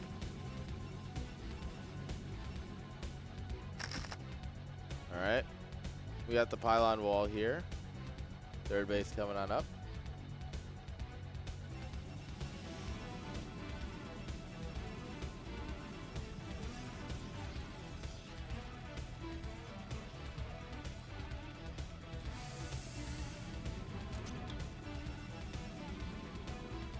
Alright, we're gonna push. Yeah, we're gonna do a four tank, 3 marine push. Alright. Protoss is gonna get the nice heads up and sacrifice a goon for that knowledge, even though the observer saw it.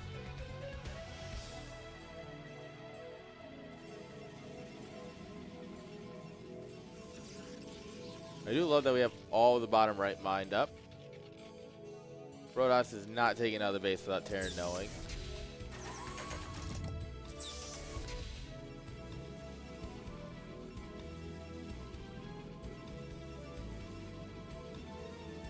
Temple Archive and Stargate, so we're going to go more Arbiter play.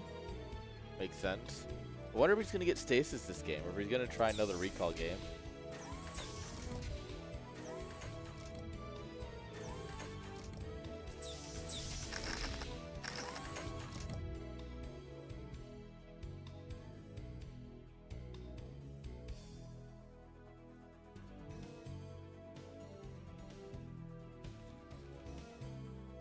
Terran doing their least favorite thing of taking a mineral only third, but it is taken at 8 minutes.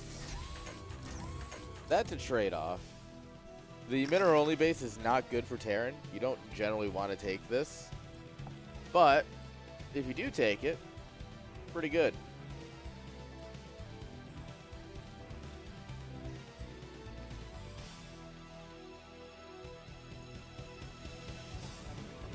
Alright, getting our observer upgrades. Arbiter Tribunal, nice.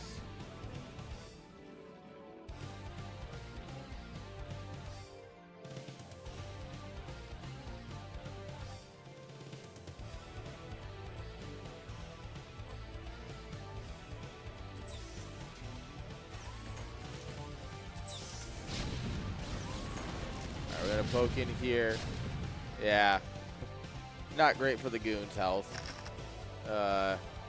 Couple of tanks up here. Just a couple.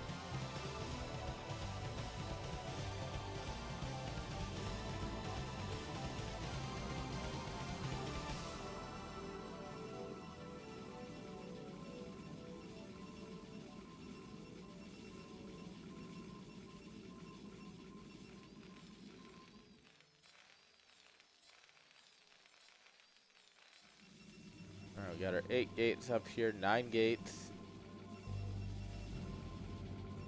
Arbiters, there we go. That's stasis. That's what you want to see. You want to see that on the field. We got a Charon boosters, ion thrusters. That's what it is. Vulture speed upgrade. I try to remember these things, but I don't remember them very well.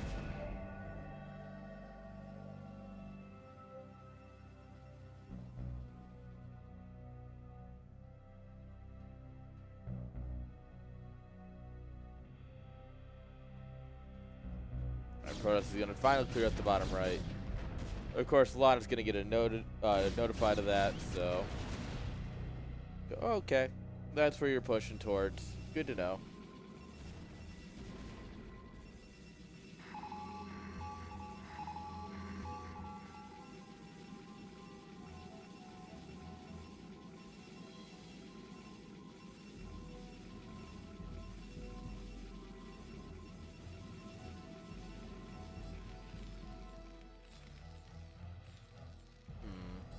I feel like he's got a lot of factories.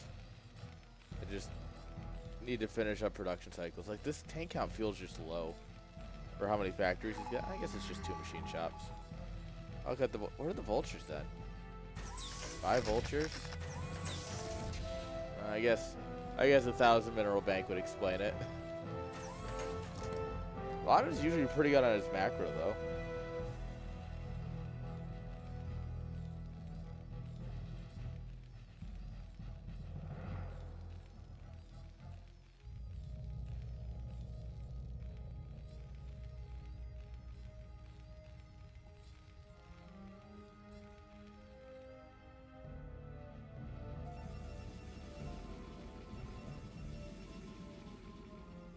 Alright, 4th base coming on up here.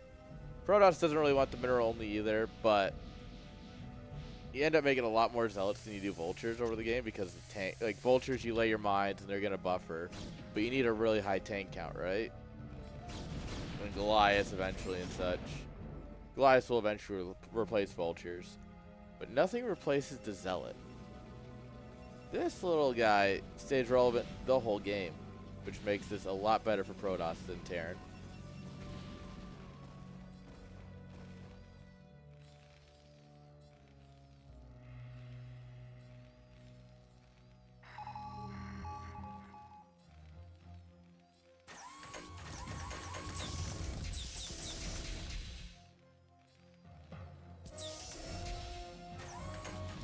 Alright, we got Siege. Protoss is looking at this. It's a really weird angle though because we're kind of just conga lining everything in, but what a stasis. Alright, yeah. Our zealots are in the back, which is where you exactly don't want them to be. Our mine drags aren't. There we go. Mine drags were not connecting for the longest time. They finally connect.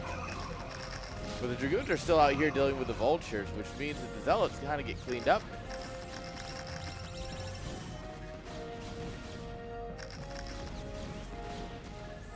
Alright, but how about another Arbiter and 4 zealots over here?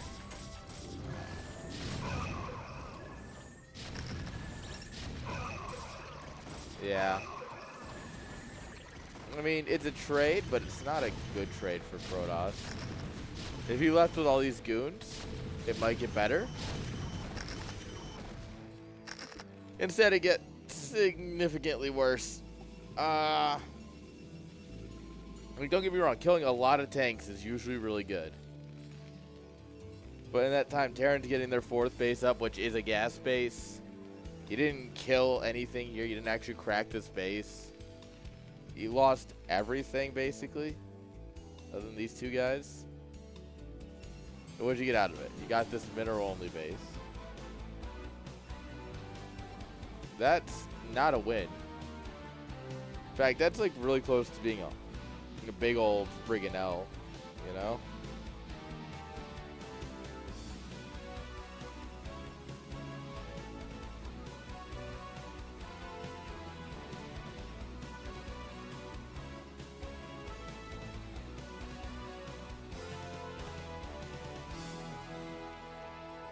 We got a race here because it's Lana. Look at this Sim City. Can a vulture get out of that? I hope so. Can a Goliath get out of that? It's gonna pop like here, right? Can a Goliath get out of that? We'll check back on that later. All right, this is where a recall would be fine, right? In a moment like this. Kind of come down here and then you come up here and you just,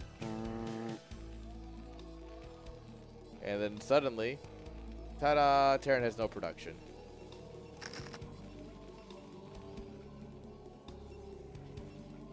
Yeah, like this. Guys, I have not watched these replays. I don't know how these games go. I just understand how you should Protoss sometimes.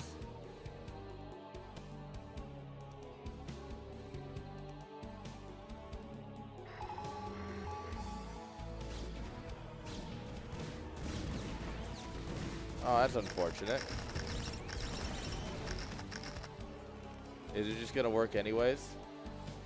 Hit the button, hit the button. Recall! Ha ha! Recall always hits. Guys, recall's a really good ability. You should try it.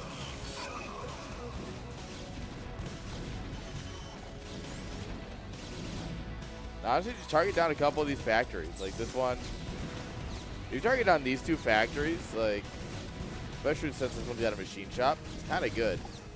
It's going to seriously hamper tank production for a while.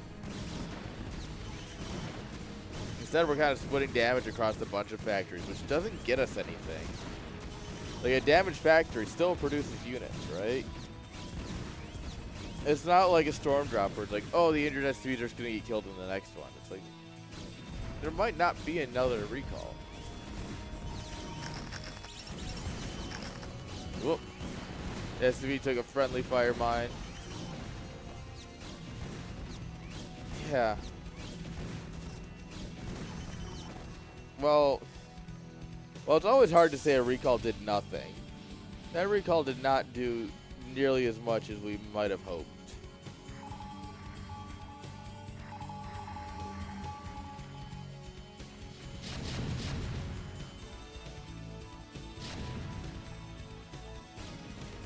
Alright. Tanks taking some pot shots at the Protoss army as it goes by. Just a reminder, like, hey, we're over here. But you never know. Sometimes they might forget. Oh. No. We thought about it. Decided against.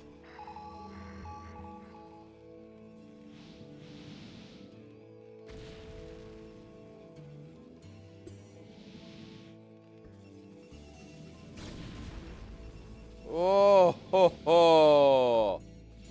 What an EMP. Oh, this is just a waste of army. I also love throwing the game. Oh, oh, hello, Stasis. Not that it matters, but hello.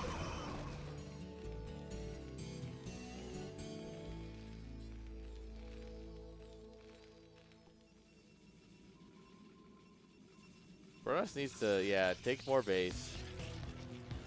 We need more base. All your base are belong to us. That's what we need some of right now.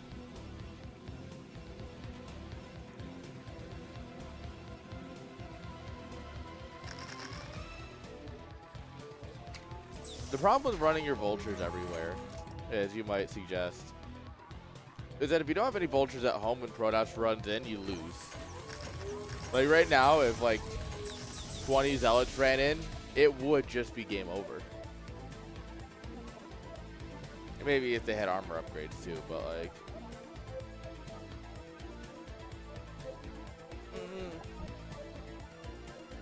You say that, but zealots are kind of good.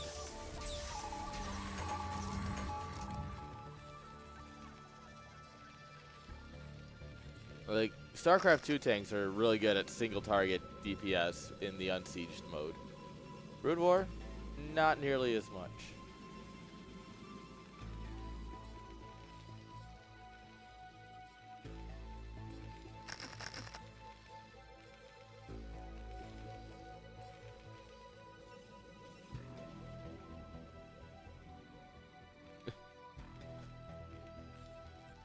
Ooh. 100 vultures. That'd be 7,500 minerals. Sir, get your hyperboles correct. We don't want hyperboles if they're not accurate.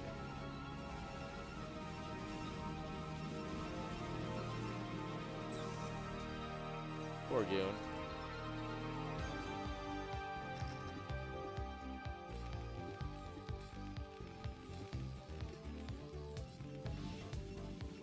Protoss still has a window here. Like, he could just slam into the natural right now. Completely bypass this army, whatnot.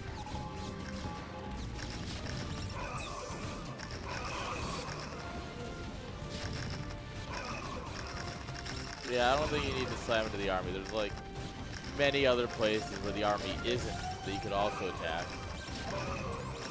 I mean, it doesn't really matter because he's playing Protoss and it's gonna work anyways.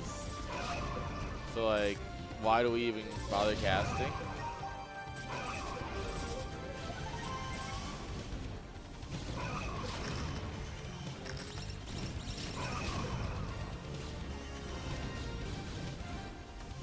Alright. We put up a lot of army and then just don't have enough to actually finish breaking this.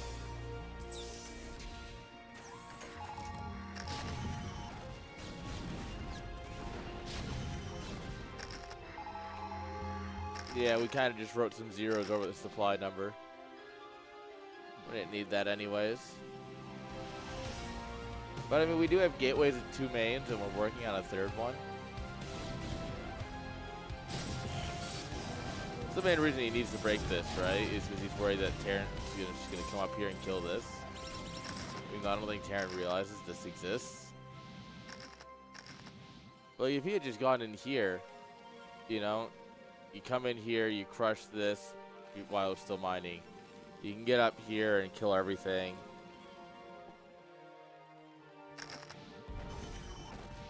Oh, that was a waste. He didn't need to die.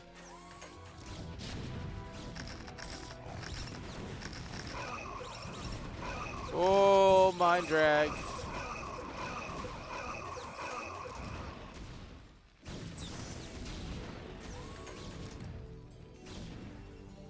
That's a lot of zealots.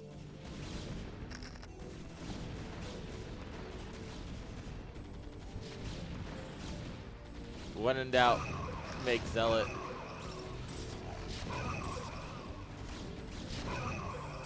Guys, Artosis in his sleep is malding right now. Artosis doesn't know what's happening, but all he knows is that he is very upset in his sleep right now. This Protoss just runs in here. He's gonna run over this base. GG is called. Lana taps out and attentat takes the series 2-0. Guys, just play Protoss. It's really easy. Have you ever considered playing Protoss?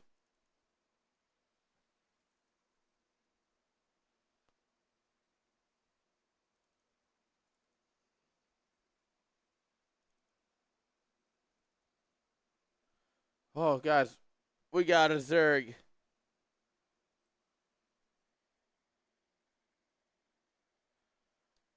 They do exist.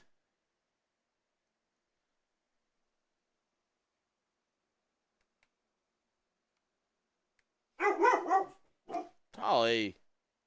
It's literally just her roommate. Go back to bed.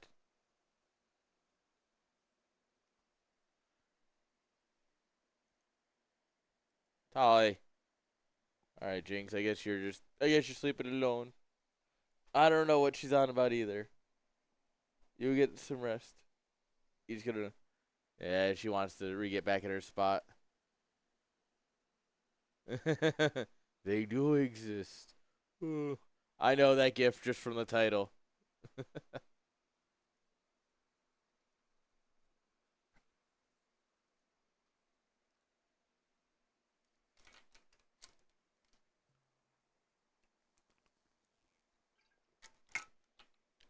Tyler, are you done barking? Did you tell him everything you needed to tell him? Are you sure? Yeah, okay. Back to bed. He has been told everything he needed to know. At the top right-hand side, guys, we got jjsair. And in the bottom right, we got razorsuke going for a 10 hatch. That's not common. Like, 1099 is not very common anymore.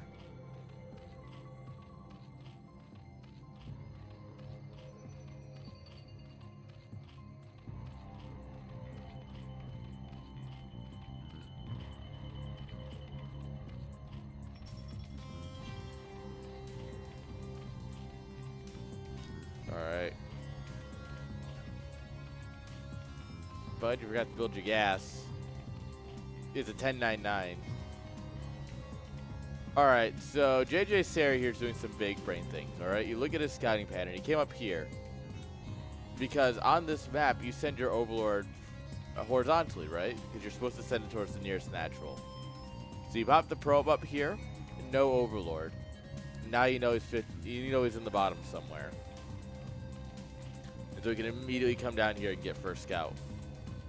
It truly is beautiful.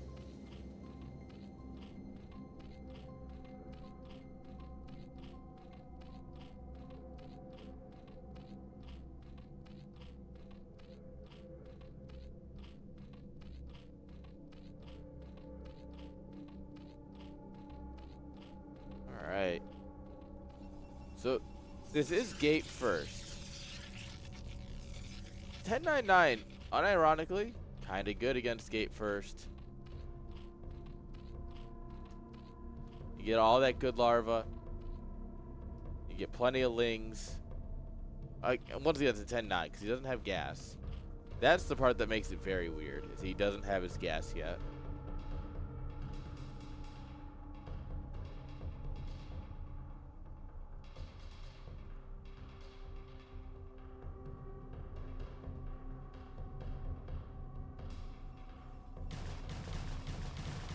Alright, no forge yet, so no worry of cannons. Alright, this is a tricky dance. You gotta bait the zealots out to the fight like this. You don't want to be losing lings. Because if you do this right, you might even be able to kill. Well, you might not. You shouldn't be able to kill the forge. In theory, the Protoss really fucks up. Yeah, he's pulling, boys. He's worried. Oh, lings are in. Lings are in. They're gonna start hitting on cannons. They're not gonna get anything, but we do kill the forge. Killing the forge is huge. Obviously, the wall is very important for Protoss. That's a battery. That's not a second cannon. Oh, no. He's going to drop the Cyber Core. He's not going to get +1. Oh, this is going to be a really weird game. Okay. I was worried this might be just a 2-hedge Ling Flood into a 3-hedge Ling Flood. We are droning.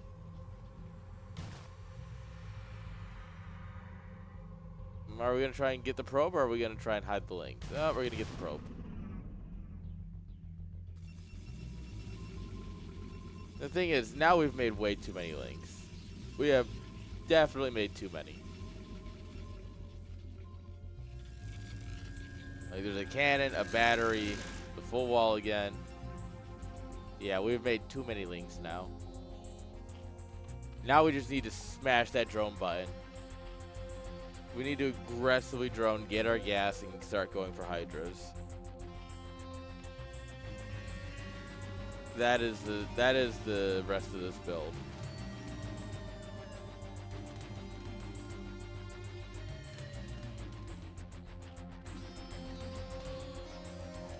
Zerg needs the upgrade from Heart of the Swarm, where your lings could jump. The raptor lings, where they could like jump and jump. They can jump at targets. Can you imagine they're like, oh, we're gonna target the cannon, and just like, whoop. Yep. Up walls too. That would make this game very fair and very balanced. Please, Blizzard, make it happen.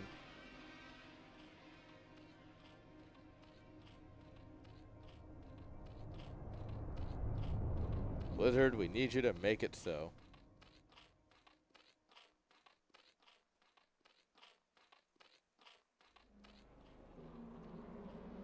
Drone count still very low. We are going into lair. I think the crazy thing is that the drone count is pretty competitive with the probe count. Which, that's more of a sign that the probe count's bad than that the drone count is good.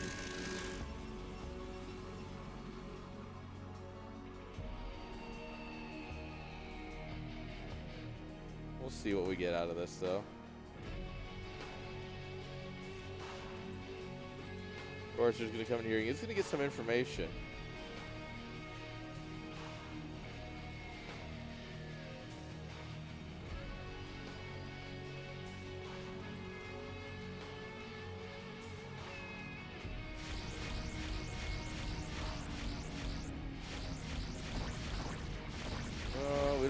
lose the Corsair. We don't really want to take that much damage on the Corsair. That's also bad. The Hydroden over at the third base. A crazy play, considering the Hydras are obviously going to get spotted by the Sairs.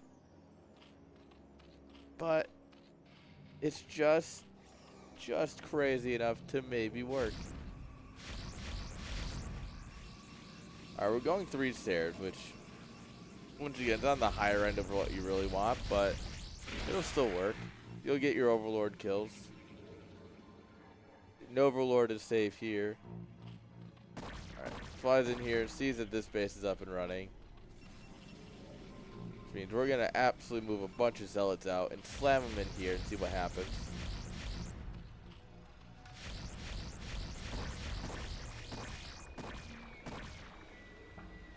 Oh, that guy gets to live.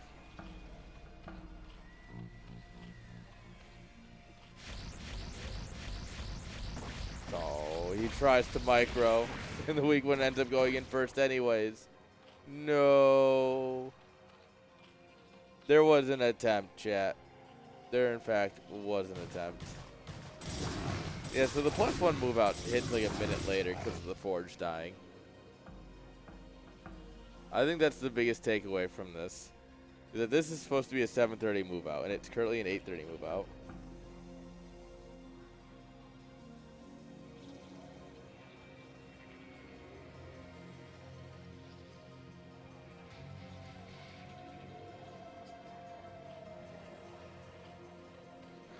Alright, we're just going to send it on in here.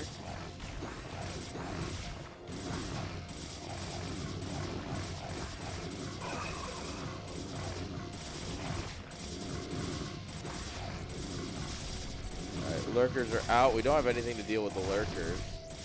But it doesn't matter because they're not going to do enough damage and they don't shoot up.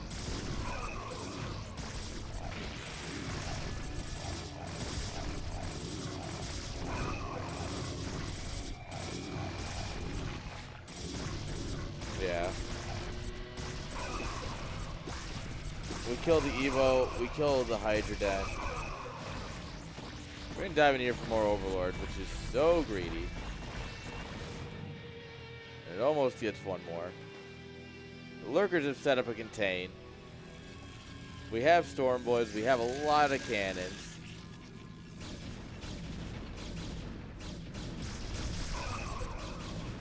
Oh, yeah, you don't want to go home, bud. Going home's a trap. Remember, chat, never go home once you move out. That's the moral of the story. We're going to inch forward, trying to kill the battery. Like the only thing left we can try and get.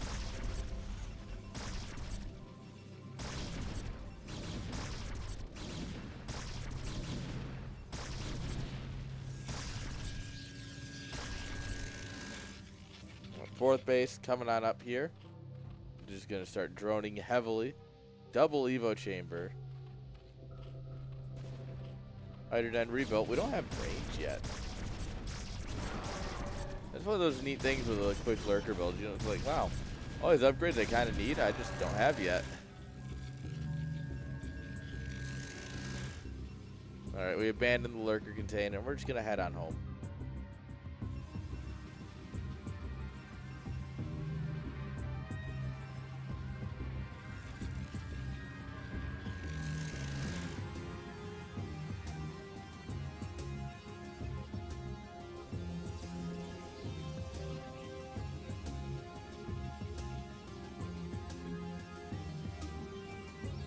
Even Ling over here. Check it for third bases. I like it.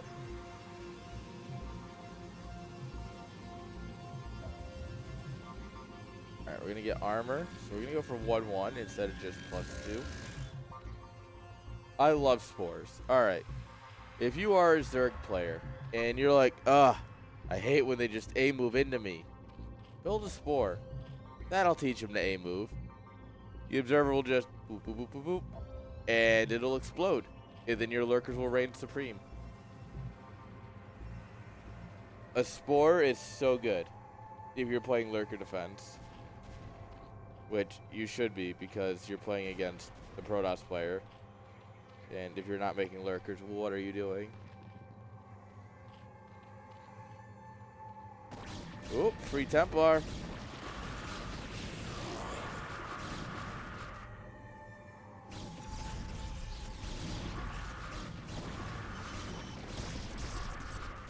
Alright. We don't really have enough to contest this Protoss army. Even though it's entirely Dragoons, there's more goons than there are Hydras. And the storms are devastating.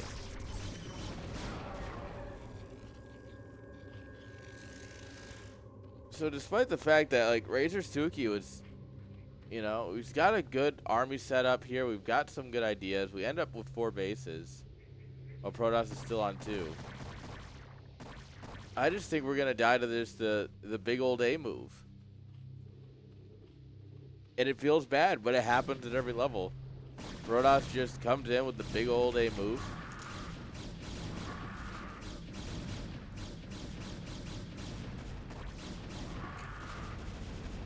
Yeah, well, what do you do about this?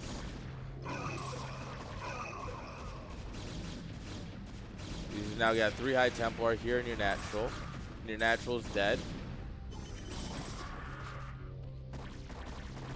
You probably should kill that egg. Like, there's no reason for you to not be killing these eggs. Oh, the storms are good, yeah. Yeah, we should have just killed the eggs. Why are we letting these lurkers even pretend to burrow? Oh, reinforcing zealots are beating reinforcing hydras. That's not good.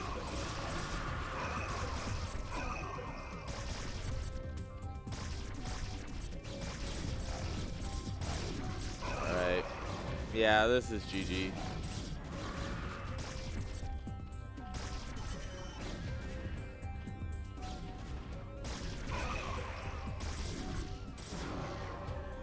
Yeah, you just push in here and it's no bueno. GG is called. jjsair is gonna take game number 1. GG's. And I mean that Protoss death ball is just a pain right in the rear end. There's really no other answer. It's just Protoss is good, guys. Protoss is easy.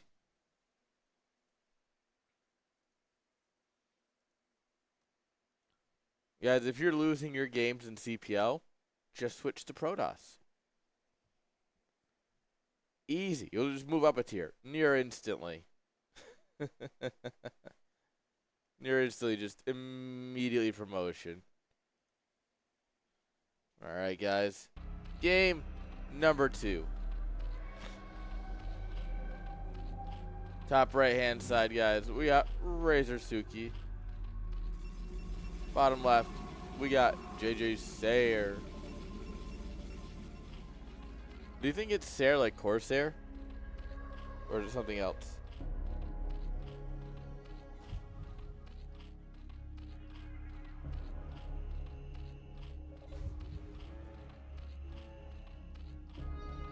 Like, I don't know who jjsair is. But we're getting a gateway first against him.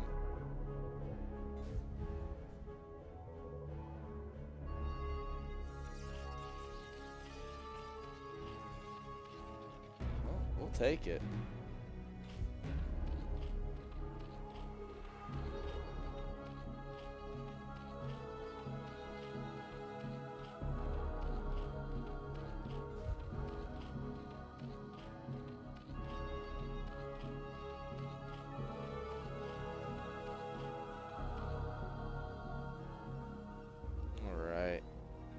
It is cross spawn, which gate first and cross spawn, not that hot.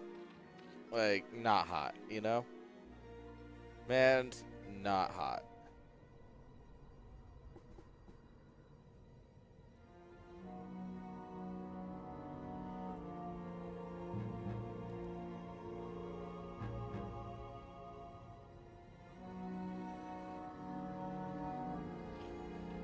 Our hatchery is down.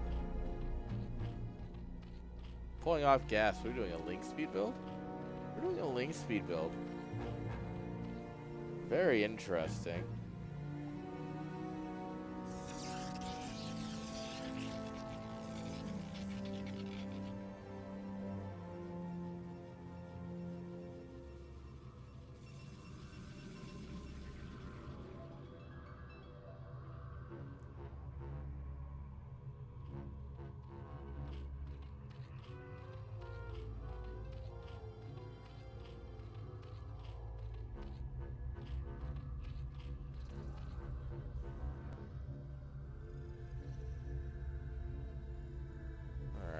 Nexus still hasn't started yet.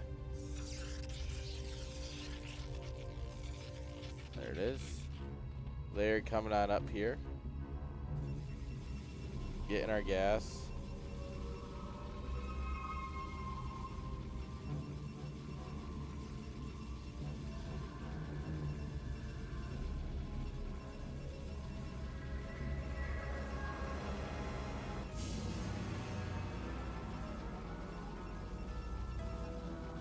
Alright, we're gonna poke at the front, but not a whole lot we can get done at the moment. Probe's gonna make it in here. See, we're going lair. That's exactly what the probe needed to see. That is good info. Ooh. We do accidentally get 2 lings in here. They're not gonna kill this cannon, but they'll make it. They'll make the Protoss guess for a second. You know, is that enough? And you're like, it could be enough. Definitely is not enough though.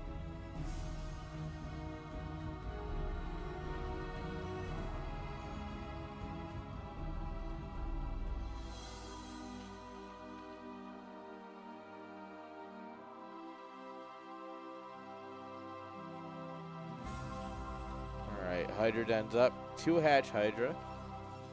This is going to be one of the all-ins of all time, that's for sure. I am curious to see how this goes.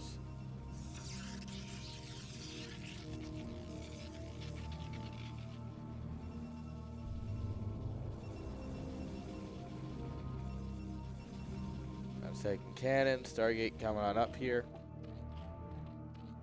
Lurker aspects. A 2-base lurker. Okay.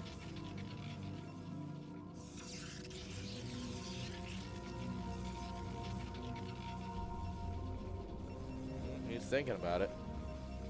Second cannon finishing up. The lings are absolutely utterly useless now. +1 ranged weapons. Or air weapons. He's gonna commit hard to the stairs.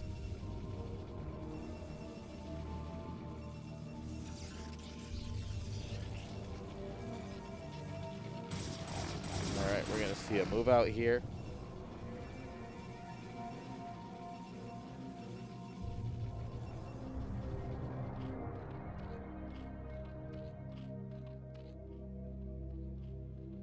He doesn't really have anything at home to deal with this, so he's got to contest it in the middle.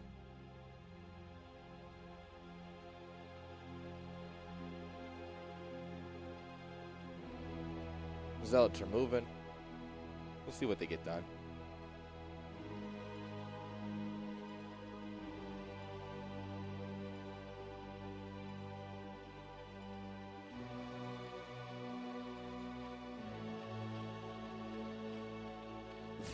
Alright. Perfect timing on the sunken. The Lings will get a beautiful surround. That lurker egg helps so much.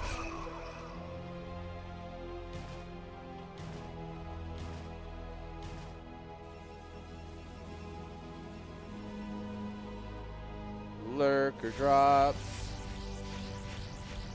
What a lucky moment from jjsair. Can we talk about how this is the luckiest thing that could happen to you? Whoops, I accidentally found his drop.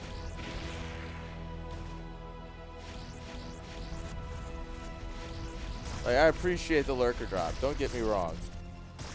I'm a big lover of a build like this. But, yeah, it's so unfortunate that he got scouted like that. Lings are going to try and run in. A few of them will even make it.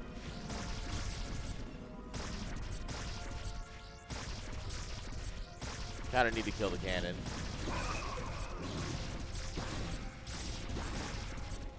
Yeah, killing that cannon's huge.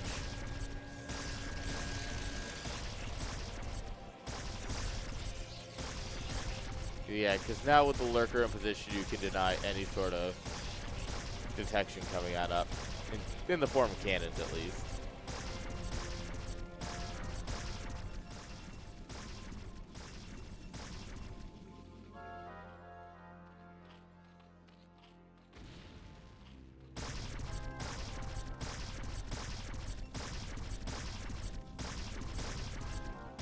Server's cooking. Nexus should be fine. It'll be bruised, but it should be fine.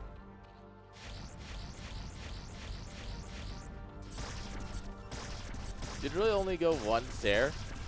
Or did we lose the other ones?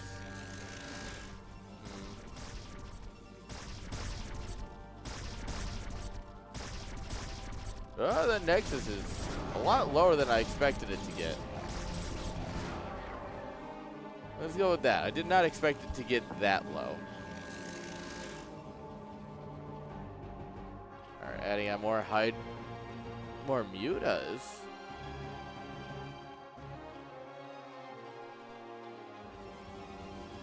Interesting. Coming in and sniping the Nexus with mutas would just be a fucking sick play. That's one of those you do it for the love of the game kind of moments. You don't do it because it's the best thing to do. You do it because you love the game. Let's see, 45 damage. What's that? 90. He's gonna take what? 5 swipes, depending on how much time he takes. If 4 or 5 swipes, and you can come in and kill the Nexus. In that same time, it'll bounce over and kill the cannon and probes too. Dude, he is just everywhere. With no map knowledge, he's just on it. jjsair has played this matchup once or twice. And it shows.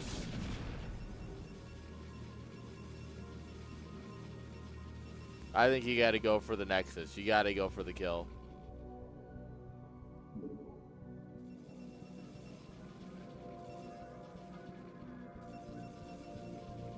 It's still on 2 bases, so it's not impressive, but like you gotta go for it, right?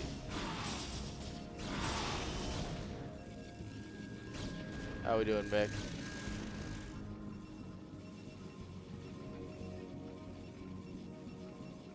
Yes, you did. But the VOD's on YouTube, so you can check it out.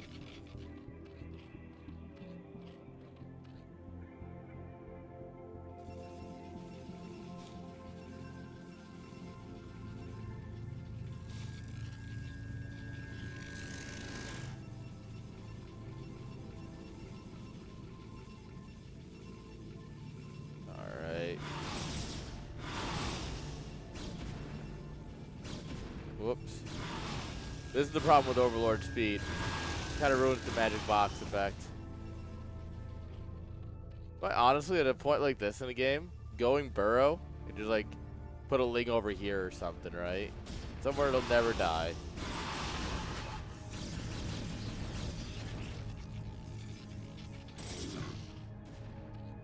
This is one angry zealot.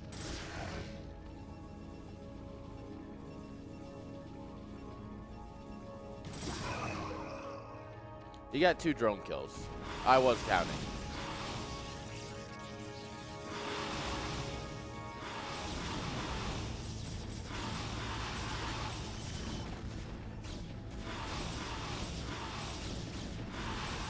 Alright, these mutas are gonna get shredded here.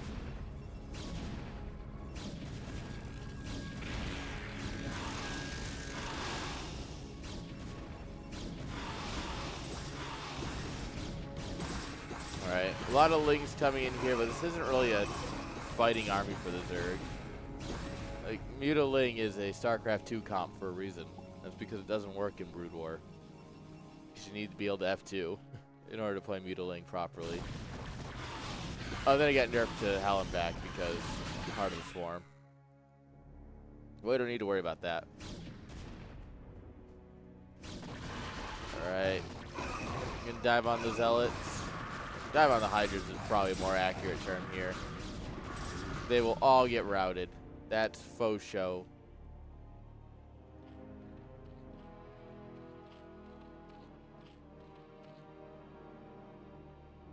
Rip Hydra boys, yeah. I mean, this is about to be it, I think.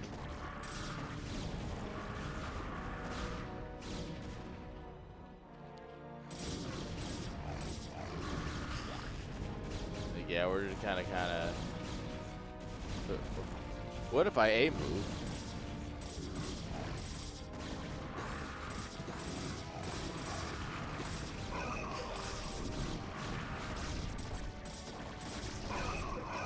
Alright, the Zealots are trying their best. They're kind of left to their own fate against the Sunken and the Lurker.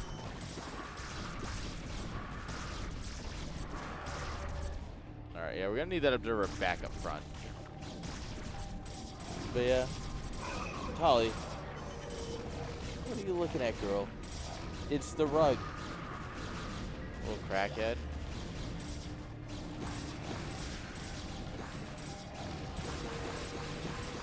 Storm, good unit. Storm, very good unit. GG is called. razorsuke tabs out. And jjsair will take the series. 2-0. Damn. We're not Bonjwas. That's for sure. Boo.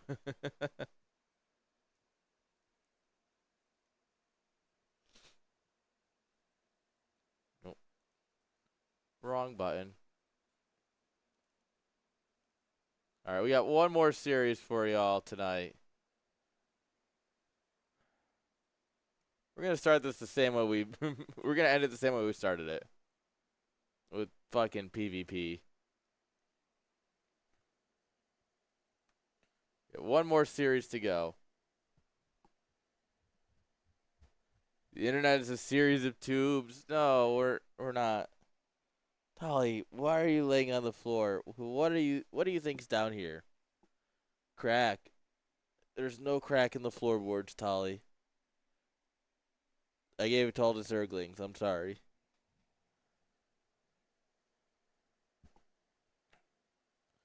The internet is a series of tubes. In the most broadest sense, kind of. I know what it's from. Trust me. I know. We make that joke at work a lot. When someone says something stupid, we're like, oh yeah, it's a series of tubes, you know? We had one of our engineers try explaining that to like a C-suite person. Like he kept just like, oh yeah, it's a series of tubes. It like went on the whole thing.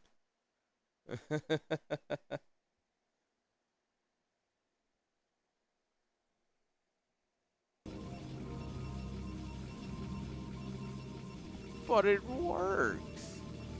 Anyway, top right hand side, guys, with the blue probes. It's Yaqoob. Bottom left, we got Hazorath.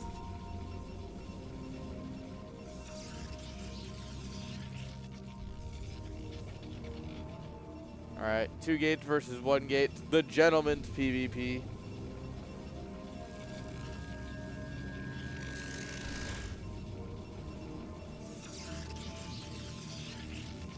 Ollie, what are you chewing on down there?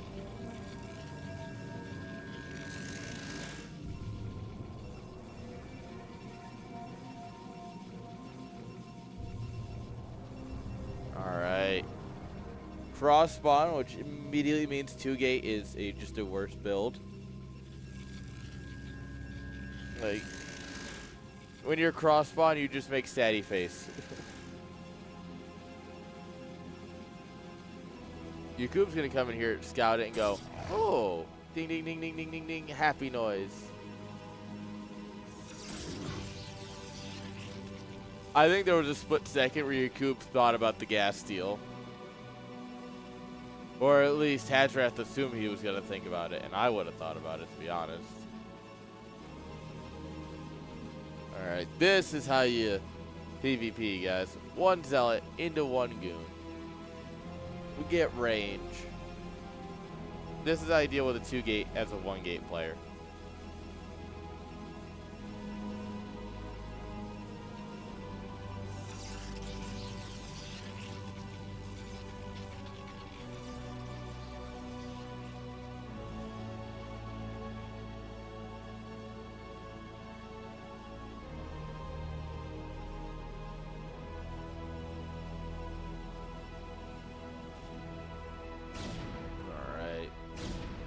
honest, Dragoon's trying.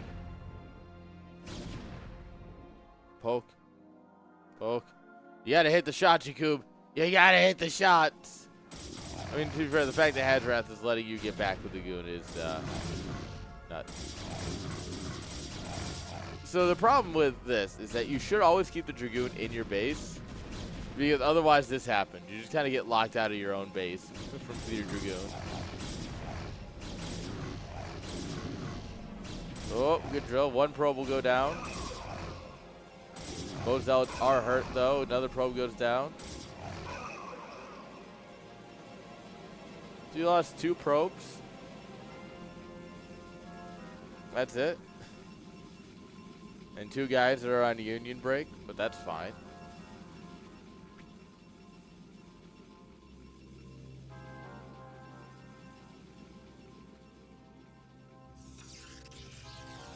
Whoa, my unit waypoints are full. Oh no. Whatever will I do? How am I going to waypoint my units when I'm observing a replay? Holly, what are you doing, girl? There's no understanding the mind of a dog that has no brain cells.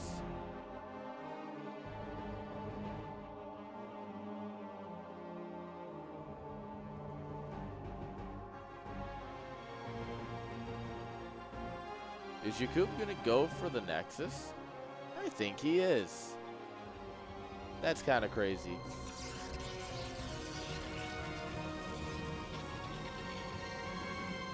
It's a little insane in my brain. I think my dog just opened the gate and is now off in the living room where she shouldn't be at this hour.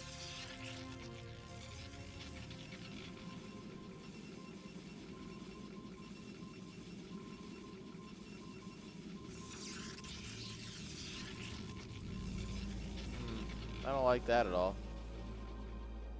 I'm gonna have to go get her after this game.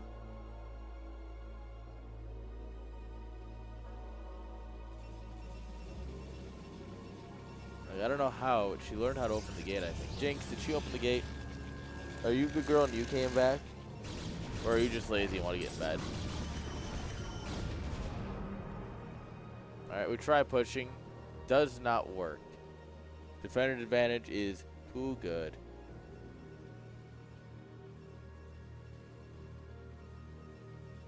Yes, Jinx, I got your butt. Welcome back, Tolly. And I see you to join us. Alright, we saturate up the natural here.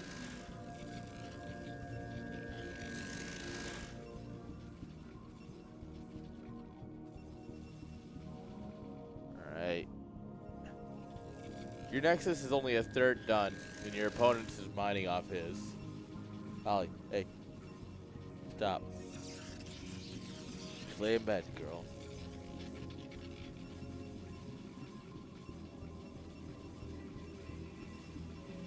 Alright. Goons, observers. These probes are still on strike, by the way. These guys refuse to give in to the demands. And the Union boss is like, guys, it's a reasonable deal. And these two are like, no, it can be better. And everyone else is like, dude, just give up.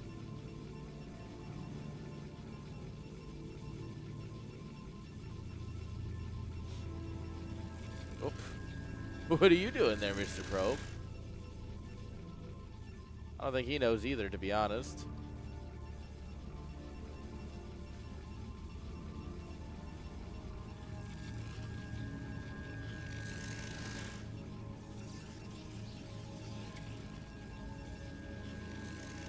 Our observer gets all of the information you could ever want.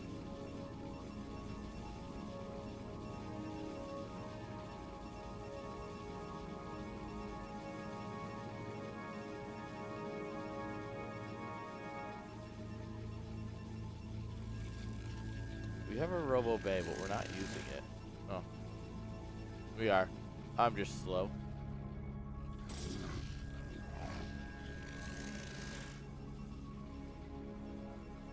Yaqoob thinking about a third base. The mere thought of it Hazorath cannot deal with.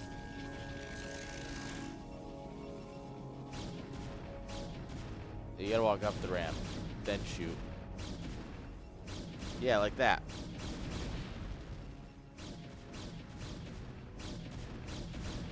Whoa.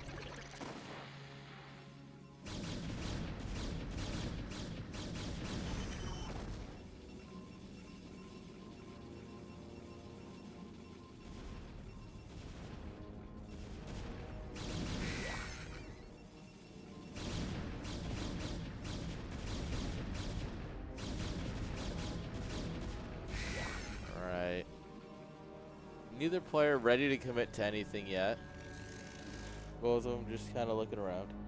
Ollie, you licking your toes. I don't know if you guys can hear it, but I can hear my dog licking her toes through my headset. I don't know if it's coming through on stream, but that's what I'm referring to. Is I can hear her going. And now she's doing it to my hand. Dolly, I need my mousing hand to observe. You know, inconvenient makes it when I have the left-hand mouse. Alright, additional gates. We got pylons coming up here. Kind of expect a cannon. You have the observer advantage, but being able to just have passive detection at home is so useful.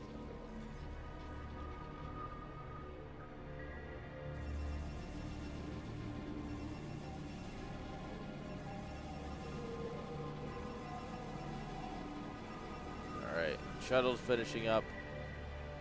With the shuttle, we should see a push from Hazorath. At that point, it's time to get something done. You know? Now, your army's at a point where this is as good as it's getting.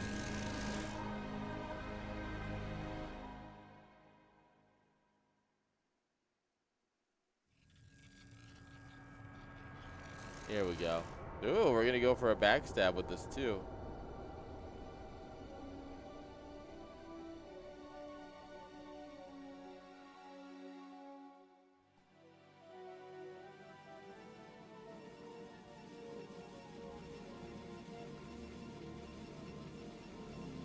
Alright, here we go. Nope. Nope.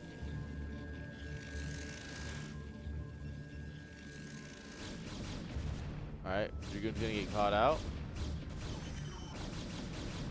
It's fine because Yaqoob's actually gonna try and push out here. Oh! Gonna get that. Shuttle with a Reaver still inside of it. Great last Scarab though. But the Arc is the strongest unit in the game. Bar none. It really is. It just is.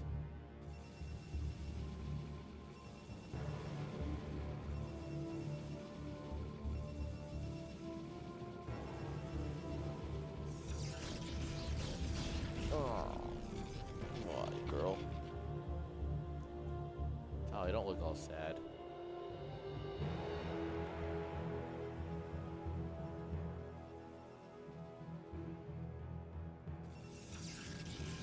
Alright. That attack didn't go our way. Yaqoob is going by the mantra of when ahead, get ahead. To the betterment of his gameplay and to the questioning of the cast.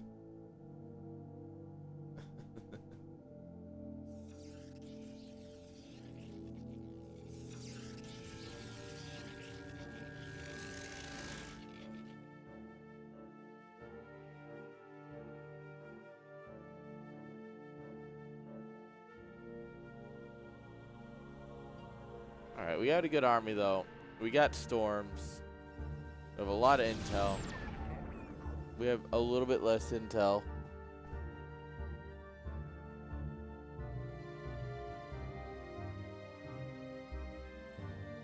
Are we just gonna send it?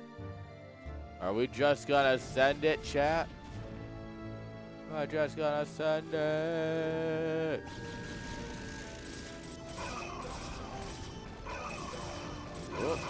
Alright, couple of free observers. Power the A move. Probably drop some storms, so yeah, like that. That's a good storm. Alright, well. Oh, meanwhile, there's like 5 units over here crushing the space. They get pulled into the to the main battle, I guess. They're not allowed to have fun over there. The DT doing a lot of work here. Hey, just go kill this base. Punish his greed.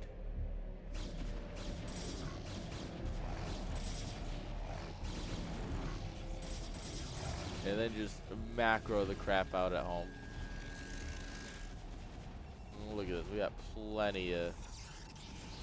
Going up to 4 bases here. We got plenty of storms at home. This ragtag group of zealots and goon isn't going to do anything. I won't do anything against 2 cannons, let alone 4.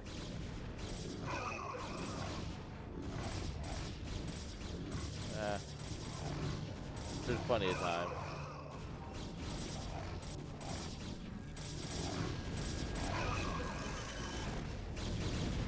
The worst part is, like, the goons will come in and obviously save it, but if all 4 cannons had been done, that army totally loses. As it stands, as the cannons were finishing warping in, barely would have beaten that. But the whole point of cannons is to buy time for your army to arrive. And buy time, they did.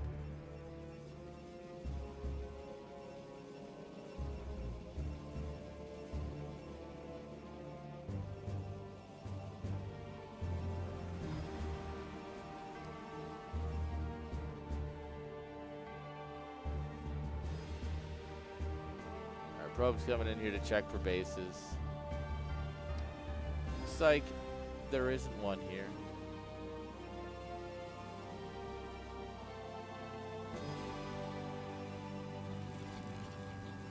So this is now 4 bases to 2. We still got mining in the main. We don't have mining in the main here. It was actually 4 to 1. Yeah, go win the game, please.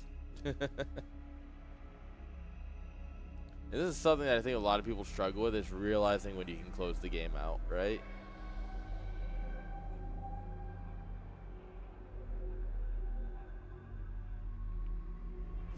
Like, I think this is something that a lot of players need to learn, is like when you can and can't end the game, right? Because so many times coaches will focus on the don't attack here because you're just going to throw. But also, sometimes you need to attack here. You're up 40 supply. You got storm. You got +1. Like, 2-1's coming through. You just got the better army, and you got to use it.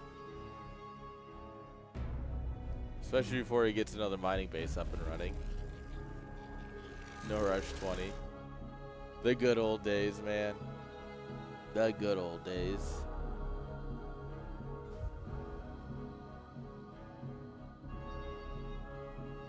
Alright, we are actually going to finally send it.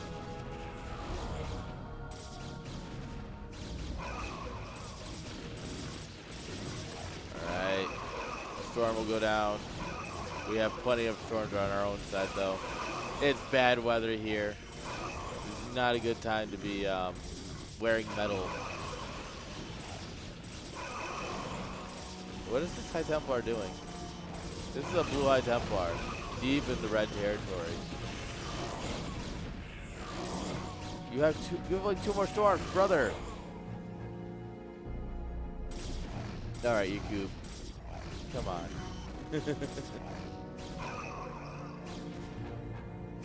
We had the exact same worker count with 40 supply up. What happened there?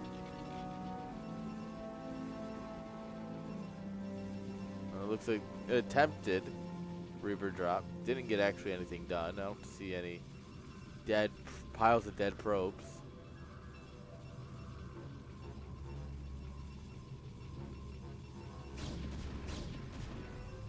Oh!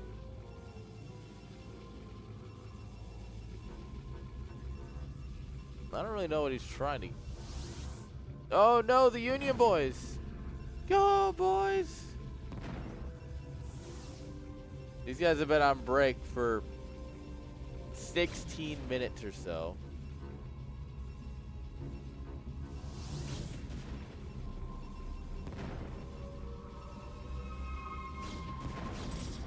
Oh. Oh. Oh. Oh. Nope. That should have detonated. That should have just gone right into the heart of the probes and just boom.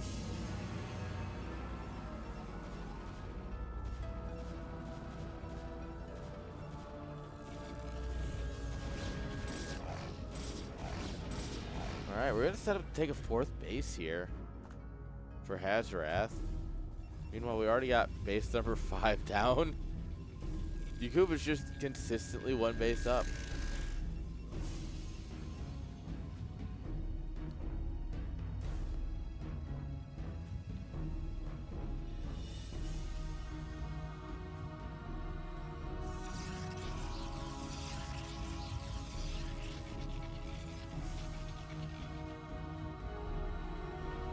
Hi, Jinx.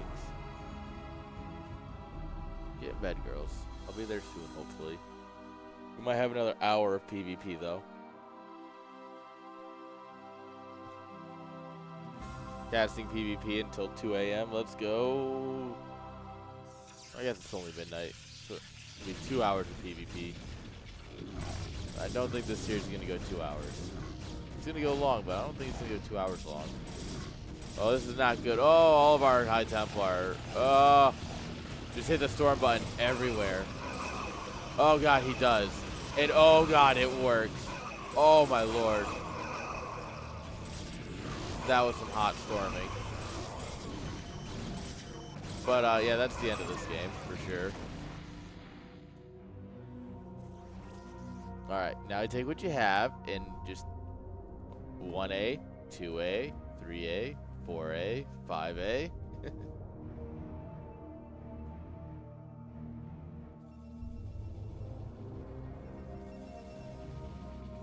Honestly, it's 1A, 2A, 3A, 4A. Shift 1A, 2A, 3A, 4A.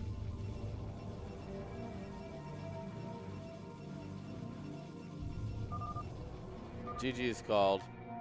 I think Hazorath has just realized, like, this isn't gonna happen. GG. I'm gonna have to talk to Yaqoob about ending his games.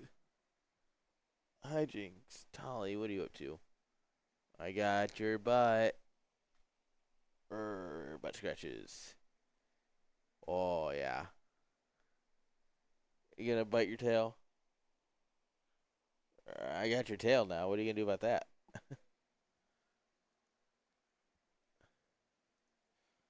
Alright. In a longer than it needed to be game, Yaqoob takes game 1.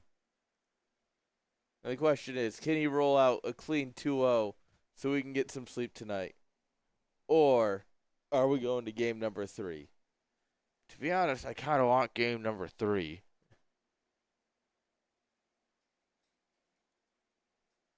Like, if I may be real a second, just a millisecond. In the top right-hand side, guys, we have Hazorath down a point. And currently looking to make it a clean 2-0. Give it up for Yaqoob.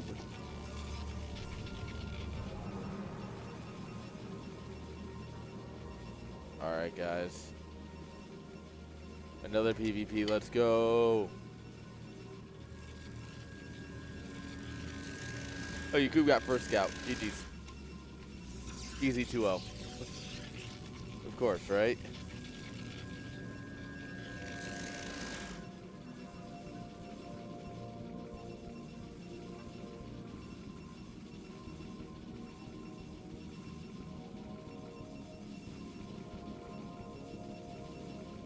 Alright. Both players going 1 gate gas. Honestly, love to see it.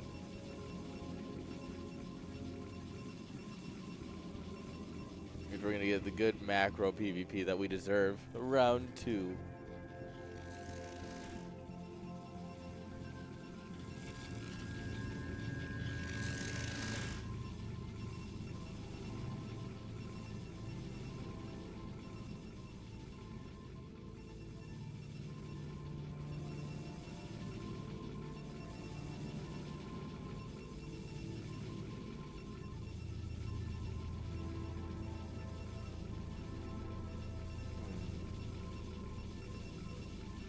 wonder what they're planning, right?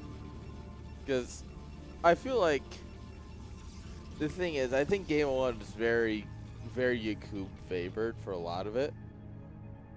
But I think also Hazorath could look at that and go, oh, that was a really, really good, close, competitive game in macro again. But I think if you read it as a, no, we're kind of a bit outmatched here, then I expect him to do something cheesy, right? Like just probe darts this way and build the, you know, the Templar Archives and a gateway. Or we see Temple Archives and a Robo in the main and DT drop. I expect that more if you recognize that Yaqoob was just ahead most of the game 1. But if he doesn't, then we're going to get another macro game where Yaqoob just slowly grinds him down without attacking ever.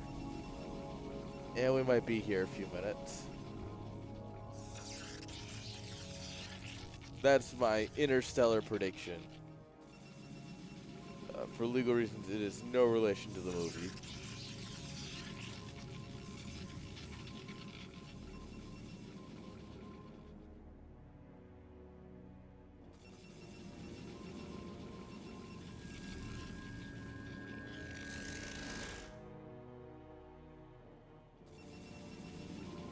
Alright, what are we going to do? 3-gate Goon. Alright.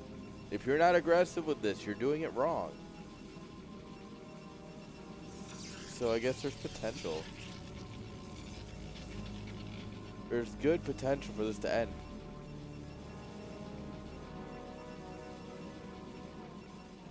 I am curious to see how Yaqoob plays 3-gate Goon. Considering how passively he played last game, it does have me a little concerned.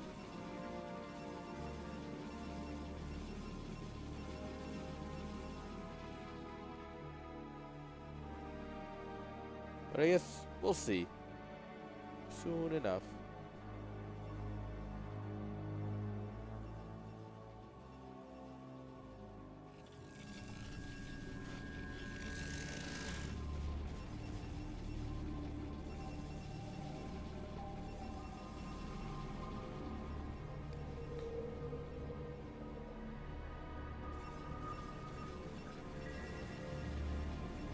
Alright, the goons are pumping.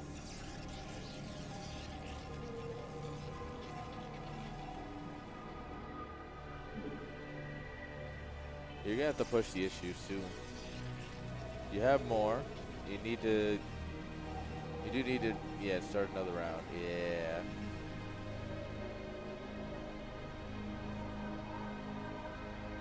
All right, Hazorath on the high ground does have the good advantage. We should be sending the Zealot in first. Yaqoob. The Zealot eats a lot of shots and doesn't suffer from missed chances.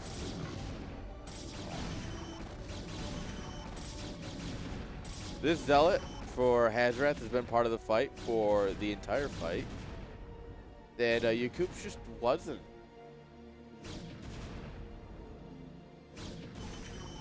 Like, really no other answer than just Yaqoob took a very poor fight. On the back of it, though, he does have his natural down, right? Big old not yet here for Hazorath. And Caster's Curse. The moment I say is when he's going to drop it, which is exactly why I just waited.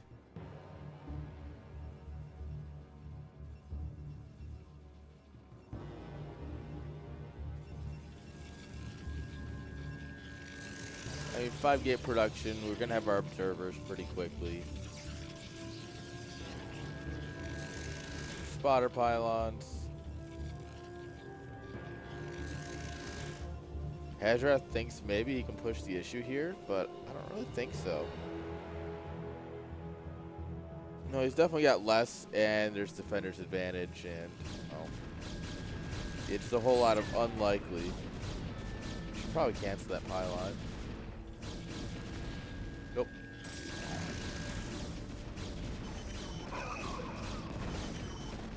Oop, grab the shuttle. That's a free Reaver. And now you gotta back up. You gotta buy time until you have more goons. He just has more goons. No, Yaqoob, please. Please, Yaqoob. No.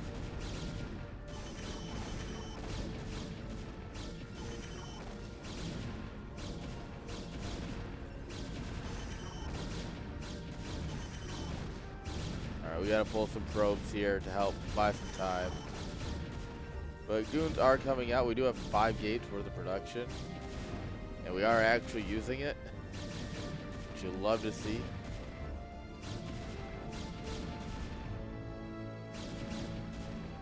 So something you can do, if you are a Protoss in the position that Yaqoob is in, and you have 2 observers, he has 2, yeah.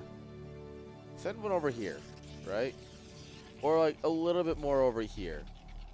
Because then, what you can do is, when you need to fight the goons, grab your probes, and you drill. And then you can get better results of actually trying to get damage done on the goons with the probes.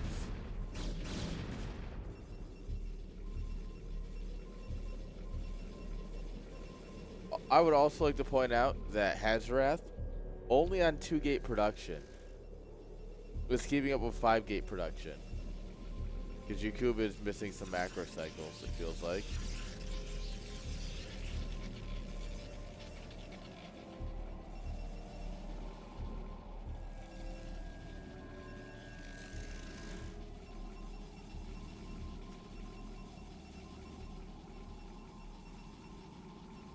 Alright, he's going to see the shuttle go out, if he's looking. I don't think he was looking.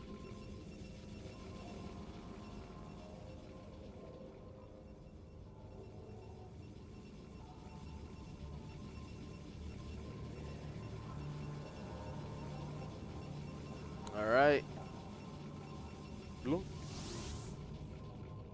Show me the scarab. Nope. Nope. Lid dud.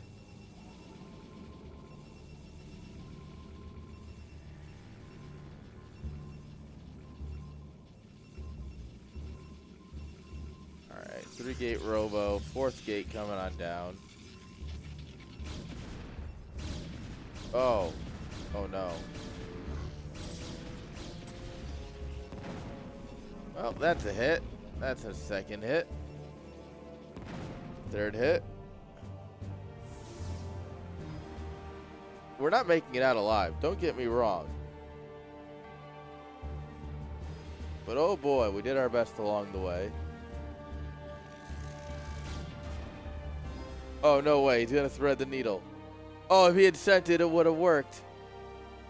Oh. Oh. Oh. He's juking.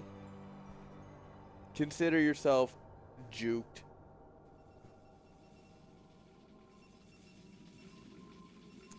Yaqoob absolutely just got played. Yakoob's goons all just had their ankles broken by this shuttle. Just the whoa.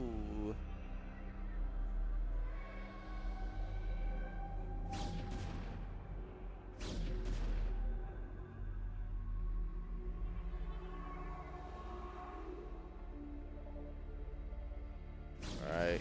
Hazorath's gonna push the issue here. I got 8 probe kills, by the way. That Reaver. We're both at equal supply. It really comes down to Reaver shots at this point. Because we have a lot more goons here for Yaqoob. But the Reavers obviously do a lot. Especially when we're clumped up like this. Thankfully, there's still just too many goons. Yaqoob wins with a lot more supply. And he should definitely push the advantage. At least get control of the high ground here and some stuff over here. Put up like a solid, like, you know, half contain against your opponent.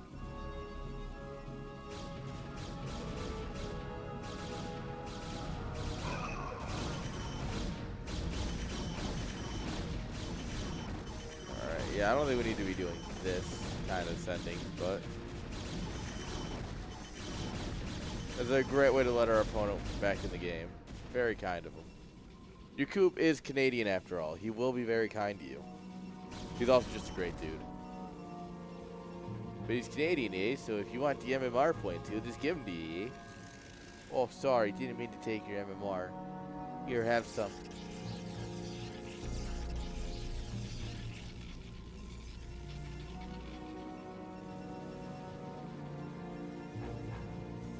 Alright, more goons coming on up here.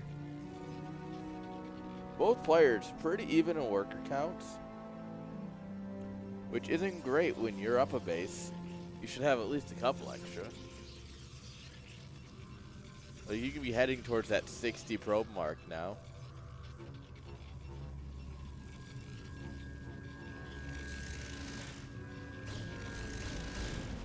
Alright, that probe did not survive. He did confirm the base exists, but he did not survive confirming it.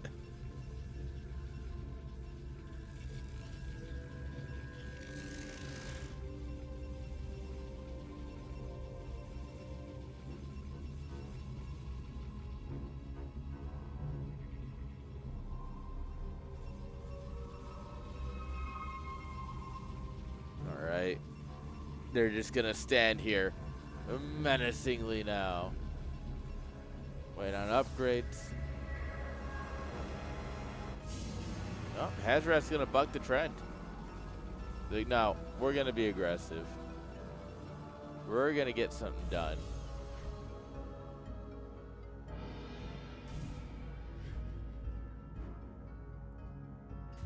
Girl, what are you doing? Puppy, why do you need so much love right now? I'm trying to cast. Alright, we have High Templar here for Yaqoob. High Templar, once again, are just better than Reavers. Alright, the Reavers are going to dive into the main.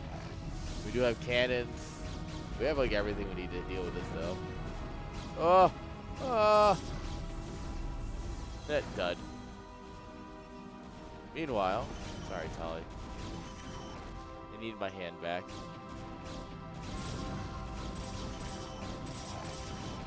Free goons. Yeah, this is the beginning of the end. Even Yaqoob can close this one out, I think.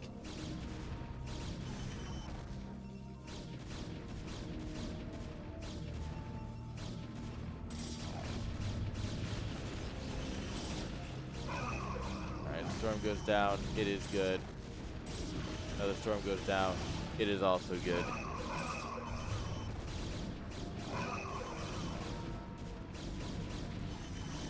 We only had 2 storms, but it's fine. Yeah, that's it, guys. It looks like Yaqoob is going to take this in a 2-0 because he wants us to get some sleep tonight. How very kind of him. Very Canadian, eh? Casual 5-hour stream to get us back in the saddle, guys. It's been great. We gotta watch these goons trade out. GG is called. Some good storms to end it. And with that, Yaqoob takes the 2-0. GG's. Alright, guys. We're gonna find someone to show some love to.